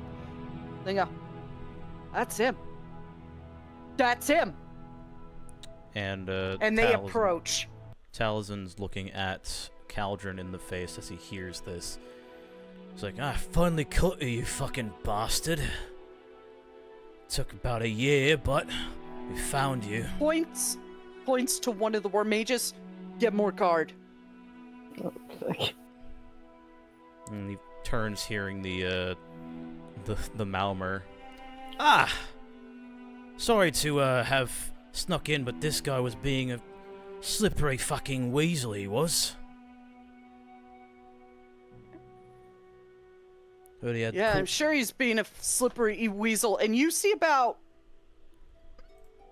12 more guard come on top of the 4 that are already there. Grab them. We need to find out why there's Tamrielans in Wega. Now. And get him in a cell. He points to Caldrun. You are all arrested. Hell yeah. Great. Awesome. Wah, wah, wah.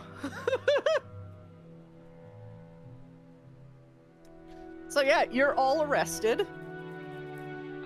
And I was drag able to down get the... back in. You were able to get back in? Awesome. Yeah. And so those... I could shut the stream off now. Good. Yep. Oh, look, you guys don't get DM view anymore. Oh. I was trying to enjoy it while it lasted.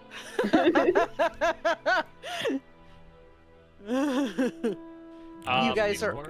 Before we get arrested, Tiny's gonna look to Taliesin to see, like, alright, quick judge, are we fighting this, or, like, no, he's our prisoner, or are we surrendering Caldrun?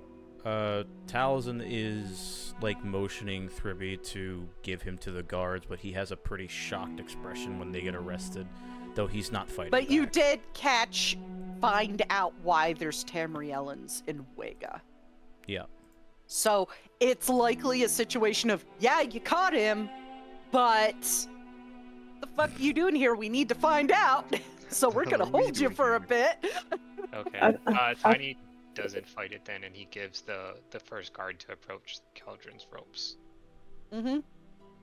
And the rest of you are each escort. Caldrun gets 4 guards, and the rest of you are escorted with 2 guards, and your weapons are removed from you. Hmm. So unequip your weapons, please. I wanted to go spider mode, but it only lasts 3 hours, and I don't think that's enough time. Yeah, and it's best to not fuck your friends over. Like, there's only one type of. And you are each placed in a cell with cauldrons separated. Are we all in individual cells? Yep. Oh no. This is Does gonna my go book count terribly. as a weapon? Hmm? Squint. Does my book count as a weapon? Squints. To them, yes. They know. Knowledge is power. They're mages. They're mages. They know this shit. Looks like a mage, probably is a mage. Can someone pull Yeah. like Gandalf the White and be like, "You won't take an old man's walking stick, would you?" No, you're a big giant Nord again. I Have the- know. Have the big Glarior with his steel staff. Joke's on them. I have innate spellcasting. Mm-hmm. All right. And once you're in, you're processed, and you're made to strip off your armor, so remove your armor. Motherfucker. And he just looks at them as like, and he just taps his chest. He's like, "You want me to just go naked?" I'm guessing that- This Melmer just looks at you. Fine. It's, this he's also like, "It's include just the, cloth. I mean, my armor's my skin. Do you want to see everything? What? Like, He says something. He curses something in Mount Mary. No, you are fine, dumb Okay. Nord. thank you." And you are pushed into your cell. when Taliesin's asked to strip, he looks at his amulet of proof and detection. He says, "I'll take off the armor for you, but can I please have this one on? It was a gift from my father." Which Very- one? The amulet of proof and detection. That's like the only thing he'll like not take off. And he's asking them if he can have it. It's very precious to me. He died not too long ago. He's looking very Deception check. sad. He's looking very sad as he says this. Deception check. Amazing. Thank you, You'll Taliesin. realize the rest of your friends are wearing the same thing. Hand them over. Galera will say, "Please, you will explain everything with time, but just this one thing. We already took off our armor and our weapons. You have all of our stuff." And what does that matter to me? Do as you're told. Alright, do as he told, I guess. And he gives him the amulet.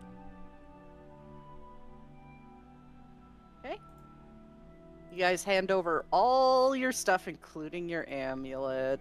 Oh no. Good thing Mana Marco's not scrying on you yet. Yet. Yet. Yeah. Yeah. You know what I'm realizing as I'm taking off all my clothes? Neither my Cloak of Protection nor Mora's Whispers are giving me the bonus I should have to my AC. Oh shit. I'm gonna futz around with these. Boy, yeah, you futz around with that, and I got need it, to I got it. pull up a soundboard sound because you said in taking off all my clothes. Oh no. Wow, chicka wow wow.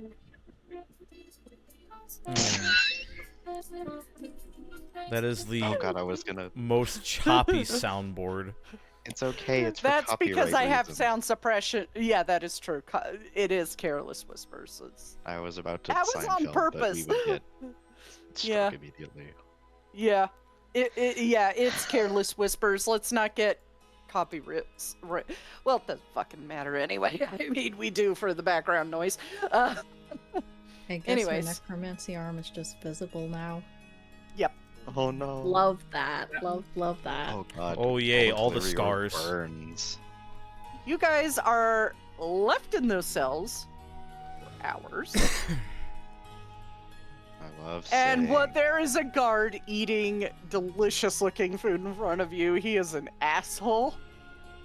Boo. I spit at And- it. No. You know you're pretty far away. And eventually, a man opens the door and walks in. Dark hair Caldrun as walks up, looks you over. This is Regent Randarel. I will show you guys the portrait. Oh yeah, ESO portrait. I mean, That's that's the ugly only as game fuck. Malmer appeared in. What did you expect? Yeah. Yeah. And then goes over to Talison's cell and stands about 5 feet away from it, hands behind his back. Well, now tell me, Tamrielen, what are you doing here? Am I able to get a quick introduction first? Regent Randarel. Oh, I've heard about you. He does a Have you? he does a bow. Did your little Malmer friend tell you about me? A little Caldrun, the murderer? Oh no, we just heard a lot about you. Period. Because a high Sorcerer King Orgnum's death was pretty well spread across all of Tamriel. He stops you, looks to the 2 guards in the room. Leave now. The 2 get up and leave.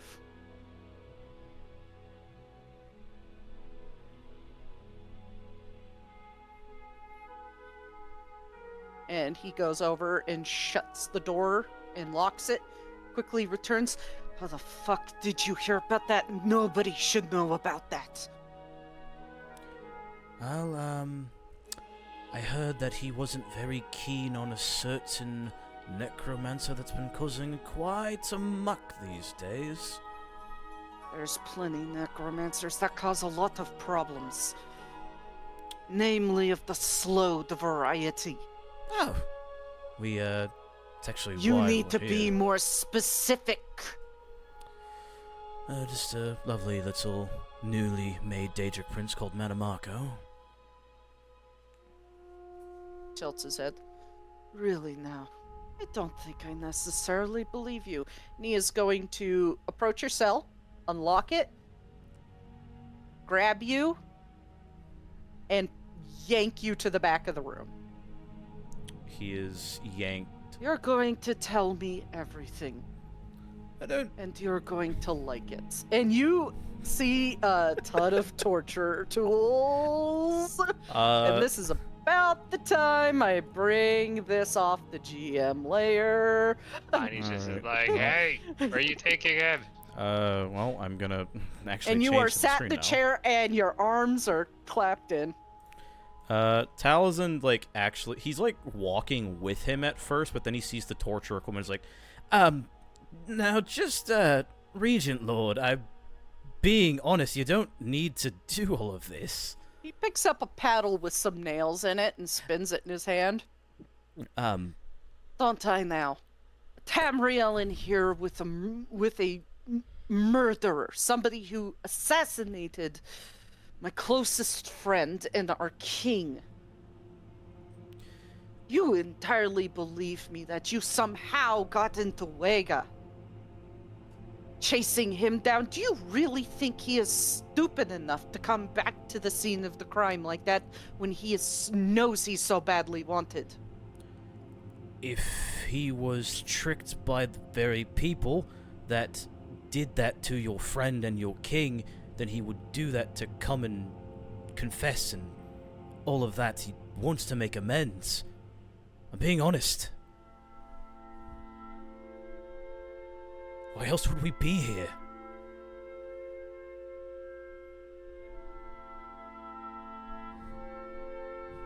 Did I die? I want the truth. And I want it now. He holds up the paddle. Or I will get it out of you the hard way rather than the easy way.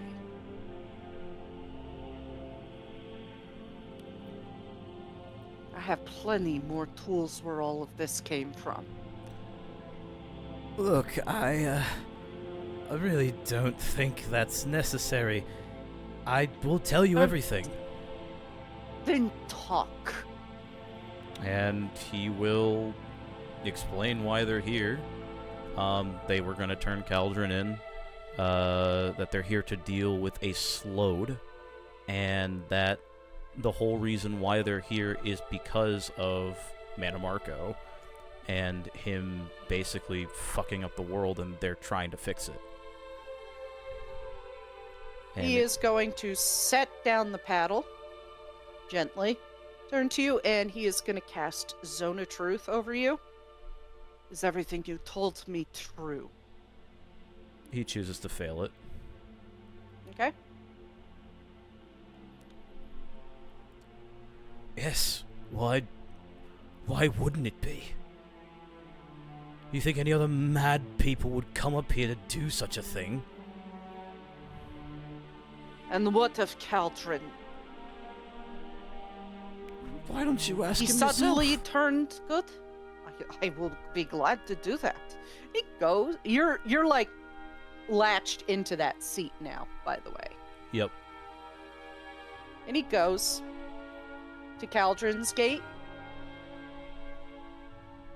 unlocks it, grabs Caldrun, and drags him to the table and latches him into that.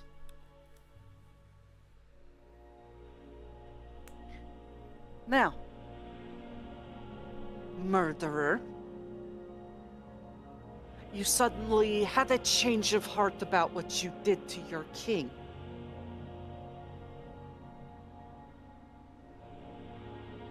Oh my god, she's dead. Yeah. You can do it, Crib. Mm. I did. And why is that?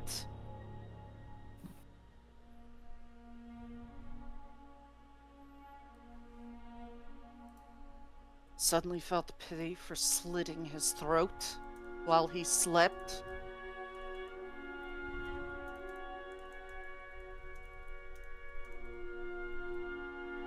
Nothing. I'll figure. God damn. He's gonna pick up the meat hook off the table. Caldrun, for God's sake, say something. And walk over to Caldrun. I feel regret because I know this will come back.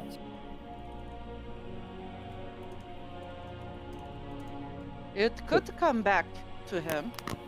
It could come back to Irios.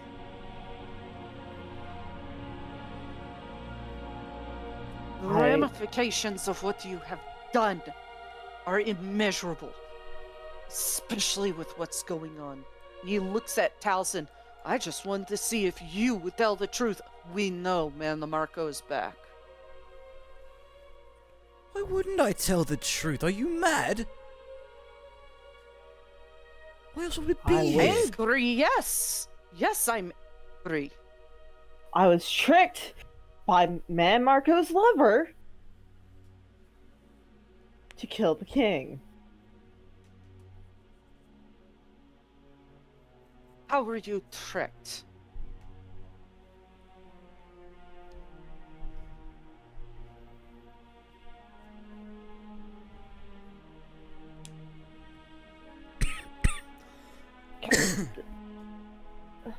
I'm so sorry, Soul. I'm.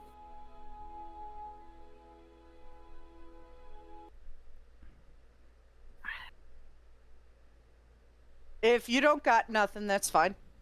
Fine. That's what this is. This is improv. All right, if you have no answers for how you were tricked, and your friend is telling the truth, I can tell that because I used the magic that makes him tell the truth, or at least lets me know when he's lying. They're gonna do something. And you're going to stay here as collateral. Fine. Have a choice. No, you don't have a choice, actually. We have a plate of Ariel in our possession, and your precious amulet of whatever you're using it for, probably to stay out of our sights, because we've been trying to scry for you for some time. No, let's try it to Gav. Man Marco's side. He pauses. I will keep that in mind. You do Your friends will- realize that if you don't give us those amulets back, you're dooming your kingdom, right? I understand that. And you will get them back. Now, what do you are going to do for us to get your friend back? And do whatever you need to do. With the slowed, because we're more than happy to have more of those things die. You're gonna retrieve something for us. And he is going to release you. Come with me. I'd rather tell you away from your friend. If you don't mind. He just follows. You should be able to move. Oh, cool.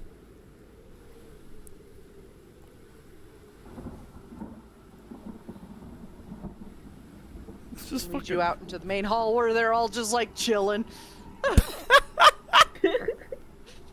They all see him, stand straight and face him. Get out. And they do leave. They go out the front door, all of them. This guy takes a moment, he's like, but leaves. He leaves. Now, Ebert goes over and takes the amulets out of the desk. Only 5 of them. And keeps the 6th one on in his hand, hands them back to you. There's a rare scroll. Hard to get because it's really only available in Tamriel. It's hard to get hands on, and it came paired with a soul gem. We were going to bring somebody else back, but this is more important. It's a scroll of true resurrection. And it is paired with a black soul gem. You're going to get it and bring it back to me at the palace. I'm assuming it's to bring the king back. Exactly. Well... That was actually for my wife, but my king over family. You are a true patriot.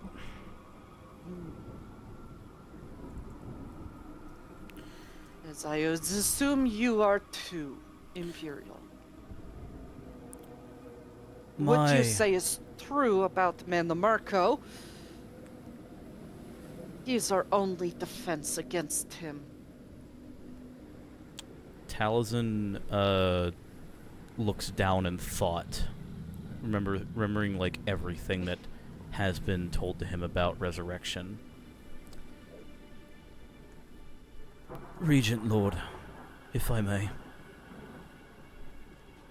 Speak.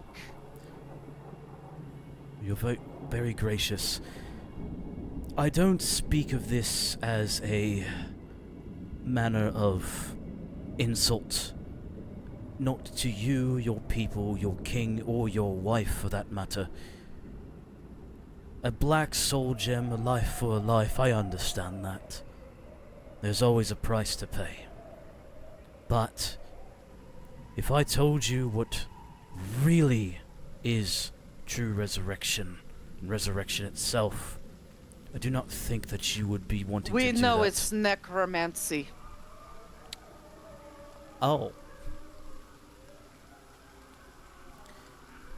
Huh. You really think I am stupid that King Orknum is so stupid to not know that? A soul gem used to bring somebody back from the dead. It's a little suspicious, don't you think? A little on the nose. As you Tamrielans say. Rubs the back of his head awkwardly. Ah. Then you would bring him back over your wife? Yes. Because what more insult to Mandamarco than use his own favored school of magic to bring back one of his biggest enemies? Of course. I think that would be quite insulting.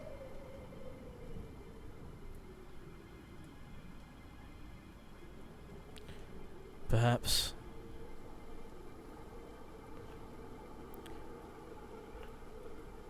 Be a great ally. Though. Are you sure he won't be changed at all, being back, considering Mandamarco's now fully in power? Daedric Prince and all. I know how to manipulate that level of magic very well. I was taught by Orknum himself.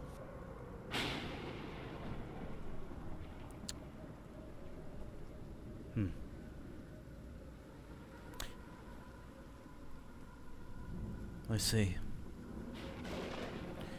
No more questions. You're going to bring me that soul gem and that scroll. And you were going to witness Orknum coming back, and he is going to pass judgment on your friend. Based off your story. Of course. And if you do not come back within, say a week, we kill him anyway. I will keep that in mind. He's glaring a little bit as he says that.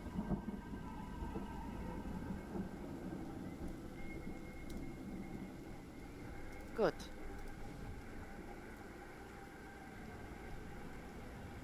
Let's get your friends.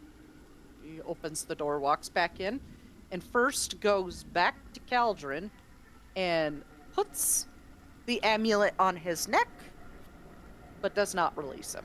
Oh, thank God.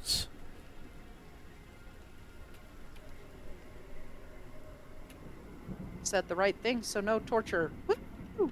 He starts unlocking each of these gates one by one. Or in my case, no torture. Boo! Wow, telling the truth is crazy, am I right? Get out here and line up before me. Oh, look, Tiny doesn't know how to use a door. It wasn't working. It kept saying you don't have permissions, and I was like, it's a fucking door. I will make permissions. You know D&D's greatest enemy is doors, right? Yeah. Anyways. He looks to Tiny and to Farron. Line up. Now. You all have a task. I'm going to keep Caldrun here as my special guest, and you five are going here. And he pulls out a map of Pyandonea, and he approaches Taliesin and points to an island. I put this marker on the island for when I put you back on it. DM question. Or player to DM. In the books we had from Cylinder and Mandamarco, wasn't one of them, one of the spells also a true resurrection, or was it not in their book? No, it was not in their book. Okay. Well, what about normal resurrection? Because isn't that like a... No, ceremony? that was not in their book either. Why does he not have the resurrection spells? Because he knows it by heart. Are you surprised? And he's coveting it for a reason. Yep. You wouldn't put that in his that book. too. Disregard. And he points to an island on the south end. There's a wrecked ship here.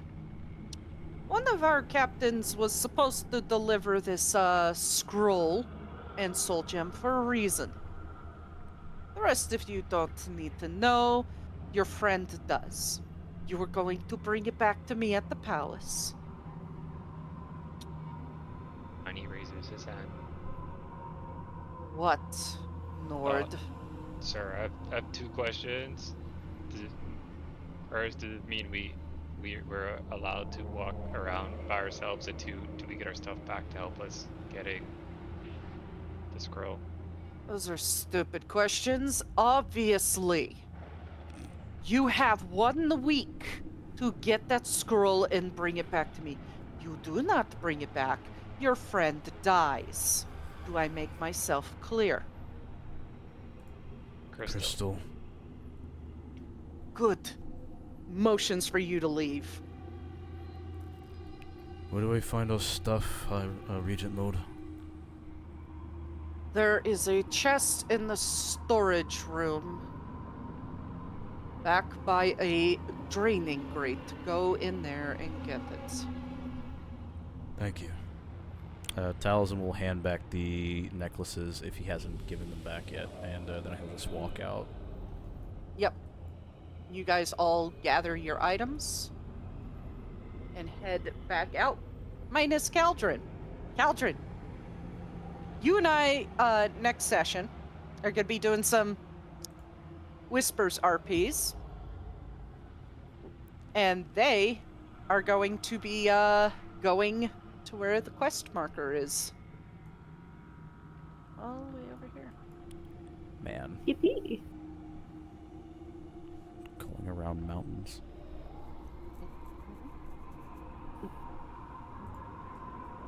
So, as you guys step out and try to figure out a way to get to the marked spot, this is where we'll end today's session. Welcome home, Caldrun! Fucking wife.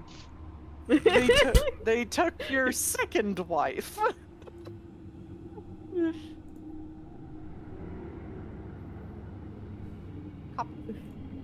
Or, no, your wife, his second wife. Yeah, we got it. Other We way got around. there. We got there eventually. Anyways. Oh, there goes Wave. How foolish. How foolish. What?